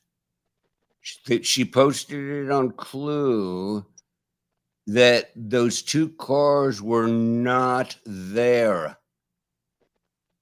It was weird. The lady that just came up posted pictures last night on Clues Live. Go look at them. Okay. Will do. I will do that. Absolutely, Greg. No worries. They weren't there, Dago. The two back cars were not there, but the police car was already there, and the police dude was in the doorway. It was like, whoa. Hold on a minute. Let me see. But Dago, I gotta drop down, buddy. But it's been a pleasure as always. Yeah, I'm gonna be bringing it down. I love my Willie. Bye, Willie. Brian, Bye, I'll Willie. probably see you guys later on. All right, Yes, buddy. It's been fun. All right, Willie. Take care, buddy. All right, see you guys. See you, chat. Much appreciated, sir. Always a good time. Hold on a minute here. Where's that? It was unreal, and I didn't believe it. So then I was like, okay, I'm gonna go look for other pictures, on the news. And the thing that was freaky was the cop car was that place. It was backed in, perfectly parked, headlights facing forward, and it was like, oh my God. And this was from last night? Yeah, I think it was Clue.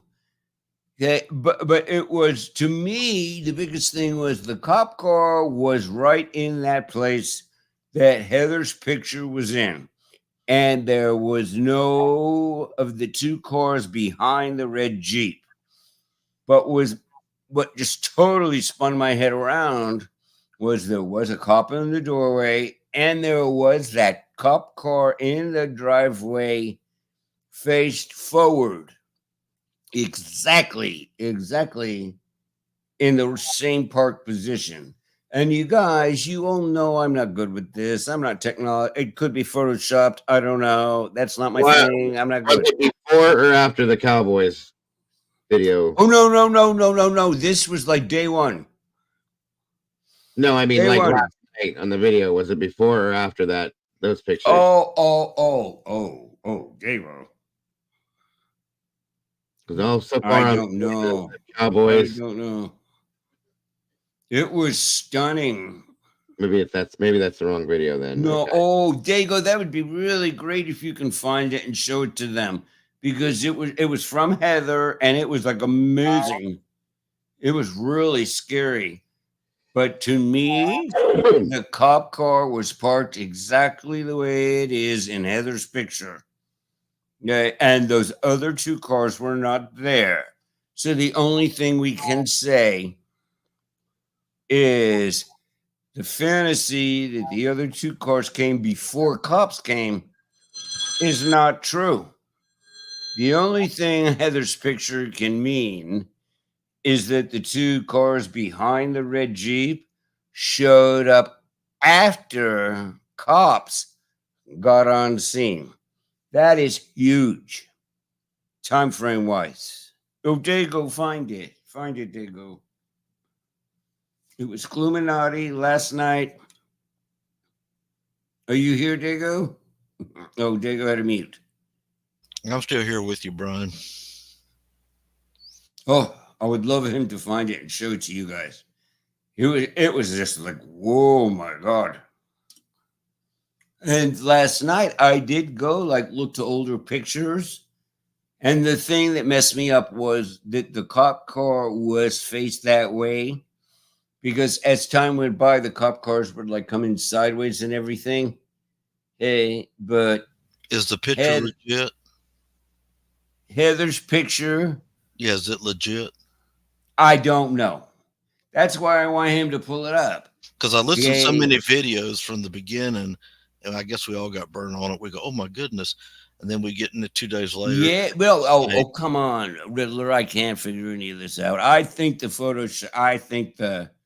CCCTV from Corner Club was totally photoshopped.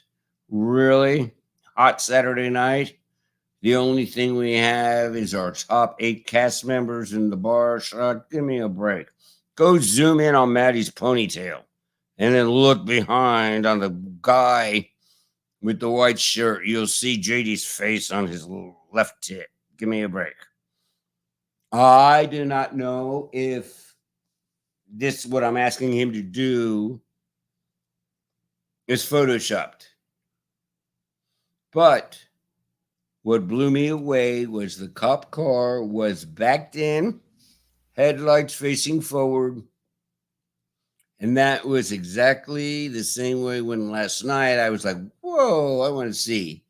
That was exactly how that cop car was placed. And in her picture, those two cars are not there, Riddler.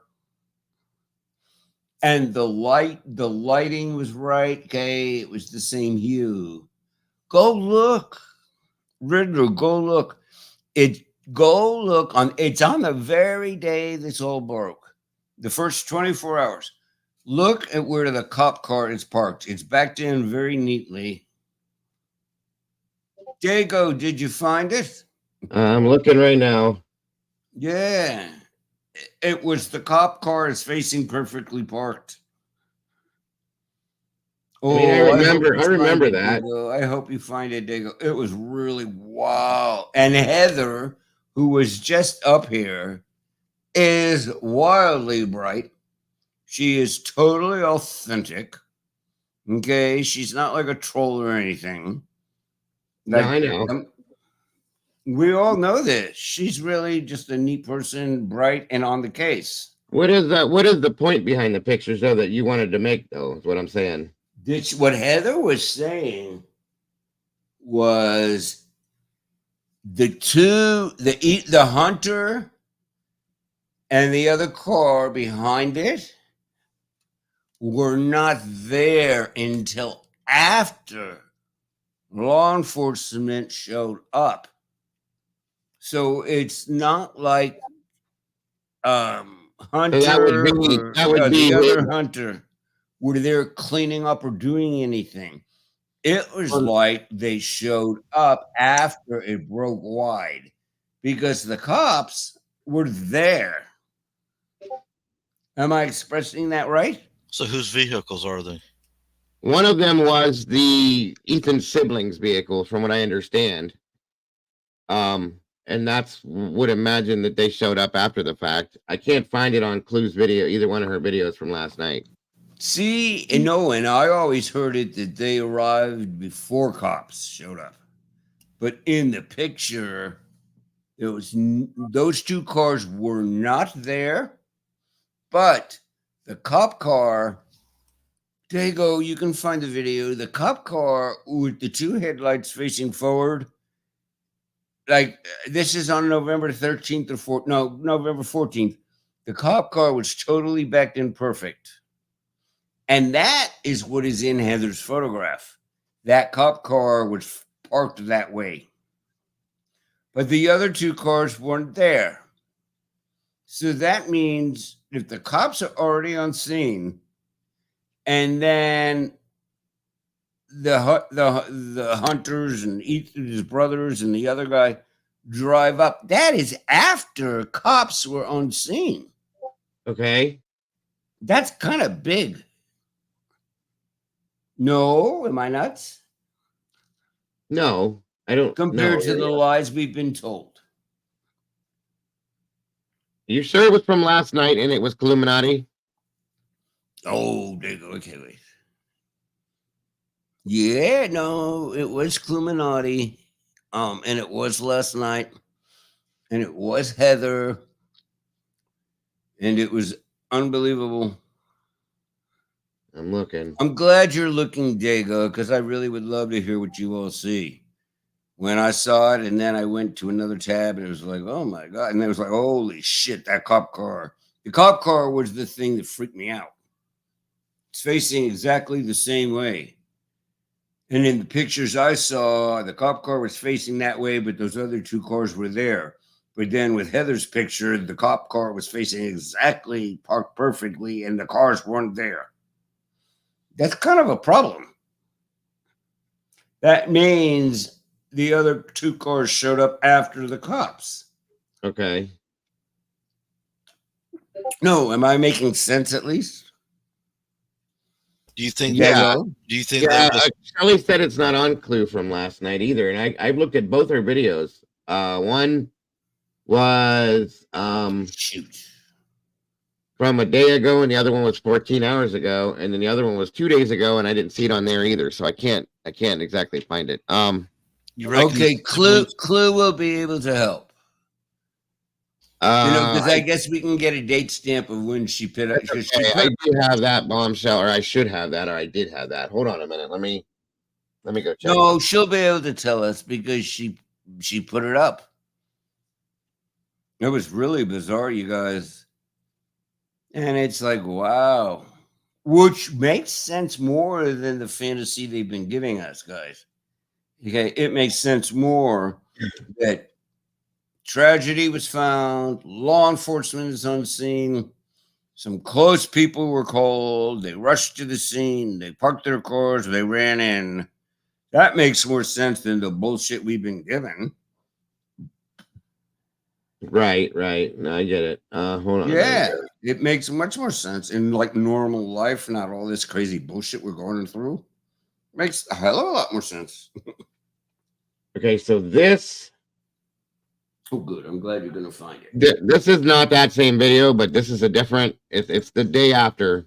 Yeah, no. That's the time frame this was. Okay, this is the 14th, okay. And it's hard to see, but if you look over here, you see this. Those are the vehicles there. There's CSI unit right there, I believe. This is only one. I can look for more. Salty said, I thought it was Thought Riot. Okay, hold on. I love Thought Riot. Okay, so hold on a minute. I was just trying to pull up the different stuff that I have. And anyone who's not subscribed to Thought Riot, you need to subscribe. They're really solid. They're good. They're bright. They're interesting. They're sharp. Let me see if it's this one. Oh, yeah, I've checked them out too. Didn't you think they were great? Yeah, it's a pretty good show. Definitely. Not as crazy addicted as me. I'm addicted. And I am telling you, Dago, just devastated that Get a Clue is done. That is bad. He closed down his channel. He closed down his posts. Oh, did he really? I didn't know that. Yeah, no, he absolutely is done. Why? Everything he did is offline. He pulled all his shit off. He has closed off his posts, and he was utterly brilliant. Why did he have shut down? issues? Of course he does. But man, how sad, because he was an asset. It's all gone, you guys. It's Why did he all shut gone. down? Do you know why?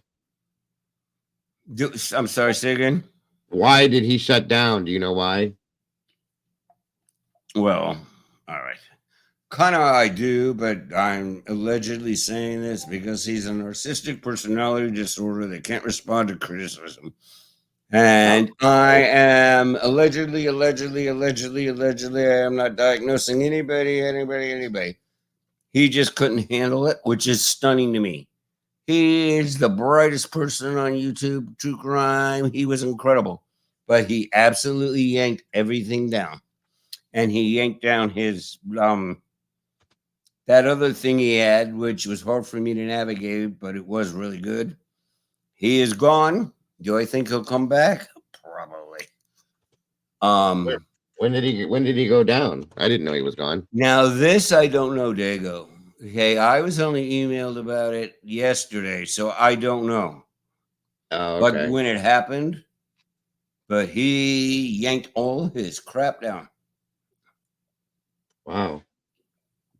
Did not know. Oh, come on, you guys. That's sad. He was brilliant. He's brilliant. I would love to know what he did for a living. I would. If his IQ was tested, he would come out in the top 2%.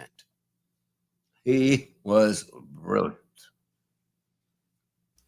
But you know, Heather brought up a good point about we just want the truth. We want it done professionally, correct? Absolutely. Send it to the jury, then we can make our decision from there. But from day one, you had an inexperienced, in my opinion, detective on the case, lead detective. He had about 2 or 3 years as a patrolman and not even a year as a detective. Yeah, I can agree with that one. He shouldn't have been on this. And how did they get the time mixed up? And it took a daughter or a sister of one of the months. Took a sister of one of the victims to get the time correct. Why is she doing their job? Because they don't do it. They're not doing it. I can agree with you on that, buddy. That's where I get upset, because we pay taxes, and our taxes pay their taxes, and we expect better than this. I know it's a small town, and I know they needed help on this. I got no problem with that. Even the big cities calling for help. Are you talking about this picture, Brian? Okay, wait. No, we need to see if the cop car is off to the right. Parked back in, perfectly, headlights facing us. But we're not going to be able to see it because this is later. I know it's over there because I've seen this picture 1,001 times, but there is one sitting over here to the right.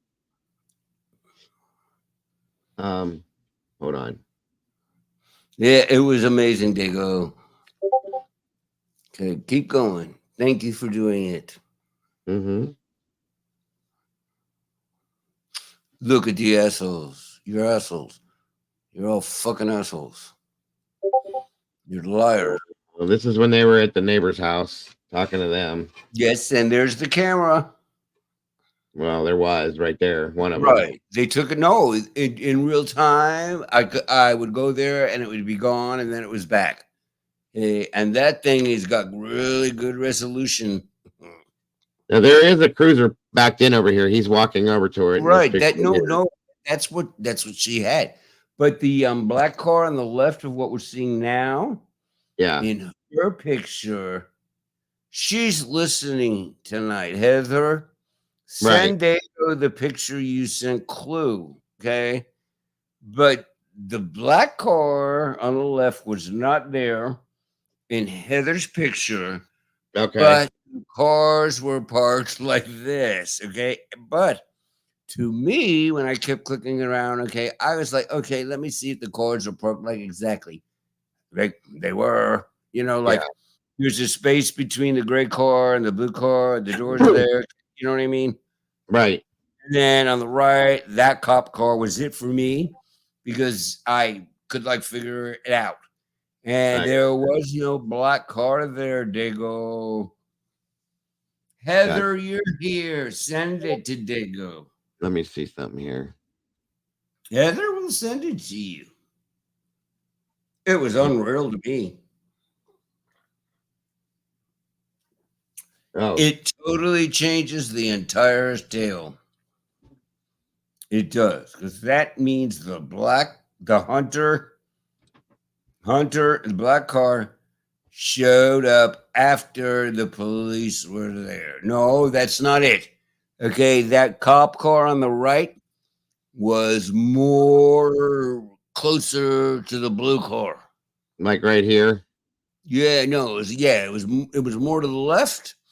And it was totally even with the blue car, the Range Rover, the gray thing. It was perfectly parked. That's later or something. Shift change. Right. No problem. It was far. It was up. It was right next to, identical to the three cars. Hey, wait. Oh, shoot. I thought we could see. Oh, go away, lady. Go away, you fraud. Nope. Not yet. Okay. Nope. We can't do it yet.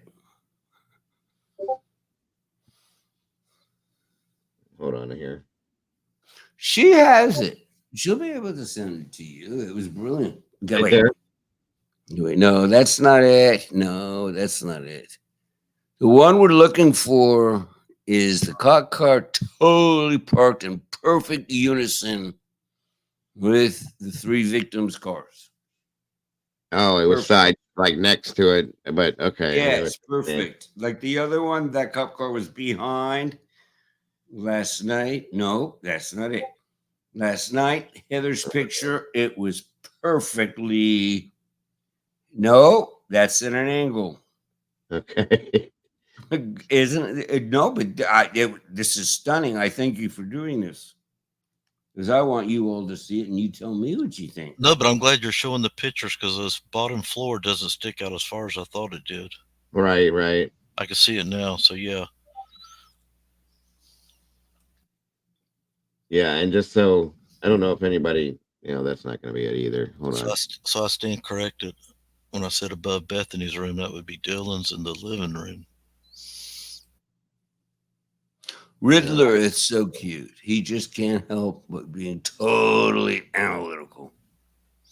That's a Riddler. Okay? He's right-brained. He's logical. Stop and think about it. If you're the prosecution, you want dirt farmers who live outside of Moscow, but yet have no internet, but live within the judicial circuit to be on the jury.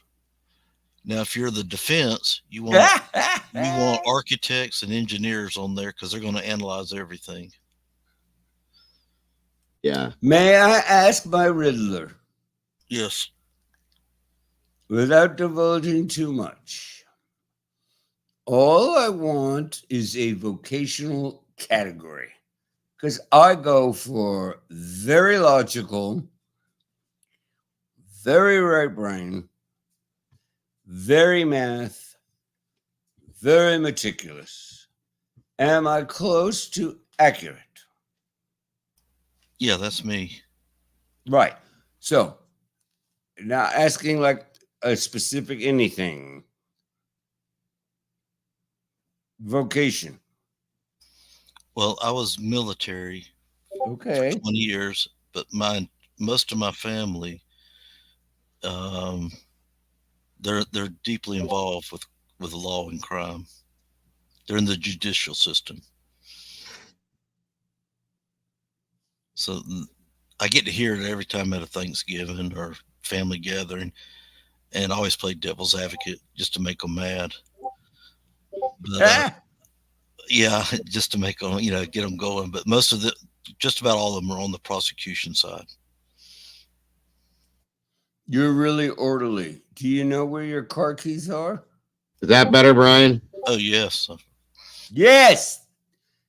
There you go. Yes, that's it. Right there. See the cop car on the right? No, that's not it. The cop car is further up. God darn it. I was excited. No. That cop car is too far back. It was perfectly aligned with the blue car forward on Heather's picture. Heather, you here. You have the picture. Send it to Dago. It was really weird. There's so many. Riddler, back to you, my friend. Love you to death. Mm-hmm. So you're just really calm and you're chill, right? Yeah, most of the time, yeah. I get excited during a football game, but. Do you have a place for your car keys? Oh, yes. Everything's got a place, purpose and place. Do you, the minute you eat, do you wash the dishes? Yes. Instant. That wasn't it, right? No, because the other two are missing. No, right. Well, no way, but that might be it. Can we blow that up? That might be what she sent. Because that kind of looks like the cop car on the far right. Yes or no? Wow. It is. That's as big as I can get it. That came from Tanya's channel. Wow. Okay. No. That looks like it. Can you tell the date and the time of this? I don't know because this No, that is what she did last night because the cop car for me was the big deal. That is where the cop car was. Do you know when this was taken? Because look, go to the left. Hunter's car is not there yet, but there is a cop car there already. Why would a cop car be there? And why? And the door is open, and there is a cop in the doorway. Tell me, you guys, why would a cop car be there? This was after law enforcement knew something was wrong there. But where's Hunter's car? That was the last. Yeah, you're right. That's after. No, but where is Hunter's car? Hunter's car is not there. So that has to change the entire thing. That they called Hunter, he ran over there. Where is Hunter's call?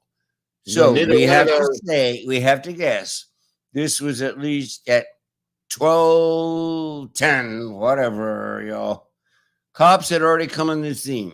The door's open. Cops are standing in the doorway. Cop cars right over there to the right. It is all breaking down. Hunter's car is not there yet. Well, the That Jeep is what gone. was so huge to me. It was like, the Jeep is gone too. Oh, there you go. I didn't even see that. Oh my God. Oh. So I don't know. Oh my God, I didn't even see the Jeep. The Jeep is There's gone. cars over here still. But this picture is being used to do the tour. So I don't know if this was something that was overlaid at the fact. This isn't a live picture. This is Tanya had this on her channel. Okay, but why would we have a cop in front of the house? Well, to guard the house so that everybody stayed away No, from it. no. Let's pretend like this was a year before the killing. What I'm asking you, to me, how this all registers to me, is there is a cop car there. That has to mean that they are already there in the murder scene. Yeah. Okay. You just educated me that the red Jeep is gone. Right. The black car is not gone. But the Right. cops are already there. We have a problem here. And the crime Jeep is up too in the background, if you see it there. Yeah. But Right. then tomorrow, on their time frame, the cars are there, the crime scene is up. What does this mean to you guys? Because that is a brilliant picture. No, the But window's there, help Nelly. me. Help The me. window's still there. You just can't see it, hon. It's faded out real bad. It's right here. Hi, Nelly. I can't see the chat. Hi, Nelly, my love. See the window right here? Oh, That's the only other window there was. On this. Okay, wait. So now you guys, does that mean this is all photoshopped? I don't. No, Dago, you're right. Look at the windows. It's all wrong. Well, hang on a That's minute. totally not wrong. No, there's no window on the third floor. Oh, God. There's a window here and over here. That's which is the same windows. Hold on. Let me go to another. See, look. Wow, that sucks. Look, there's the same. Damn it. Hold on a minute. Let me get to the house again. Are they going to show the top half of it now? Damn it. Hold on. What the hell? Every time I want to look at one specific, there it is. See, there's only a window there and there. They're still there in that picture. And then the three up top on the top floor. That window just has a white shade drawn down. In its Right. And that was faded back a ways. It was hard to see it because of the lighting, but it's there. Oh, I didn't remember that the second floor windows were so far apart. Okay, so you guys are good at this. So basically right now you're not doing Photoshop. No. Okay, so now what do we do? Now we have a problem. We have law enforcement on the scene. We have the fantasy that the hunters and all that shit came over and ran over there. But now picture-wise, they're not there when cops are already there. So help me. I mean, I just think that they showed up after the fact. That one did, but Hunter, I don't think Hunter Johnson drove there. I think he ran there because he doesn't live that far away. But then who drove away the black SUV after the cops Maisie, were there? Are you allowed to leave? Either Maisie or Hunter Chapin who showed up. Excuse me, officer, I'm taking off. I gotta go get dinner. Bye. Don't worry about it. There's only 4 dead kids in there, but you're gonna let me drive my car off. Dago, do we know if they fingerprint? I might have already asked you this, but do we know if they fingerprinted the cars in that parking lot? I imagine they would have. That's why I think it took them so long to tell them. They had to break down each car. Because it took them a while. If you remember, they didn't tow those vehicles like immediately. It took a little while. Let me see. Okay, so there's that picture there. All right, and this is from, oh shit, this is an old picture. Or this was posted 6 hours ago from Good Morning America. But anyway, now so that yellow tape right there, Yeah. I don't know what date that is. At first, it was just the house property that was taken. well, and the then day of the murders, all of these vehicles were here. Okay. right. And I do believe that all of these actually, yeah, Kaylee's vehicle was behind this police cruiser. But I mean, the yellow tape just went around the property. It was later they extended that tape to that To the part. back here, back there, where see where my arrow is back here. Yeah, that's when they did It's that. wild. The red Jeep and the black car were not there in the other picture, though. Wow. Well, Because the cops were already there. So that means someone's showing up after law enforcement. What like I don't know if what I'm saying though is like they showed up when all this happened. Okay, and then Hoppy says go back. Go back where, Hoppy? To what?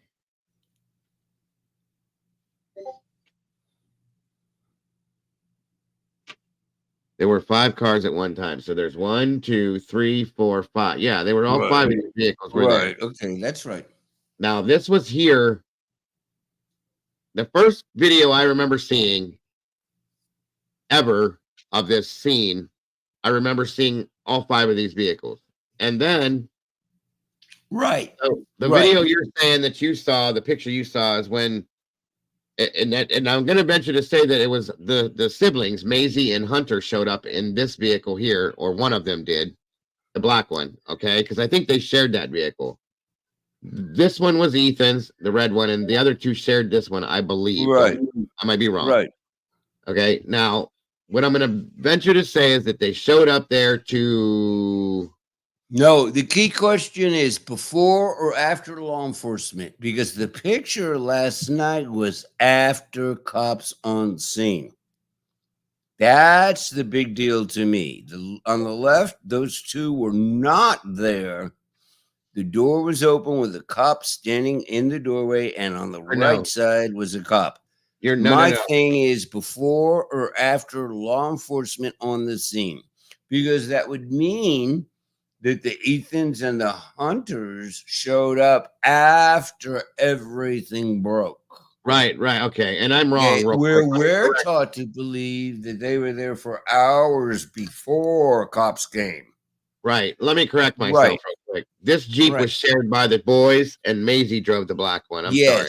Right. Sorry about that. But and yes, Julie, but Ethan had the Jeep that night. Yeah, because the Jeep was parked there, and then this showed up, and then it left. So I'm gonna venture to say that Maisie and Hunter left together after they came to the scene and all the. So cops are going to let me drive away from a quad murder scene? I'm going to go run around for a little bit. I've got to go get a hamburger. Okay, FBI. Are you seriously thinking you're going to let me go? I don't know if they went, maybe they went to the police station to do a statement or whatever. Okay. I don't know. I don't know. Okay, no, that's good. That's comforting. And they were there. Okay, this was no, but would you let people drive their car? Why wouldn't you take them in the back of your car? They may have showed up after the fact, though, Brian. That's what I'm saying. We didn't get any. No, pictures. That's what I'm saying, and that's not what we've been told. No, I know. What I'm saying though is we didn't get any pictures of this until everything had gone down, and when everything had gone down, they were there. Okay, they had showed up, probably right around the same time that they were probably contacted around the same time that Hunter Johnson was contacted. I'm going to venture to say. they showed up, they were there, and then they left. Maybe that's how the pictures were released. But I don't know exactly how that went down, so I can't say that for a fact. Right, I don't either. This blue car is Vanna's car. The one behind the cruiser was Kaylee's. The white one is Maddie's, I believe. And then this was Ethan and Hunter's to share. That was Maisie's vehicle. And then, well, yeah, everybody else is talking about something else. But oh, Diego, that is how it works in chat. Nobody listens to us on panel. They all get into their own thing. I do that when you're on everywhere. I do that everywhere. I get into my own little chat world. It's fine. Dylan's boyfriend drove a black. No, I thought he had a pickup truck, Vicky, like a big black pickup. I thought, but I'm going to try to open another window. If I get disconnected, I am coming back. It's too much fun. I hope I don't get disconnected. However, there are no guarantees. This right hand is a retard. Okay, here I go. Yeah, no, you're right, Pickle. That's what I had said earlier. That I don't believe that Dylan had an ego. I don't think Bethany, or maybe that was Bethany's car, that white one. I get confused on that all the time. Either way, I don't know. Yeah, I can't find the exact. No, that was when they were towing the cars. That was after the fact, way after the fact.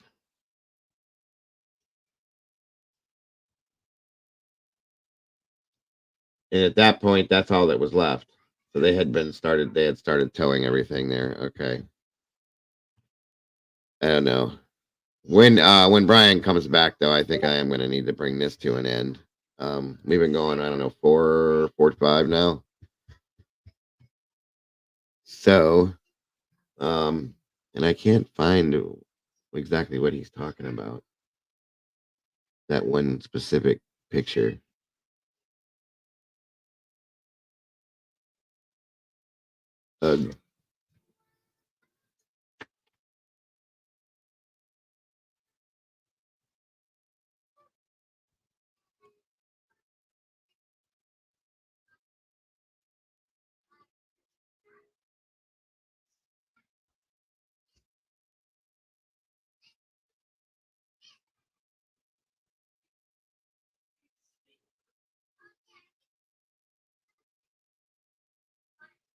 Okay. That was weird.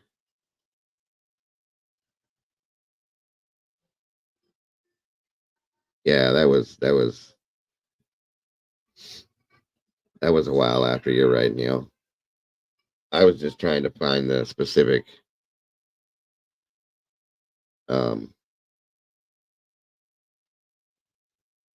that specific day. I'm sure there's multiple pictures like that, but who knows?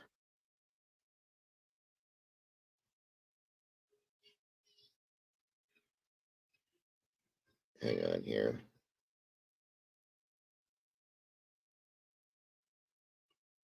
Hold on here.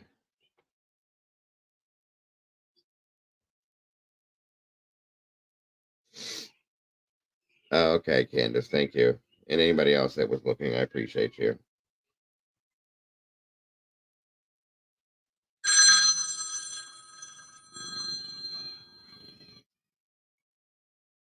Yoy, stop that. Let me see something here.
You still there, Brian? I'm here with you, but I don't know. He bounced off. I think he's looking for a specific picture. I'm clicking around on another website. I'm here, but I need a minute. I hope. Dago, am I here? Yeah, you're here. You're here. You're fine. Cool. I also peeked into photos on trail cams behind this house. Where did you find those at, Paladin?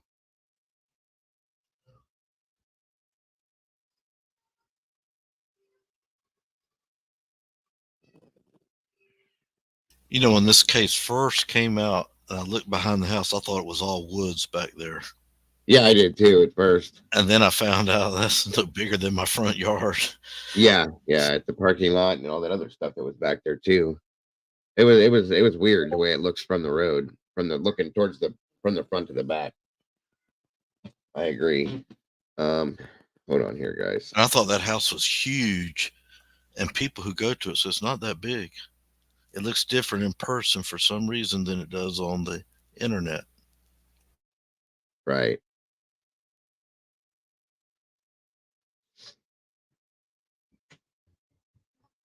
Absolutely.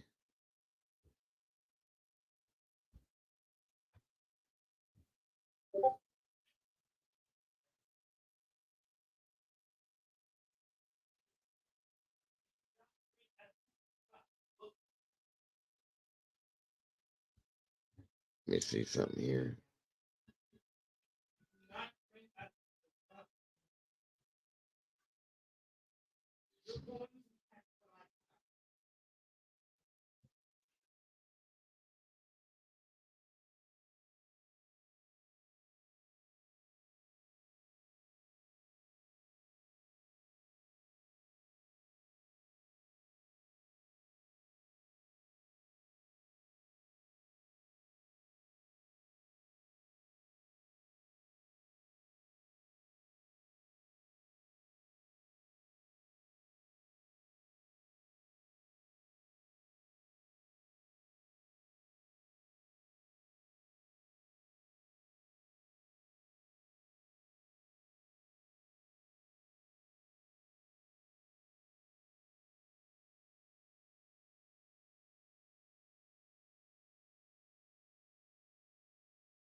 Bodega, are you going to have a white Christmas?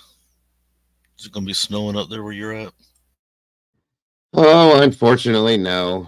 It's supposed to be. Let me think. It's supposed to be 55, which is definitely not Christmas weather for me. I look forward to. I've always said, like Christmas on or snow on Christmas Eve and snow on Christmas Day, and then I'm good. You can take it back for that, but we're not going to have it. So yeah, we're not. Well, I'm in Florida naturally. We usually don't. Right. It's going to be 70 and raining, but we did have one Christmas where it snowed and it paralyzed the whole city.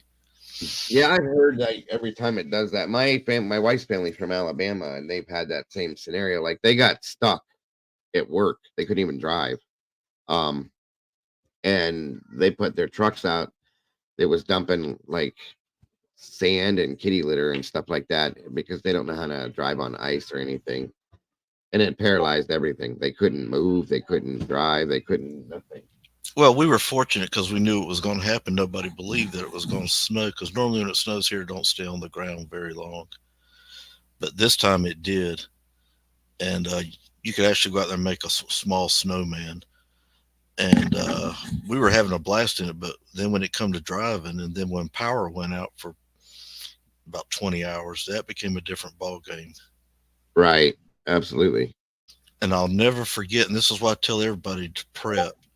Atlanta, they had no idea the storm was coming, and then they get a big snowstorm in, right around 4 o'clock in the afternoon, rush hour traffic, and all those cars had to stay there till the next day. Yeah. They were there for almost 24 hours in that one car. No Wow, that's blankets. what was going on in Alabama when I was talking about that. Yeah, it came through Birmingham up in that northern part, Huntsville, and it went on across. But once again, where are you going to use a bathroom in 24 hours? No food. Right. Blankets. Some people just got out and walked home. Oh yeah, that's what I heard happen down there too. No problem, Josie. No worries about that at all. And thank you for being here with us. Appreciate you. Excuse me. Yeah, that's what I was told. Like my wife's aunts, they both worked at the local hospital. They ended up spending the night at work at the hospital. They couldn't leave, and then a couple people, her relatives, were stuck on the freeway in between where they lived and where they were working, and one of them ended up spending the entire night in the vehicle until like early the next morning, and then somebody came and picked them up, and they still left their car there until the 2 days after that. And I was just like, I'm used to that, Ohio here, that's we live for that, and we don't even get enough of it like we used to. It used to be like, this time of year we had 6 feet of snow on the ground, no problem. It's no big deal, Oh, I remember when y'all got iced in back in the 70s. Oh yeah, we had a bad I think it was 78. We had like what they call a level 3 snowstorm here, where we had, I think, almost 10 feet of snow on the ground, and people couldn't open the front doors. Nope. And we just didn't. We had one of those here 4 years ago again. It was pretty bad. We were stuck, literally stuck. In fact, it dropped. It was so deep and so bad, it dropped the drivetrain on my pickup truck. And I had a 3.5-inch lift on my truck, and it still was that deep that I guess the pin or whatever must have been, not the you know what I'm talking about, where the U, I can't think of what the hell it's called right now. Where that meets, it's separated. The pin must have popped or something. Yeah, the U joint. The U joint. Thank you. I couldn't think of it. And we had to climb under there, dig under the truck, and put that back together to get it home. And I was literally right down the road from my house. And they couldn't even get plows down because I live in the country, so it was way back. It was deep. The plows couldn't even get down my road. It was crazy. I wish I would get a little bit of snow. We're not going to though, Josie. They said it's going to be 50s and nothing on the Christmas Eve, and 55 the day of Christmas. So it's like, okay. I spent Christmas one time down in the West. That was a whole new world with Christmas down there. Yeah. It's just too hot to feel like you were and you see nothing but tropics around you. It's weird. Yeah, it's very weird. Claus is wearing a baggy shorts, flip-flops, sunglasses. Absolutely.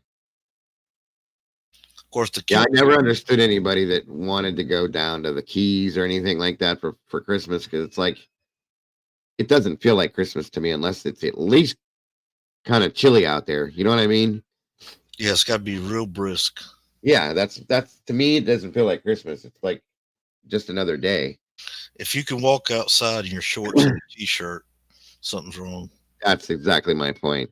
Because I've always had this little thing where I like it snowing outside. We like to watch, It's a Wonderful Life on Christmas Eve, just kind of the family hanging out, drinking cocoa or coffee or whatever the hell we're drinking, and just that's the thing.